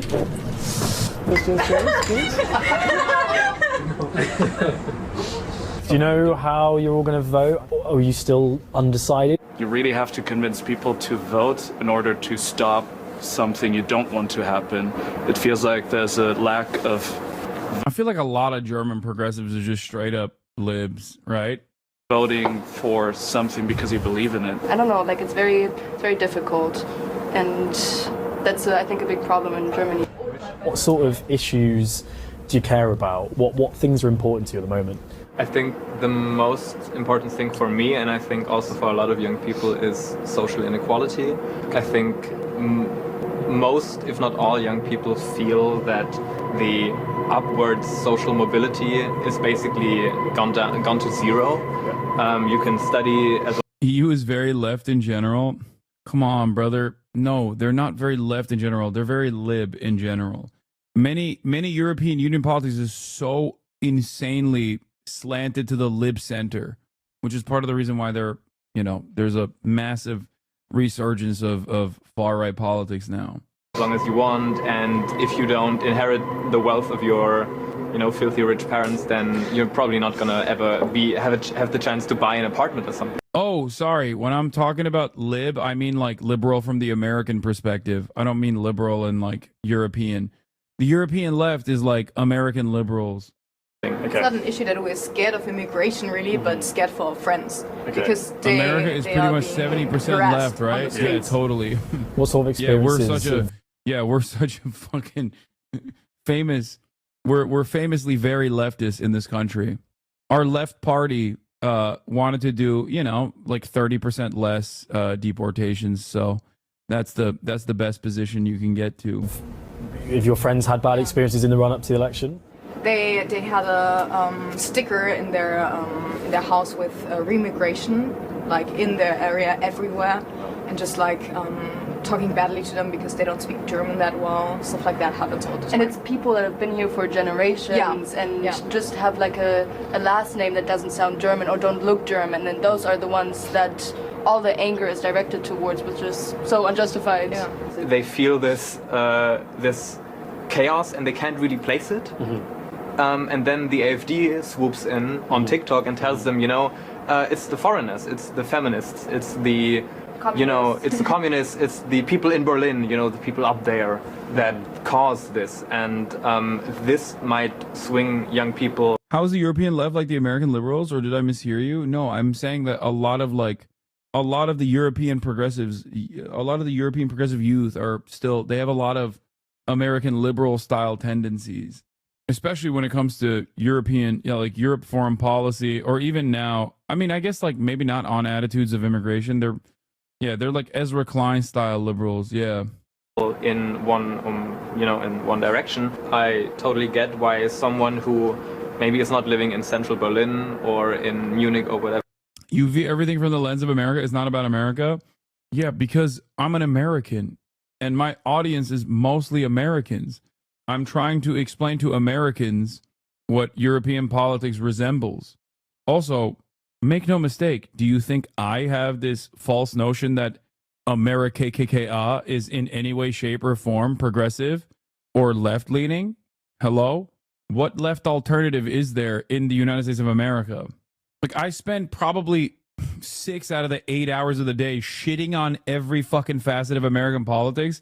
The one time I turn around and say, yeah, a lot of Euro style, like a lot of Euro left is also kind of like liberal adjacent on many key issues, and everybody goes, oh, well, what about your country, huh? Ha, ha, ha. I got you good, yeah. You don't know, stupid American pig. I know, dude. I know. We don't even have healthcare. They'll kill you if you advocate to fucking raise the minimum wage. What do you mean? Why they're just like, maybe screw all this, I'm not voting. Or who are feeling, I just want to give the biggest middle finger I can give to the ones up there, to the elites. Yeah. And the AfD is coming to them and they're saying, I'm your middle finger. Vote for me and I'm sticking the finger to all of them. And I can totally understand why someone would feel like that. What was your reaction when you found out there was going to be a general election? Were you like freaking out with all that? When the news broke and the German government fell apart, we were at the opera. And I think it was also the same day that Donald Trump was re-elected. Yeah, it's a big day. And before the opera started, I was like, on which break do you think the government is going to fall apart? And then the second one it did. One of these AfD guys came to my door to give me a flyer. I opened the door, he saw my face, and he left. You made it! Well done, well Before we leave for the night, I've still got one more question for Simon. Are you and your friends being served a lot of political content, whether it's ads from parties or speeches from certain leaders? I mean, is that a big thing that you're exposed to on TikTok? Yeah, I mean, TikTok has been disregarded by by most of German politicians and parties until I would say around about a year ago. But the far-right party, the AfD, they have been doing TikTok on a very high level for years, and they have a head start that is unimaginable. They have more followers than all other parties combined. If you create a new account, how much content by the far-right party, by the AfD, and by its politicians, how much content you see compared to how much content by more left-leaning parties you see. You can't really escape it. One of those who's been instrumental in the success of the AfD on socials is Eric Achens. He claims to have developed the way they make their content so good. To have an impact, you can't just be a regular politician who talks about politics. You cannot just post your parliamentary speeches and, talk about the economy or whatever. Ugh. You need to be a real world person, someone from the streets. And this is how we, and at the same time though, larger than life. So you need to be a social media star, basically. You need to be real and approachable. And at the same time, you need to be larger than life. And we are living in revolutionary times, and social media is changing everything and the way media works. And with a young leader like Alice Weidel, who's also an engaging speaker, it's no wonder that AfD's videos do so well. Alice Weidel, the head of the AfD, she has a real fandom around her. Like, there are a lot of people who are fans of her, and it's like a people cult, like a fandom around one person, one politician, and that. Bro, how is, like, come on. Donald Trump at least is literally a TV star, okay? And he's unironically very telegenic. He's zesty as fuck. He's very telegenic. Like, Germans look at an accountant wearing a turtleneck and go, oh mein Gott, ich kann nicht glauben, this is the greatest television star, she's beautiful. Oh mein God. How can you develop a cult around this, dude? How is that even possible? I genuinely don't get it. She looks like the lady that did Theranos.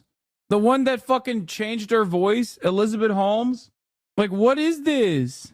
Your job is the exact opposite, but yet the exact same aesthetically. Don't pretend that's not exactly your job, too. Maybe some more political thought and a longer consistent format on the opposing side, but you're the same. I'm confused as to what you're saying. But if you're saying like, yes, make politics more approachable and more palatable, yes, that is in the most reductive terms, that is what my job is. She has more riz than most people in the Bundestag. Have you seen Scholz? Yeah, I have. He is the bad boy. He is known as the bad boy of the Bundestag. Did you not see him standing in the corner of the podium? He is a bad boy. That's very unique because there is no other politician in Germany at that moment who has a fan base like that, like creating videos. The algorithm of the platform works for like polarizing, populist speeches very well. These videos are having a real-life impact. I'm heading 200 miles south to Erfurt. Do you realize that Germans are watching you and you are doing the accent? Yes. Because I realize that Germans are watching me and they're thinking in that accent. And when they speak English to their mobile phones or the desktop monitor, yeah, they sound exactly like this. They're like, Hassan, that is not how I sound. Why? Capital city of the German state of Thüringen. Thüringen has always been a right-wing stronghold. After all, it's where the Nazis first entered regional power in 1929. In 1935, Adolf Hitler staged a mass rally here that was attended by 75,000 people. Today, the regional branch is led by Björn Höcke, a controversial figure who was found guilty and fined for using a Nazi slogan on 2 separate occasions. The regional government now classes the Thüringen branch of the AfD as a far-right extremist group. I'm meeting Azra, Kim and Helene. They're second-generation immigrants who are watching the place they call home they gotta be woke. Become more hostile. The girls are German and have lived in the area for most of their life. Was Höcke the one that was the German teacher who like denied the Holocaust, or was that a different AfD guy? Or was he also one of the AfD guys that also denied the Holocaust? The answer, yes, doesn't really whittle it down. Yeah, oh, he's the history teacher. Okay, oh, that's the one. Yeah, he's the worst one, right? Out of all the AfD guys, he's literally like the most annoying one who's like, oh, I didn't mean that. By German law, you can officially call him a Nazi without going to jail. Yeah, that's a cool guy to have as like the most prominent figure in your party, as you basically substitute him with a symbolic figurehead that does slam dunks on TikToks and SJW owned compilations, who is a lesbian woman who lives in Switzerland with a Sri Lankan wife, so that you can be like, what do you mean? AFC is not racist. I mean, look at my lesbian. Meanwhile, the other guy is literally doing Hitler speeches in German, in the original German. She said, I'm not queer, I just live with a woman. That's awesome. But are increasingly getting scared about their safety. I came to Erfurt with my family and we just went shopping and we were talking in Turkish to each other and someone behind us said, scheiß Ausländer. And this is something which I still, which is still in my head and which I can't just forget.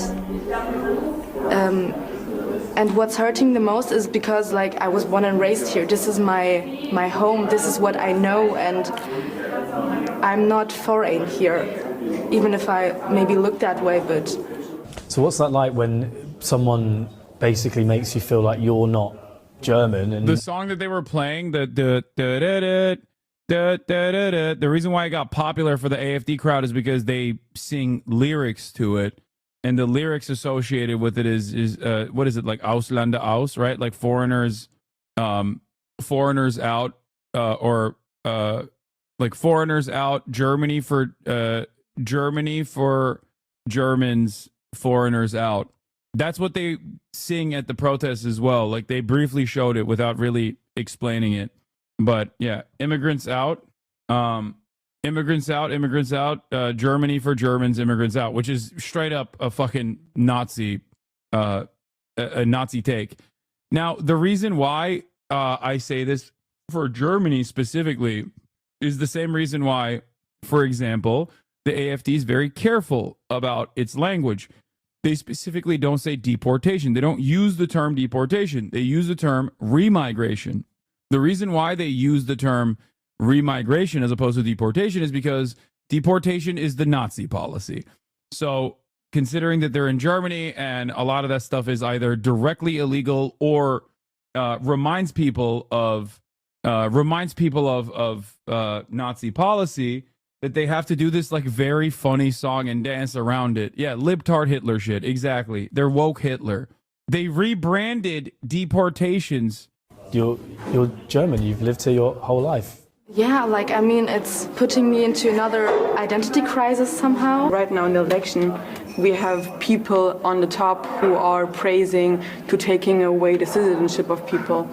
And the last time that we saw it was in 1933. When you hear words like remigration used, when you hear politicians on the right talk about immigrants in ways that, you know, a lot of people would find upsetting, how does that make you feel when you I don't know, you're on TikTok, you're on social media, you see these sorts of videos, you hear people use these words? It makes me angry.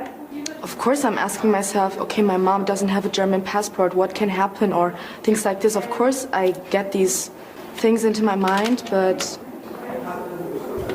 it's making me sad that the politicians nowadays are mainly focused on this topic, migration, like as if we would not have any other problems.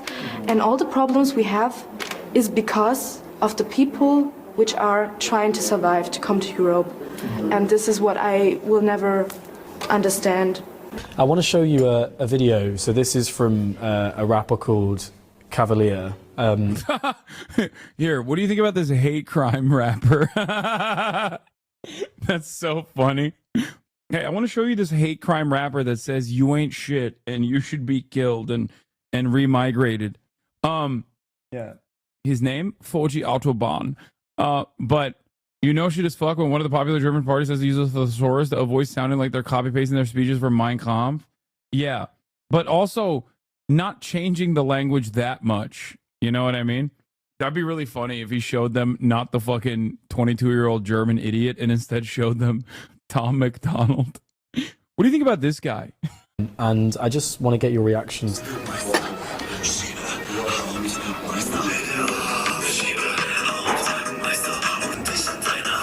How many views does this have? Almost a million. Almost a million. Oh, that's so scary. It's scary that people can take this serious. Is Germany a place that you'd want to stay living in? I mean, yes, we're fighting together. Yeah, I think it's a question we should talk about. I learned about that Türkümüz song from your stream, and I didn't know it was a far-right nationalist thing until my Turkish friend heard it and had to tell me. Thanks for that. I literally told you guys that Turkish trap song that I play is like an insanely racist, far-right ultra-nationalist song. I play it to make fun of it all the time. So I think... Wait, what did he ask living them? In? Wait, did he play the racist song and then went, you still want to live here? He's like, why don't you just get out on your own? Why don't you just do remigration? You know, before they get to you and force you to remigrate. The old German way. That's we're fighting crazy. together. Yeah, I think it's a question we should talk about. So I think it's more about, because this should not the answer to leave, it should the answer to find a solution for humanity, I guess. This is our home. Like, we were born here, we lived a big part or almost our whole life here, and I don't know, like, why should I leave my home, or where should I go? I've come to the city of Potsdam, where one of the AfD's last pre-election events is taking place, just 2 weeks before the big day. But the counter-protests have already begun. Here, hundreds are gathering to openly show their support for the party, something that would have seemed unimaginable just 5 years ago. Backing the far right is no longer taboo. Eure Kinder! We are in the square in the middle of Potsdam where the rally is taking place, and it's kind of an unusual feel for a political event because it's a bit like a party. There's lots of loud music, lots of dancing, and unusually for an event like this, I guess, lots of young faces, and a lot of them are right behind me. See, yeah, they're playing the...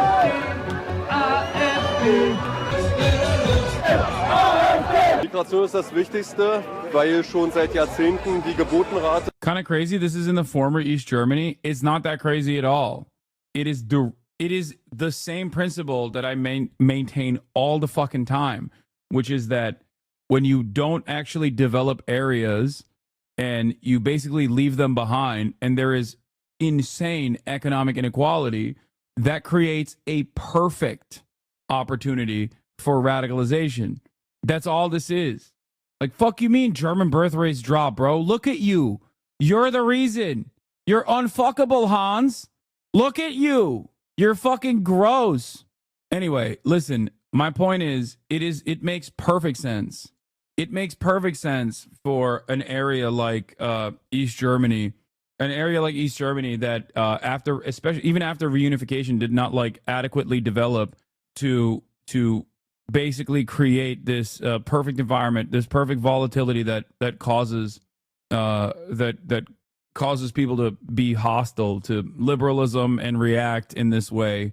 East Germany was bought up by rich West Germans, and they don't pay taxes. East Germany, so many are still poor, as the areas were never developed at the same pace. Yeah. West Germany destroyed the GDR industry. Young people went away. Nazis went to the XDR and used the socioeconomic hole. Same old fascist playbook. It's funny to see German Nazis because they just all look like Richard Spencer. They straight up look the part. In Deutschland so niedrig ist, dass wir Deutsche immer weniger werden. Unsere Regierung versucht das auszugleichen, indem sie sich kulturfremde Ausländer nach Deutschland. Yeah, culturally clueless foreigners who don't respect the endless bounty of German culture. Importieren. Und das ist aber keine Lösung. Dass ich mich auf der Straße wieder frei rumlaufen kann, nicht Angst haben muss, dass ich mit Messer bedroht werde oder vergewaltigt werde. Yeah. I would like to be exclusively raped by Germans, please.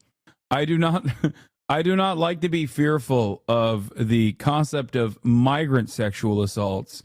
I would like the folk to be able to do the sexual assaults instead. Like, what kind of fucking attitude is this? What kind of statement is this? Aufgrund der migrationspolitischen Themen, also das ist für mich sehr wichtig, dass man zum Beispiel auch in den Nachrichten andauernd sieht, die ganzen Terrorangriffe und alles. Es muss ein Ende haben. Außerdem geht es ja auch primär darum, die Ausländer rauszuschicken, die kriminell sind, die sich hier nicht integrieren wollen. Ich meine, für einen Auszubildenden bin ich ein gut verdienter Auszubildender, aber ich kann mir keine Wohnung leisten, weil die Migrationspolitik da am Weg. Migration is the reason why I can't have good rent. Because all the migrants, all the first gen, second generation immigrants are landlords, famously. Weg steht. Ich zahle mich dumm und dämlich für eine scheiß Wohnung.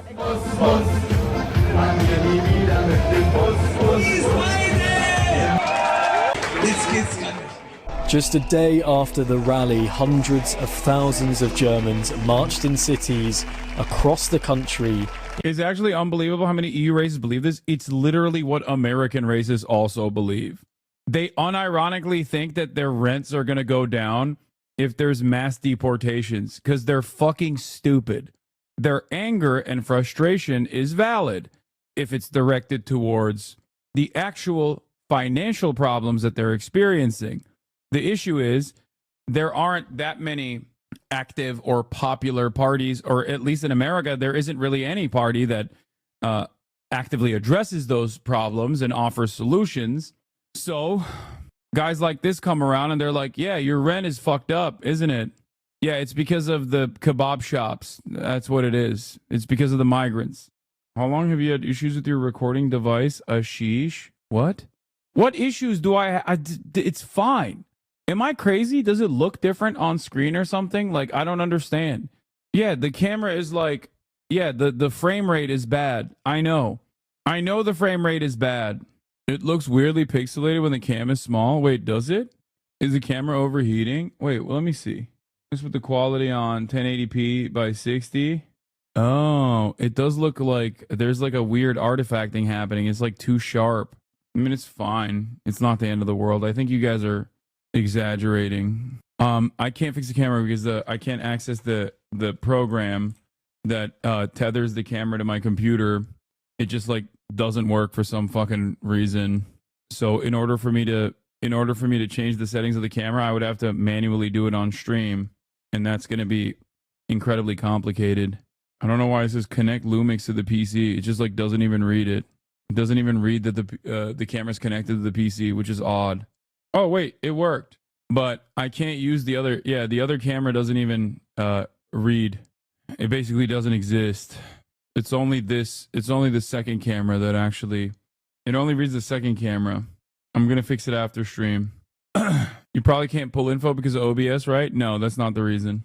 Not trying to be an obnoxious chatter, but as a hostile editor, you've done really well not swearing as much, but that has kind of fell off the last week. My bad. I'll try to get better. On OBS, if you click on scale filtering, it might reduce the noise. What do I do? Point? That's worse. That made it worse. Bilinear? Is that better? I think that might have fixed it. I think scale filtering bilinear fixed it. There you go. In protest against the AFD. Whatever the results of this election, it's unlikely to bring an end to the current political division across the country. With God damn, we did so much fucking German news today. Holy shit. All right, let's talk about South Florida. South Florida man shot 2 Israelis he thought were Palestinians, cops say.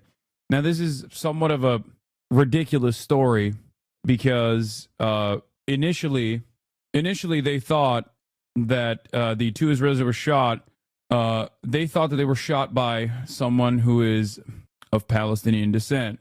Okay?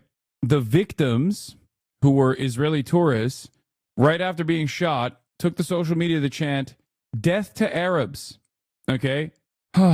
Anyway, let's watch the story, and let's figure out if it was actually a Palestinian person who shot these Israeli tourists. Story you'll only see on Local 10. 2 men were shot at more than a dozen times while driving on Miami Beach. Tonight, we hear from those victims. Local 10's crime specialist Bridget Matter is live on Miami Beach with the exclusive. Bridget. And it's truly a miracle that these 2 were not seriously hurt. They say that while they were driving, they were randomly attacked, a man shooting off as many as 17 shots at their car. This is the mugshot for 27-year-old Mordecai Braffman. He's accused of shooting at 2 men in my... I'm glad I prefaced this with the guys were like, "Oh, Palestinian terrorists attacked us." Which is crazy because the article itself, I think, like what they posted it, that literally features a guy who shot them. And his name is Mordecai, which is not a common Palestinian name. Okay? Just gonna put that out there. All right? Mordecai Braffman, 28. Why does he look so smug in the mugshot? I do not know. Oh, I think he thought that they were Palestinian too. Miami Beach Saturday. That's the reason, ironically enough. Evening. There was a truck passing next to him. Right on him. Boom, boom, boom, boom, boom. He just randomly started shooting it. Ari Rive was shot in the shoulder. He spoke to us with help from his cousin to translate. He says he and his father were randomly attacked while driving off Alton Road, the 2 visiting from Israel. Video shows their car riddled with bullets. Police say 17 shots were fired. He put the window down from the driver's seat and just blasted them. Ari was hit in the shoulder. The bullet still lodged in his body following the attack. After they took off, he tried shooting them from the back of their car. Bullet went through right next to him, right next to his ear because he was the driver. And he was holding his dad's head because he thought the dad got shot in the head. Surveillance video shows the men trying to get help from a nearby business. The suspect was quickly arrested. In the arrest form, it says Braffman. He saw 2 Palestinians and shot and killed both. That's why he has that fucking smug ass face in the mugshot, by the way. It is literally the real life Spider-Man pointing finger at each other meme. This dude, okay, thought he saw a bunch of Mizrahi Jews, okay, who were literally visiting from fucking Israel and thought, "Oh, look at these goddamn Arabs. They must be Palestinian, pro-Palestinian Arabs. They must be Muslims." And he just started in the most Florida man way possible, blasting. Yeah, 17 shots, 17 closer in shots and only 1 hit. He's IDF for sure. Oh, yeah. Yeah. My man said, "Oh, my bad. I thought we were in fucking the West Bank." He said to himself, "Sorry, I was going to spit, but it was too far for me to spit. And some of the spittle might actually get caught in my own car. so I chose the blast instead. The other side of the story that's crazy is they also thought that the dude shooting them was Palestinian or Arab. My father and I went through a murder attempt against anti-Semitic background. They tried to murder us in the heart of Miami, but the creator of the world is with us, so he didn't go. I want to say thank you to everyone for their support, and it is not taken for granted with Israel live. Death to the Arabs. Y'all are so fucking brain dead, dude. What an insane situation. Now, I don't know if Mordecai Brofman is Israeli or if he's a homegrown American Zionist sociopath, okay? But we at least know the victims were Israeli. But it doesn't change the reality that both of the parties involved thought the other party was Arab. Well, I guess the Israelis were Arab. They were Arab Jews, but, you know, that doesn't stop them from not thinking they're Arab ethnically and then saying death to the Arabs regardless. Oh, my God. So is anybody Arab in this scenario? Technically, the Israelis that are visiting are Arab Jews. But, of course, if you say that, then they get very mad at you because, sorry, that's just how it is. Zionism is a fucking ethno-religious supremacist attitude that dictates that if you're Jewish and Arab, then you're not Arab. Arab is a pejorative. Mordecai is an American pro-Israel supporter. Oh, this is one of our boys, okay? He's a homegrown. Makes sense. American pro-Israel supporter fired 17 rounds at a father and a son in Miami Beach, wounding both. Believing he had killed them, he reportedly told the police, "I killed 2 Palestinians." Yeah, he thought he shot and killed them. The suspect was quickly arrested. In the arrest form, it says Brafman told detectives he saw 2 Palestinians and shot and killed both. The victims and the suspect did not know one another. Father and son say it was a miracle neither were seriously hurt. He's saying God gave him life as a gift, and he's still alive, so he's happy. The two say they're thankful for a security guard at one of those businesses that helped them and called 911. As for the suspect, he's facing a second-degree attempted murder charge. We're live in Miami Beach tonight. Bridget Matter, Local 10 News. Incredible stuff. Incredible stuff. Like, what do I say about this? This is the type of shit Mordecai was on. Mordecai Brofman follows only 8 people on Instagram. This is one of them. The Jewish Marksman, an account promoting Jewish vigilantism. Proud Jew, husband, father, and serious American. Firearms training and guidance for serious citizens. Bring them home now. Let's be clear. Untrained protection is no protection at all. The Jewish community needs defenders, not just gun owners. Ay, ay, ay. I mean, this is the famous case that I'm talking about, ironically. IDF reserve is charged with manslaughter after killing civilian who stopped terror attack. Aviad Frisia is charged with manslaughter for killing Yuval Kestelman, a civilian who stopped a terror attack in Jerusalem. Frisia mistook Kestelman for an attacker, firing despite clear signs he posed no threat. By the way, they fucking released him initially. And then people were like, what the fuck are you doing? Oh, there's a ton of JDL fanboys in South Florida area. This isn't surprising. Yeah. The dude who shot was on his knees, hands up in the air. I think he was a former policeman, or was literally I think currently a cop, or he was just like an off-duty cop or something. Okay. And this dude went up and shot and killed him when he was on his fucking knees with his hands in the air, speaking in Hebrew, saying he's Jewish. How can a guy who was literally shot for looking too Arab immediately go online and write death to Arabs? You know, that's how it happens. Anti-Semitic incident in Miami. They literally write who the shooter is, but they still call it anti-Semitic on HebrewNews.com. Anti-Semitic incident in Miami. He shot Palestinians and revealed that he had hit Jews with a kippah. Check this one out. Mordecai Brofman, a frequent customer of Bagel Time Cafe, said his heart breaks for his community. It's absolutely abhorrent to see this kind of vandalism for not only showing pride for Israel, but pride for the United States, said Brofman. Brofman said there are months that he eats breakfast and lunch at the restaurant every day and cannot believe what people are capable of. To see this level of fragmentation is very, very unfortunate, said Brofman, when he found out that the cafe he frequents, the Miami Beach Bagel Shop, faced a third act of hatred. The act of hatred was a man tearing down and stealing the fucking American flag. It's anti-Semitic to mistake Jews for Arabs, don't you understand? Oh, true, that's what they meant. Except they were Arab. They're just Jewish Arabs. They're Arab Jews. They're Mizrahi. Anyway, what is this? However bad you thought the Daily Telegraph anti-Semitic stunt was, it's probably way worse, and here's proof. See for yourself why this needs to be reported. Oh, this is the Australian story that I wanted to talk about. Wasn't this like what do you call it? There are claims tonight of a media stunt intended to catch out a Palestine-supporting Sydney restaurant. The owner of Cairo Takeaway in the Inner West says his staff were targeted by a hidden camera setup in a bid to get them saying something inflammatory relating to the conflict in Gaza. What began as a simple takeaway order, a cup of hibiscus tea for the man in the white shirt and hat, ended in confrontation. Is there any evidence the parties involved are Zionists? Does evidence not point to the man who was manning the gun that fired? Passive voice intended, by the way, is an Asmonis? What? I can't understand what kind of joke you're trying to make there. Yes, the American Jewish guy that thought that he saw Palestinians and thought that he killed them was pro-Israel. Yes. It's not simply because he's Jewish that I'm making this assertion. I'm making this assertion because he shot 2 Arab-looking people thinking that they were Palestinians, and he also shot them and thought that he killed them. Outside. And I'll do exactly what you did to me, filming.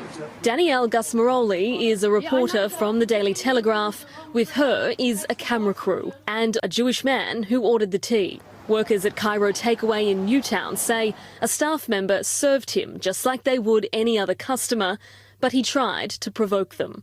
Employees were too afraid to speak on camera, but told 10 News First the customer said, "Am I upsetting you being here?" And she said, "No, I'm just asking you what you are." He says, "Because I'm Jewish." Staff claim when the waitress walked away outside, she became aware the customer was with a camera crew and she began filming. Who comes into a restaurant and asks me a question about this gentleman who I don't even know? In what's alleged to be an organised stunt that didn't go to plan. We are a small corner restaurant in Newtown that is proud to stand in solidarity with this community, which is why I believe we were targeted and harassed by a male on Tuesday. If this incident was a setup gone wrong, it paints an ugly picture. Oh, the owner does it? here has made accusations that these journalists... Does it? What do you mean? That's... How many of these fucking stories have happened? Like, what do you mean? It's literally... It's always the same principle, too. Person walks into, like, a cafe or whatever, starts freaking the fuck out after seeing, like, anyone that is wearing a keffiyeh or anyone that, like, even resembles a person of Arab descent. And then, luckily for everybody involved, there are a million different smartphones with cameras everywhere. So they usually film the entire fucking process. Obviously, the parties that want to claim anti-Semitism will always be like, oh, they attacked me because I'm Jewish. They attacked me because I'm Jewish. No, they didn't attack you. You attacked them. The fuck do you mean? It happened in, like, what was it? Like Panera.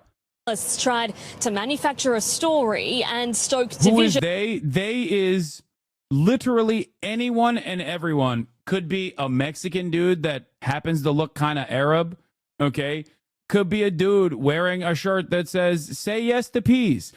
They could be a child's artwork in the form of a quilt in the fucking UN headquarters that says, "Give peace a chance." Okay. Could be a pregnant lady at a Panera. It seems insane when I say this. These are all real instances of this exact same thing happening. They could be a bunch of people literally in a drum circle singing Kumbaya as a lady stands in front of them claiming that they're not scared because they're wearing a t-shirt that they drew the Star of David on, and the people want nothing to do with this lady. At a time when tension in the community is already high. It's still not clear if this is indeed the case. We will not be bullied. It's now a police matter, and hopefully they treat this matter quite seriously. Police have formally requested a copy of the footage, while 10 News First has made repeated efforts to clarify these allegations with News Corp today, but our calls and emails were not returned. We also tried to contact the customer. Taylor Ryan for 10 News First. Anyway, here's the... And Cairo takes all on a right. Wait, there's more Tuesday coverage. afternoon and Cairo Takeaway Cafe is buzzing when a man wearing a Star of David cap walks in and orders a hibiscus tea. He moves to the back of the cafe, wearing glasses with a camera. He turns them on and he leaves, following the female staff member who served him. They're at the door when the man in the cap speaks up. The alleged conversation relayed to the cafe's chef. Am I upsetting you being here? And she said, no, I'm just asking you what you want. He says, because I'm Jewish. Seconds later, a senior journalist from the Daily Telegraph enters with her photographer and allegedly asks the same female server, have you got a problem with the man with the white cap? She says, wow, $150 million in Knesset grants for Better Hasbara in the year 2025. This is the best we got. That's crazy. That is crazy. Here's an expose on the Cairo takeaway stunt, building anti-Semitism one caper at a time. They were offended by a mural by a famous artist there. He has rocked up at pro-Pal protest to cause trouble. Within 2 days, 2 Muslims were attacked in Sydney. One of them was pregnant. Literally nothing in the media. At the same time, well-known Lebanese artist meant to represent Australia at Venice Biennale was dropped, breaking all normal processes. It's so strange, dude. It's like it's basically like, oh, you just start shit, you try to cry bully your way out of it, even if it's just like a genuinely failed attempt, but the administrators still follow through on the process and just like excommunicate pro-Palestinian or even fucking any kind of like Arab association that they might have had. It's insane. And I guess it's like very similar to the way that conservatives operated for years to create perceived victimhood. This is all this is. People who are pro-Israel are just fucking conservative. That's it. And they cry bully in the same exact fucking way. It's the same shit. Like, you go to a protest, okay? You get as annoying as you possibly can be. You pull up a fucking phone camera and you film it and you go, see, they're attacking me. The only difference, on the other hand, is that when white conservative men do this, everybody goes, okay, dude, shut the fuck up. Like, stop crying. Okay? The fuck are you talking about? But because anti-Semitism is a real issue, okay, and Jewish people are still in the Western world a marginalized identity, there's a lot more motion in progressive circles that towards this sort of thing, and people actually do treat it seriously and not regard it in the same fucking way that they would if it was like a white Christian guy being like, Christianity is under attack. You see, they're being gay in my vicinity. It's the same reactionary principle, however. Okay? That's the only difference. And the negative consequences of this, that for some weird reason, Jewish Zionists do not fucking recognize, is that you're just undermining a very real problem with anti-Semitism by diluting the pool with ridiculous bullshit like this. And I don't know why ultra-Zionist, Zionist Jewish people in the Western world think that their allegiance with Gentile fascists will hold. I don't know why they think this. Okay? I genuinely don't know why. I genuinely do not understand why they are so confident that, like, the Gentiles will not inevitably go back to the old ways. Okay? It is shocking. Last Tuesday morning, Israeli-Australian Birnbaum donned his white Star of David cap, white t-shirt, and a prominent Star of David necklace on his chest, and headed to Cairo takeaway with Daily Telegraph journalist Danielle Guzmerali and a camera person in tow, ostensibly seeking evidence that there is a crisis of anti-Semitism in Sydney, including in the inner West. An internal Telegraph plan revealed by Crikey last week indicated that he would be wearing video glasses. But Birnbaum has since denied using them, although it appears he has used the glasses to covertly record police officers in the past. Guzmerali and other News Corp reporters acquainted with Birnbaum because they have previously used him as a source. The plan referred to him as an undercover Jewish man. News Corp chose Cairo Takeaway for its covert journalism because its owner, Hashim El-Masri, is well known for his support for Palestine. If there was any doubt, a large mural in Palestinian colors by well-known artist Scotty Marsh is featured on the laneway wall behind the restaurant. Undercover, by the way. On Sunday, Cairo Takeaway organized the Gadigal de Gaza fundraiser for Palestine at the Factory Theatre in Prime Minister Anthony Albanese's seat of Grandler? I don't know how to say that. Anyway, Birnbaum has served hibiscus tea. He ordered the Cairo Takeaway. He started interrogating the staff about their attitude to his Jewishness. By then, the restaurant staff had tweaked the media presence, and the sting, rather than being a successful hit, turned into an embarrassment. The Telegraph duo found themselves publicly accused of divisive journalism as they retreated up the street. That evening, a detailed account of the botched undercover hit was published on social media. The Sydney Morning Herald and other outlets took up the story. Owner Hashim El-Masri alleged that Birnbaum made a series of provocative comments to staff in an attempt to spark an argument. Our staff members were subjected to a deliberate orchestrated incident at our establishment, he told SMH. The Cairo Takeaway Instagram account attracted thousands of comments, including some from people who claimed that Birnbaum had previously tried to provoke them at pro-Palestinian protests. Birnbaum has hired prominent defamation lawyer Rebecca Giles, who threatened to sue El-Masri if the statements on his Cairo Takeaway Instagram account were not removed by late Friday. The statements remain unchanged. Birnbaum has described those statements as wholly incorrect and scandalously false. What is this? One of the weirdest stories regarding anti-Semitism in Australia. Story barely makes sense. Dual caravan as it happened. Brisbane Times. Dual caravan as it happened. Police under pressure to make arrest. Jewish community believes puppet masters still at large. Pressure is mounting on NSW police to make arrests over apparent plot to target a Sydney synagogue with stolen mining explosives, and the number of anti-Semitic city attacks across the city grows. But authorities are defending the decision to keep the potential threat to the community secret for 10 days, despite criticism from Jewish groups and leaders. Here's everything you need to know as we wrap up our coverage for the night. A Dural local discovered and moved an abandoned caravan left on Derrywong Road on January 19th. When the local looked inside and discovered explosives, they called the police. Inside the caravan, police found a note with an address of a Sydney synagogue. The amount of power gel explosives discovered could create a 40-meter blast wave, police said. The explosives were believed to have been stolen from a mining site. More than 100 police officers have been assigned to the investigation. Police have arrested several people over recent anti-Semitic attacks across Sydney under Strike Force Pearl, but none over the explosives. Police believe the apparent plot is linked to be orchestrated attacks directed by people above the alleged perpetrators arrested so far. Jewish groups believe the puppet masters behind the violence are yet to be apprehended. Both police and the state government have defended their decision to stay quiet on the investigation despite criticism from the Jewish community. Police Commissioner Karen Webb said the caravan investigation has been compromised when details were leaked to the media, triggering a succession of scrambled police and government press conferences. 2 people arrested on the periphery of this investigation, Tammy Ferrugia and her partner Scott Marshall, had already been arrested under Strike Force Pearl. A third person allegedly named on a police warrant alongside the couple. None of these 3 people have been charged over the explosives. The owner of the caravan is in police custody but has not been charged in relation to this incident. He was previously arrested for other alleged offending, police said.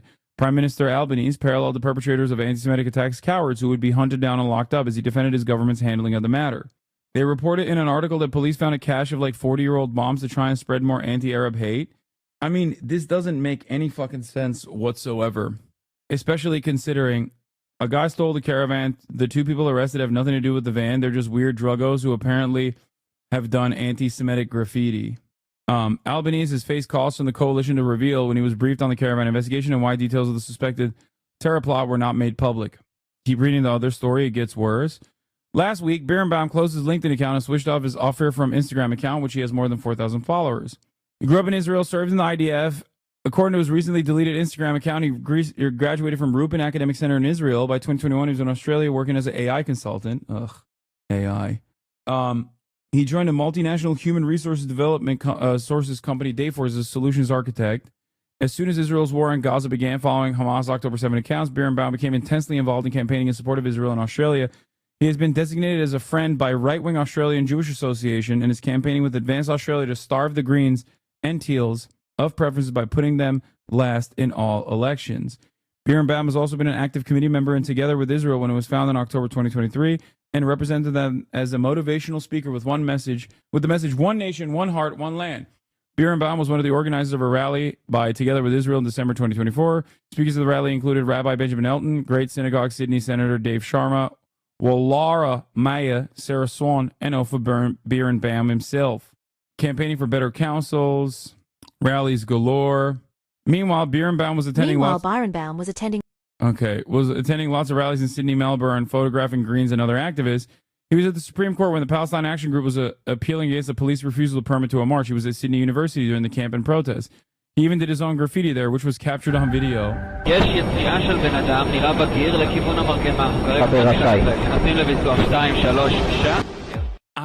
Oh my God. It's always psytrance. It's always psytrance, dude. What the fuck? What the fuck? Oh, you weren't expecting that? Oh, sick, dude. He really did a number on this graffiti tunnel. Wait, why is he covering Colombia? What happened? What? Oh, because Israel's got smoke with Colombia too. That's true. On December 5th, as a protest was held across the road from the Great Synagogue at Elizabeth Street, Sydney, against the celebration for Israel Institute of Technology, the Technion. As Birnbaum approached the synagogue for the event, he pulled out an Israeli flag. He vigorously objected when the police assigned to the protest accused him of deliberately trying to provoke a confrontation. Oh, the flags, man. The fucking flag. Oh my God. In America, they got the American flag with the Israeli flag side by side too. It's so funny. Anyway, the Jewish inventor of the pager. Someone made sure you'll do your BDS properly. Kaya, back up. Kaya, get away. Kaya, no. Oh my God, you're so annoying. Kaya, get up. Up. Place. Hey, place. Come on. Up. Hey, up. Place. You don't understand. She's standing right underneath my chair. I accidentally almost fucking broke her tail. And she's so goddamn heavy. I can't even move her with ease. No gods, no masters. I know.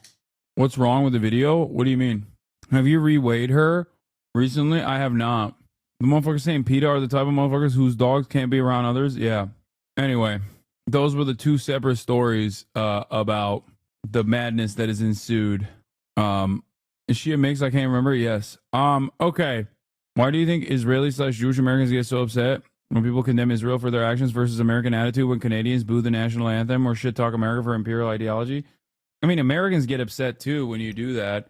The only difference is there is no real bigotry that you can attach to in terms of like when I say fuck America, America's done awful shit around the world. Yeah, that is very frustrating for a lot of people who love America. The only difference there, however, is that the people that love America can't turn around and be like, well, you're being a real anti-American bigot. Or even if they were to say that, you laugh at those people. But the problem here is when you do that about Israel, people who love Israel turn around and go, oh, you hate Jews. Hating Jews is a real form of bigotry. So it's understandably taken more seriously than when someone says, oh, you hate America, you're anti-American. You understand? All right.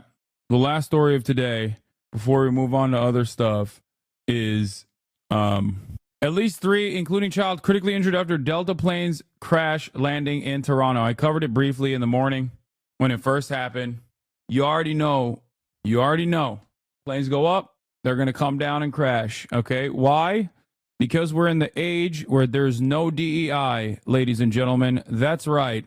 It turns out it was always DEI or die. Hello, everyone. I'm Major Garrett coming to you from New York City. We start tonight with breaking news. 1 child and 2 adults have been critically injured. That's what authorities say after a Delta flight from Minneapolis flipped upside down at Toronto's Pearson Airport. As you can see, the runway is covered with snow, and there were wind gusts, crosswind gusts of up to 40 miles per hour at the time of this crash. 14 people in all, authorities tell us, were transported to area hospitals. I want to bring in commercial airline pilot Laura Einsettler. I hope that I've got that right, Laura, for your assessment. Yeah, we need more Lauras. Laura shouldn't be on television. She should be manning the fucking plane. Or rather, womaning the fucking plane. Okay? Do you understand? There's your problem. All the female pilots got fired for DEI, and now they're on television instead of flying the fucking planes.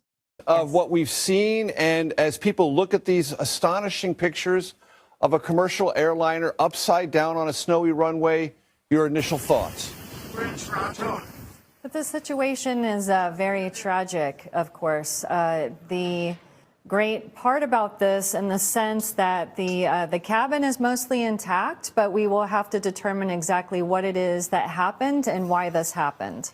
And as you look at it, it is a tragic situation. The initial reports seem to be much more positive than our deepest fears would have reasonably led us to suspect, looking at a commercial airliner upside down. That has to be testament to the crew. They're going to be looking at different factors that are involved in this, such as the gusty wind conditions. Guys, planes do that sometimes when there's no fucking DEI, okay? That's it. Conditions. It is very challenging, especially in February, to be. Bro, let me tell you, you bet your ass I'm keeping that shit on, the seatbelt. You know how they're always like, oh, please keep your seatbelts fastened until the plane comes to a full halt. And everybody always takes them off. And by everybody, I mean I always take it off. The moment that the tires, the rubber hits that goddamn runway, I'm like, all right, time to take the seatbelt off. Going forward, never again. You understand me? I'm keeping them shits on until after people get up, okay? I'm testing the waters. I'm like, you can get up and try to grab your bag before me. It's all good. It's all good, baby. We ain't going nowhere, okay? Never been a stickler for this kind of safety measure. I always am the type of person who thought that it's like not that big of a deal. Who cares? You know what I mean? I'm clapping every time a plane safely lands, okay? I'm clapping extra hard when we actually safely get out of the plane. And also on top of that, I'm not taking those seatbelts off. Operating in and out of Toronto. The airport does an excellent job in maintaining typically clear runways for us as we're landing and taking off in and out of there. They're going to be looking at things like wind gusts, wind shear, possible wake turbulence situations, what the crew was experiencing, and take the details from there with the NTSB, the CAA, and the FAA. And Laura, to my untrained eye, it is something that I'm assuming on approach, something happened with the wind that was of such significant turbulence that it turned the plane upside down. That's just my uneducated look at the video, wondering what might have happened. Does that seem like a plausible scenario to you? It depends on the variables of the circumstances. So how strong were the wind gusts? The capabilities, of course, of the aircraft and the crew, their experience. Were there any larger jets possibly preceding this to kick off any wake turbulence in addition to gusty winds? What were the runway conditions? Things of that nature. None of this explains how this thing fucking flipped. Like, please explain to me how a plane just flips upside down. As far as aviation incidents goes, this one is truly insane. I get the runway is icy. Fine. How does the plane flip? Body is round. If a ring whips off, it'll rotate like a ciggy. Hashtag dark woke. Crash another plane. And another thing. Every day that wokeness is not reinstated in this country, people will DEI. Starting tonight, I'm a day them of my word. Come on. Don't take no video. Bro, you know the worst part about this is, because like luckily they all survived, right? The worst part about it is extracting your luggage from that. Oh my God. Oh my God, dude. You ain't getting your luggage back. Let me tell you. Okay? You are not getting your luggage back. I don't think it's... Whoa. She's getting a handful. Come on. That's crazy. I didn't even notice that. Don't take no video. Take that phone away. Holy fuck. Holy fuck. Holy fuck. Oh my fucking God. Yo, I was just on this fucking plane. That's so crazy. Oh my God.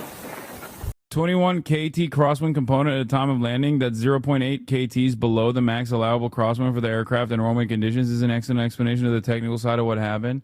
I'm grabbing my Steam Deck. I don't give a fuck. Oh, yeah.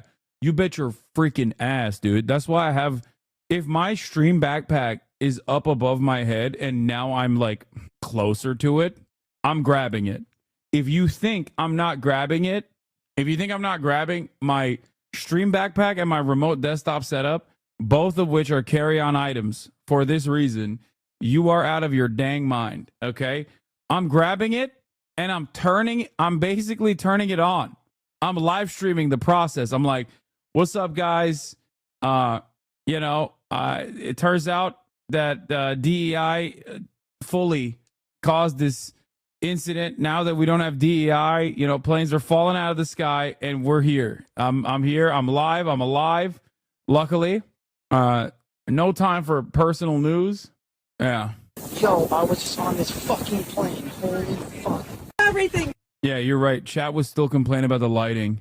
The chat would be like, "Oh my god, the audio is so bad. Oh, the audio is so bad." America won one without DEI.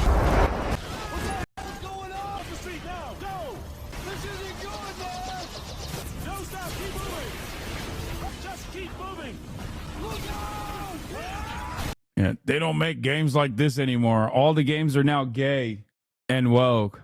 Kaya, don't even think about... No. Get back there. That's crazy. Trump has started firing hundreds of FAA employees. Nice. Developing. The Trump administration has started firing several hundred FAA probationary employees who maintain critical air traffic control infrastructure, according to their union. The move comes not even 3 weeks since the deadly mid-air collision over Washington, D.C. That's so awesome. That is so awesome. We're just bouldering towards the opposite thing that we're supposed to be doing. Amazing. That's cool. That's great. Oh, also this. The safety of air travel is a nonpartisan matter. SpaceX engineers will help make air travel safer. When I think of safety, I think of things that Elon Musk makes. Now, SpaceX, not as bad as Tesla, okay? But considering that it's Elon Musk, just learned a plane crash landed upside down right before this tweet. Trump right now. Can we make airplanes in the night sky become like shooting stars? Incredible stuff overall. You want to watch this guy do it? Yeah, let's Every airline pilot, now they remove DEI. Let's watch a pro. You know what, Brad? I think we might be done. I can't do it.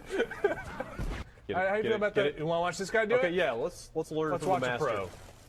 It's crazy how much Republicans can get away with, including but not limited to directly destroying the country.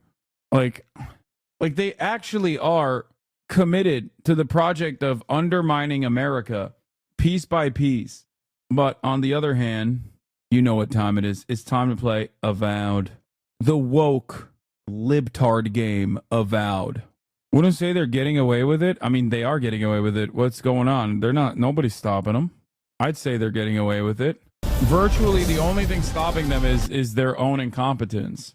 Yeah, that's right. Ladies and gentlemen, as you guys know, everyone's favorite USAID sponsored content creator, I, Hassan Abi Piker, am playing everyone's favorite USAID sponsored woke video game, Avowed.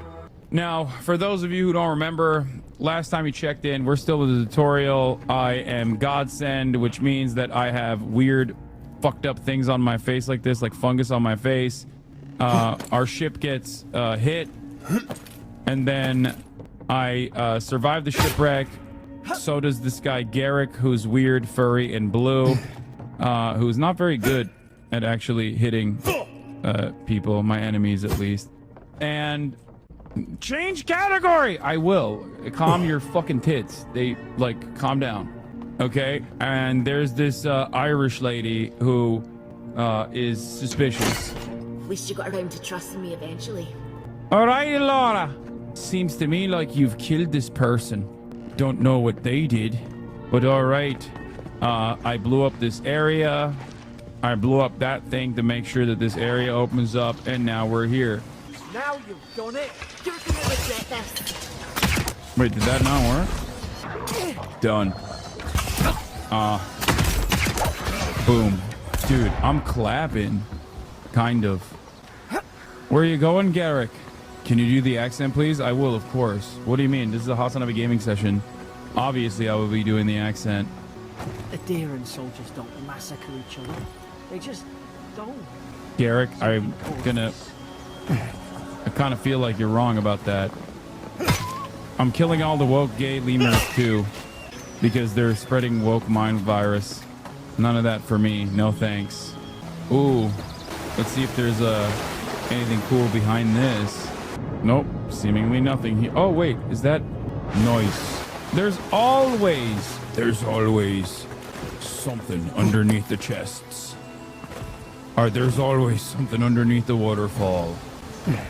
Wait, where am I supposed to go here? I'm confused. We have to go up there, I think, but I don't know how to get there. Chat, the game we're playing is Avowed. What part of this game is woke? Hey, real quick, what is this game? I want to kill woke lemurs. It's called Avowed. It's a new game that is not even out yet. You can pre-order it if you want. I'm not paid. I'm not doing an ad. I'm just simply playing it because I wanted to try it out. You'd take out a whole Deerwooden village with that kind of ordnance. What did they think they'd be fighting? I forgot what kind of accent I was doing originally, which is kind of cooked. It's on Game Pass. No need to buy. To think they turned There you have it. dogs. It's on Game Pass. I can't fathom it. They were bastards when they came here. All it took was time. But adherents, we respect each other. We're raised to follow rules. What's the matter? Upset your kin are no better than anyone else. A common sword. Very nice. Finally, a common sword. I can improve my fighting. Yes. You were doing an English peasant? Well, I am actually the son of God, touched by the heavens themselves. So, of course, I think an accent worthy of nobility is perhaps the appropriate way to... Easy now. Think, aim, and strike. Stay in the tall grass. You can get the drop on them. I will stay in the tall grass. Divine Torn. Why? Did your God give you that power too? Yes, he Sure you did. don't know who's God like you are? More coming. Stay down and don't get us killed. Very nice. They can come, but they will not survive. I am hidden, after all, in the tall grass. All right. You're dead too. You don't know any better. That was close. I've killed all the woke lemurs, and once I'm done with all the woke lemurs, I'll kill all of these little ones too.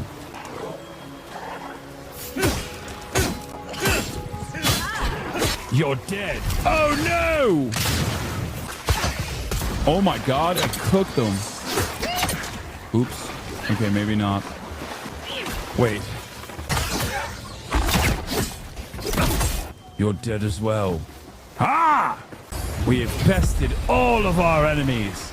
Very nice. Me watching Gaming for Once and the voice he's using isn't hot. Let it be known for future records that I'm a gaming watcher. Okay, calm down. My first ability. What should I get? What should I get, chat? Charge, Tanglefoot, or Minor Missiles? Okay, Minor Missiles sounds cool, but I feel like Charge is probably better for my playstyle. You know? Melee sucks, don't do it. Charge is woke, lol. Well, I'm woke. Well, no, I'm not woke. Sorry, I'm anti-woke. I'm killing the lizard people. They're called kobolds. Oh my god. Virtually every waterfall has something behind it. This is crazy. I love it. Have you ever shot a bow in real life? Yes, of course. Many times. I will say it's a very pretty game. Okay, not this one maybe. Okay, there's nothing but rocks here. It's a very pretty game. The combat and the motions are very fluid. But from what I understand, it's like a very basic... Hope there's a fire spell in there. To make quick work of the brambles. Wands cast homing projectiles quickly at enemies at medium range, however their low block efficiency. Those look dry. Damn it. Of course I didn't bring a flint. Story time for bow shooting? What do you mean? There's no story. What would be the story time for bow shooting? Wait, what does this do?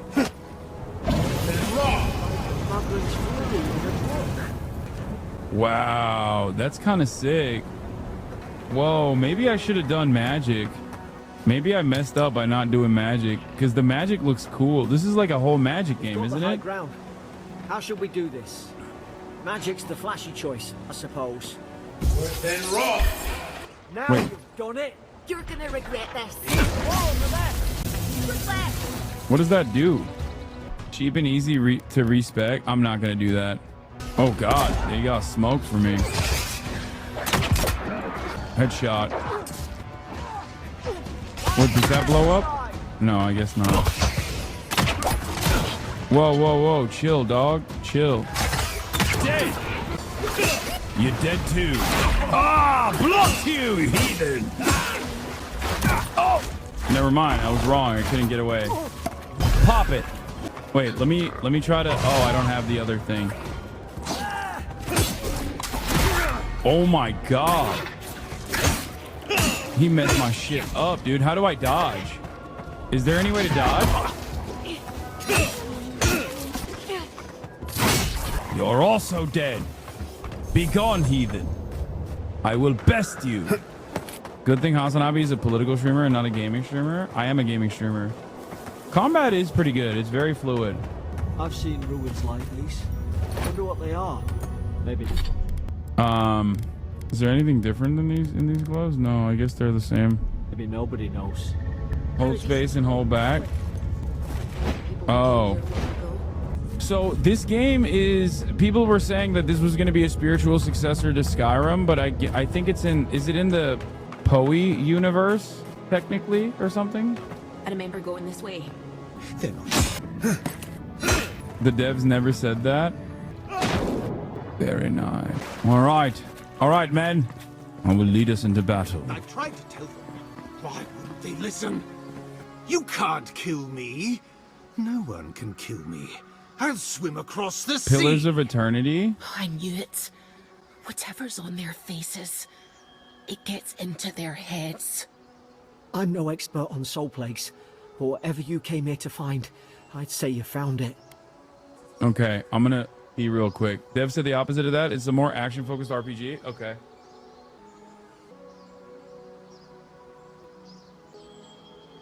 Yeah, I noticed he doesn't blink, which is weird. Is that like a racial thing?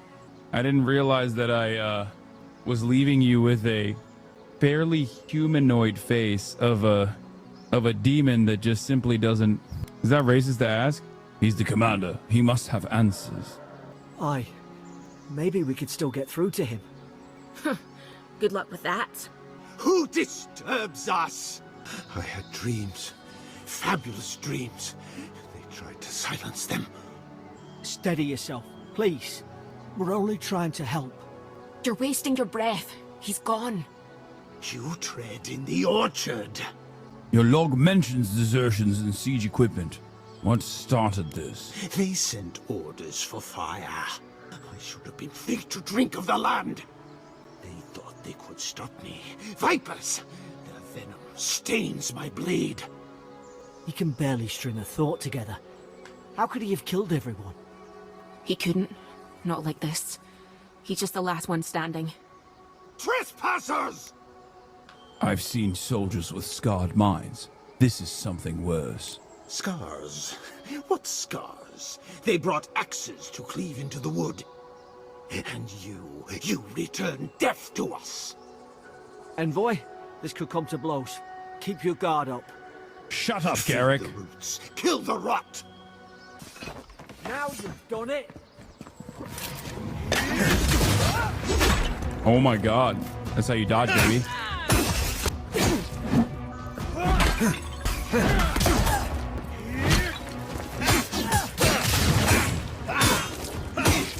What is he doing?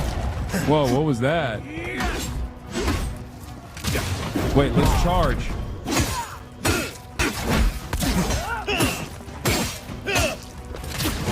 What does this do?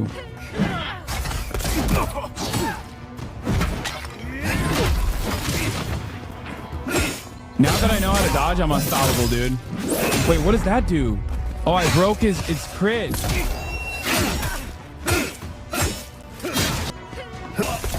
You're dead! I've bested you, my good sir! Yesterday, Stedman Rauki, yesterday I received word that one of your scouts was caught in Dawnshore attempting to board a cargo ship bound for the Deadfire. I doubt this is news to you. I also doubt you're unaware that this is your third incidence of desertion in the past month.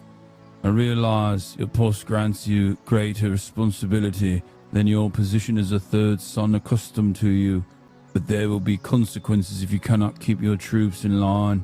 The Emperor is watching. See to it that you impress the importance of duty upon your charges. Commander Hilden Winterbrand. Bought his commission. Now look at him. I can't believe I'm saying this, but at least he's not suffering. Yeah. What about the suffering of those who he's inflicted great pain upon? This is war. And as you know, all is fair in love and war. It is our duty as great noble warriors to make sure that we take out the godless. I am heaven sent after all. What is bro yapping about? Dude, don't worry about it. If you don't get it, you don't get it. You know what I'm saying? No fighting. No fighting. It's Birmingham. Open up the sarcophagus. Take out the great axe in the iron chunks. We've got a common wand, a common sword, a common spear, common grimoire of elements, common great axe, a common dagger, and a common great hammer. Seems to me like it's a two-handed melee. Common great axe has got 32 physical damage, 22 stun, 6% critical hit chance. But the physical damage of the great axe is great. That great hammer. No, wait. The common great axe is significantly better. It just doesn't have the capacity to stun. Right, I'll try it then. Closer, we twine. The voices in my head telling me we are close, but not to prosperity, but instead. You have returned. What say you, voice? Your presence like dew. Speaking to the. We wake. Speaking to the root of the Pokemon virus. Envoy, you alright? Can you hear me? A voice? What did it say? Now your envoy's losing it. No, I think something in the Ardra spoke to him. When you put it that way, maybe so. I've been round Ardra my whole life, and it never spoke to me. Yes, Garrick, because you're low-born. Not even God likes. That's some gift. Maybe they're... Never mind. We've got to get to Paradise. The boat's just That's right. He is low-born, he is. Look at him. I'm manlit. This way. Destined for naught, but stand in the presence of greatness. My elemental greatness. He's blue. There it is. Famously the color of the woke, blue-haired, Thank the gods it's social still justice here. warriors. Get on. There, in the distance. It's Paradise. So, the smuggler wasn't lying. My name's Alora, you know. Thanks. I've enjoyed not being dead. Look, if this is the soul plague the Empress sent you to find, we have to stop it. You have to stop it, no matter what it takes. I'd heard rumours about folk changing out in the hinterlands. I thought they were just that. You know, stories. I never imagined it'd be like this. No enemy is invincible. We beat Rauki. We'll beat whatever corrupted him. I don't know how, but if anyone can find a way, it's you. You've placed a Will lot you of get honor on and before I leave confidence in without me, you? Garrick. Aye, onward to Paradise. So I looked it up. There's no sexo options in this game. Apparently, the Avowed developers literally said that they're woke. They're too woke for sexo. That they wanted to focus on platonic relationships and friendships rather than... Never thought I'd be glad to sail here with a smuggler. If anyone asks, you never met me. Look, I'll know, but you saved my life. That counts for something. To me, anyway. If you think that's going to stop me from pursuing sexo options, you're wrong. I don't push our luck. Not all of them. But it's not a great way to make friends. Give Paradisans a chance. That's why they came here in the first place. Anything I should know about Paradise? Try not to get killed. Nah, I'm kidding. Just don't go around acting like you own the place. All right? Goodbye. Hope we don't run into each other. So, take care of yourself. Sexual harassment run? Okay. Suppose this is where I leave you. I owe you my life, Envoy. What will you do now, Garrick? Lowborn? I don't know. It's all just sinking in. I hope the folks at the embassy know where to find a good, strong drink. Where do I find the embassy? You don't have to. Just go up the pier. I imagine they've sent someone official-like to take you there. Must be nice, eh? Goodbye, Garrick. Same to you. And good luck. You'll make the Emperor proud. I'm sure of it. Paradise Militia. These docks are reserved for the Imperial Envoy of Adir. Hey, turn around and sail back to wherever you came from. This dock is reserved for the Imperial Envoy. You're speaking to the And Imperial he's Envoy. late. You Huh, filth. Probably died at sea. Good riddance. Good riddance. You want to try saying that in a way that doesn't piss off the Imperial Envoy? Wait, you're the... Fuck. Nice. Forgive me, Envoy. I meant nothing by it. A slip of the tongue.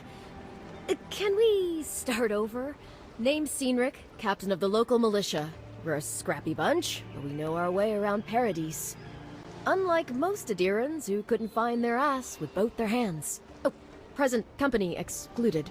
They told me you were godlike, but I didn't know what to expect. Your face, it's so... Resolve. Ooh, on second thought, why don't I just shut up before I say anything else I regret? Now there's a good idea. No doubt you've come for the Adiran ambassador, but he's gone, along with our Claviger. Who or what is the Claviger? Well, he's the closest thing we have to a local authority. Part keeper of the keys, part bald fist. Paradise's mayor, more or less. Most people out here aren't fond of established hierarchies and titles. So we made up some new ones. They Well, left town at the there's same some kind time? of blight in the wilderness and rumors of plague. They went to investigate. Nature has a mind of its own in these parts. They're The anarchist, ecosystem changes. filthy We anarchists. ask ourselves how and why. Leaderless and rudderless is the natural state of things in Paradise anyway. Keeps things interesting. Kai, you remind me of a man I knew a long time ago. In a faraway land. He too also had a fish-like demeanor. But this time, a space alien. I have a missive to deliver to the Emperor of Adir. Sorry, Envoy, but no one's here to receive it. Nonsense. There's a small army of pickpockets, smugglers, and scoundrels between those walls who'd be happy to take it off your hands. Just ignore him. Where did you say they went? Because I've got an idea. They traveled northwest to the Strangle Route, past the old Pargroon Wall. You need to find the ambassador, and I need to find the Claviger. How's about we partner up? You follow orders, or will I need to hold your hand the entire way? I did my time in the Rawatayan Navy. I'm good, as long as you talk real slow. Kai, before you go, remember, you're taking a distinguished veteran into the wilderness. Make sure he comes back alive, or the Steel Garrote will have my head. Better yours than mine. Notice how the man has cleavage, but the woman doesn't? Woke. That's how you know the game is woke. The Steel Garrote are here as guests, helping Adirans like yourself keep the peace. Or so they say. They're an order of religious cutthroats, sharpening their blades for the glory of the burned queen. Oof, creepy bunch, too. Who needs enemies when you have friends like the Steel Garrote? You tell me, Envoy.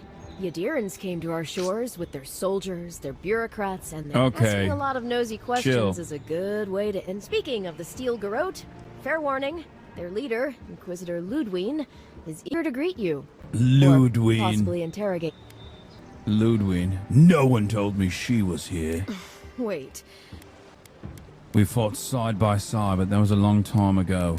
She was my mentor, taught me everything I know. We were lovers before her incident in the Deadfire. We were lovers after her incident in the Deadfire. Wait, am I picking story choices right now? We were lovers during the incident in a Deadfire. I'm gonna say after. After? Gods help us. Wait, what was the incident? I heard she's a monster, the personal handmaiden of the burned queen. But that's not all. You're They right, say she is. She fell in battle in the dead fire, and death spat her back out. Keep that to yourself. You wouldn't want to get on the Inquisitor's bad side, Cynric. Ominous. I'll have to ask how she did that. Not if you value your life. We'll have time to worry about Ludwig later. Isn't there a lore page in the game so you can see what you're talking about? Yeah, you can do dialogue, history, and lore, but she fell in a battle of the Deadfire Archipelago and later returned as a Death Guard. Relentless and uncompromising, Ludwig strikes fear in the heart of her enemies. The Deadfire Archipelago is an expansive region known for its volcanic islands and treacherous seas. 3 years ago, the god Eothas rampaged across the Deadfire in the body of an Andra Colossus, where he did lasting damage to the ancient ruins of Okaizo. The consequences of his rampage are a topic of spiritual uncertainty and fear. This was related to Pillars of Eternity 2 fan service? Great, something to look forward to. First, we've got to find your ambassador and my claviger. Fire and ice. I'll He's bet a you're fire glad to be on starter. dry land after that voyage. Come on, let's get you some fresh air. What is Brunnen this? left these beacons all over the island. They're good for finding your way around. City's getting crowded. Pretty soon the Adirians will outnumber everyone. Please, how hard is it to... I can't believe how rude everyone is around here. Is there something I can help with? How hard could it be to find a watcher? I might be able to find one. What's it worth to you? I have a little money, if that's what you mean. I assumed I'd have to pay the watcher, though. I have a strange problem, you see. This sounds serious. Is someone in trouble? Something more like. A band of Zorips invaded my house. What am I gonna do? Zorips. Watchers are rare individuals. Zorips are reptilian humanoids who settle in the wild parts of Eora. I can handle giant lizards. Let Then me take help. my house key. It's northwest of here. That cabin on the cliff all by itself. Gods know I can't go back. I did And it. there's nothing to steal either. The Zorips saw to that. Come back when you've dealt with them. And make sure you get their leader, too. I'm sorry, but I don't think they'll go quietly. You'll have to kill them. You'll get your cabin back. That's a promise. Thank you. Oh, baby. Got lost in your beautiful chest, Kai. Very nice. I'd like to make some outfit changes later. Can I steal them? I Do-do-do-do-do-do. already told her I don't want to be involved. Move along, please. I was here first. I'm not go. Sometimes I wonder whether it's worth the fight. Find the Stragglefoot. The Strangler route. Set up party camp. You can change companion outfits in the main tent. Oh, baby. Very nice. Wait. Oh, I have attribute points. I have 1 attribute point. Let's do dexterity. Or no, let's do crit chance, actually. Because I feel like I need that. Ability tree. Fighter. Nice. Ranger, wizard, godlike. Companions. Kai. The companion ability tree contains the abilities of recruited companions. Okay, so I can do quick reload. Greatly increases the amount of stun dealt by fire and ire. Alright, I'll go with this one. You're literally a himbo, 0 intellect? Yes. After your voyage, it must be nice to spend the night on dry land. How do I change his outfits? Personally, Oh, let's see. Default outfit. Eora collection. Obsidian collection. Alright, well, neither are sluttier than the next. So, might as well use the Obsidian collection. Always found the rocking of a ship to be soothing. As long as I've got my feet facing the bow, that is. You know, for most people, getting sent to the Living Lands is a punishment. But, according to Cynric, you're the personal envoy of the Emperor of Adir himself. Quite a position. I distinguished myself with the tall grass. I've seen more than my share of battle. Tall grass, huh? Even in Rauatai, you lot are the stuff of legend. I guess I should count myself lucky our past didn't cross. But that raises a bigger question. Why would your Emperor send one of his most accomplished warriors all the way out here? I'm investigating the Dream Scourge. Oh, that almost does sound like a punishment. I don't know how you investigate a so-called plague of the soul, so better you than me. Being a godlike, I don't suppose your patron deity gives you any unique insights into matters of the soul, do they? Why is everyone so obsessed with my being a godlike? Sorry. It's a rare sight, and these are strange times. That necklace is very bi. I mean, it's clearly indicating that he's a fish person. I haven't met anyone who's really seen the Dream Scourge yet, but that hasn't stopped people from worrying about the rumors. Refugees are flooding in from outlying regions. The guards are restricting access to the city. And people are making offerings to the gods for everything from hangovers to indigestion, just in case. Have you played Mass Effect? Yes. I've seen how bad it can get. People are right to fear. What's known about the Dream Scourge? Not much. It's hard to separate fact from rumor. I've heard it changes people, makes them confused, disoriented, and eventually violent. No one seems to know exactly how it starts. I don't know how it starts, but I've seen how it ends. And here I was hoping for good news. Unfortunately, the presence of so many Adiran troops and the rumored exploits of the Steel Garrote Paladins supporting them is only making a tense situation worse. I think that's why the Clavenger accompanied your ambassador. Dude, it's so funny. They're just like, I suspect that there's deep lore associated with this game, but they consistently, to me, read like, well, the Glorp monsters are going to bring about the Arbinger.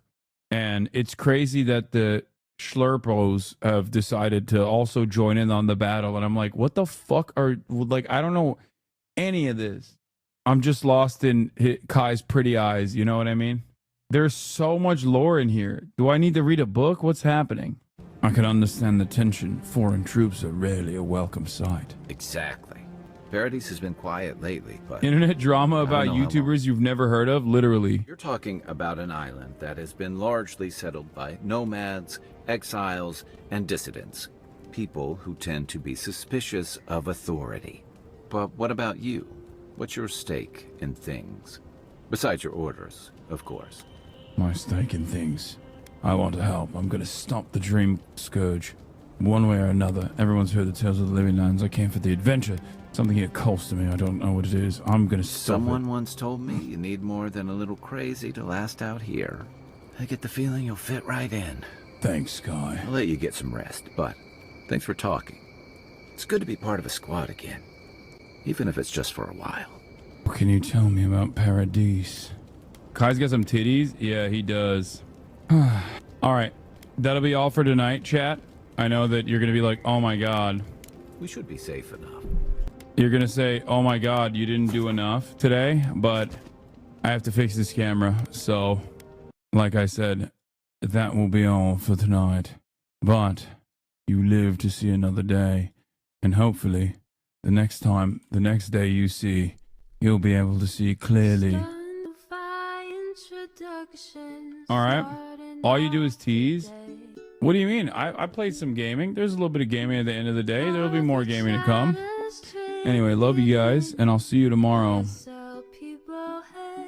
Sunny Los Angeles, California, says Hassan.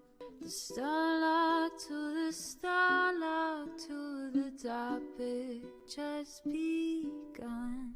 There is again, her sun is streaming, her sun is streaming. There is again, her sun is streaming, her sun is streaming. Reviewing the P.O. box, Uncle Uger's face. Sat in Discord at Chip Prop, great names take on breaks. Tiny Bernie Sanders, LGBTQ Air Force. The whole left at your fingertips, Ane at your door. H3 crowded debate, the Young Turks online show. 3 full fucking years of this, plenty more to go. 90-day fiance, talks of champagne bourgeoisie. A Trump rally live reaction, a mass riot at DC. There he is again, her son is streaming, her son is streaming. There he is again, her son is streaming, her son is streaming. Reading live stream fail comments, Austin show chat bites, and all the ways the right-wing pipeline can suck you in online. JCS react, Lord frame gets broken, cover blown. A full-blown mass pandemic, months are streaming at your home. Total radicalization coming out to find. The system you were taught to trust in was broken the whole time. All these daily streams, whether big or whether small, have helped me and so many find the meaning through it all. There he is again, her son is streaming, her son is streaming. There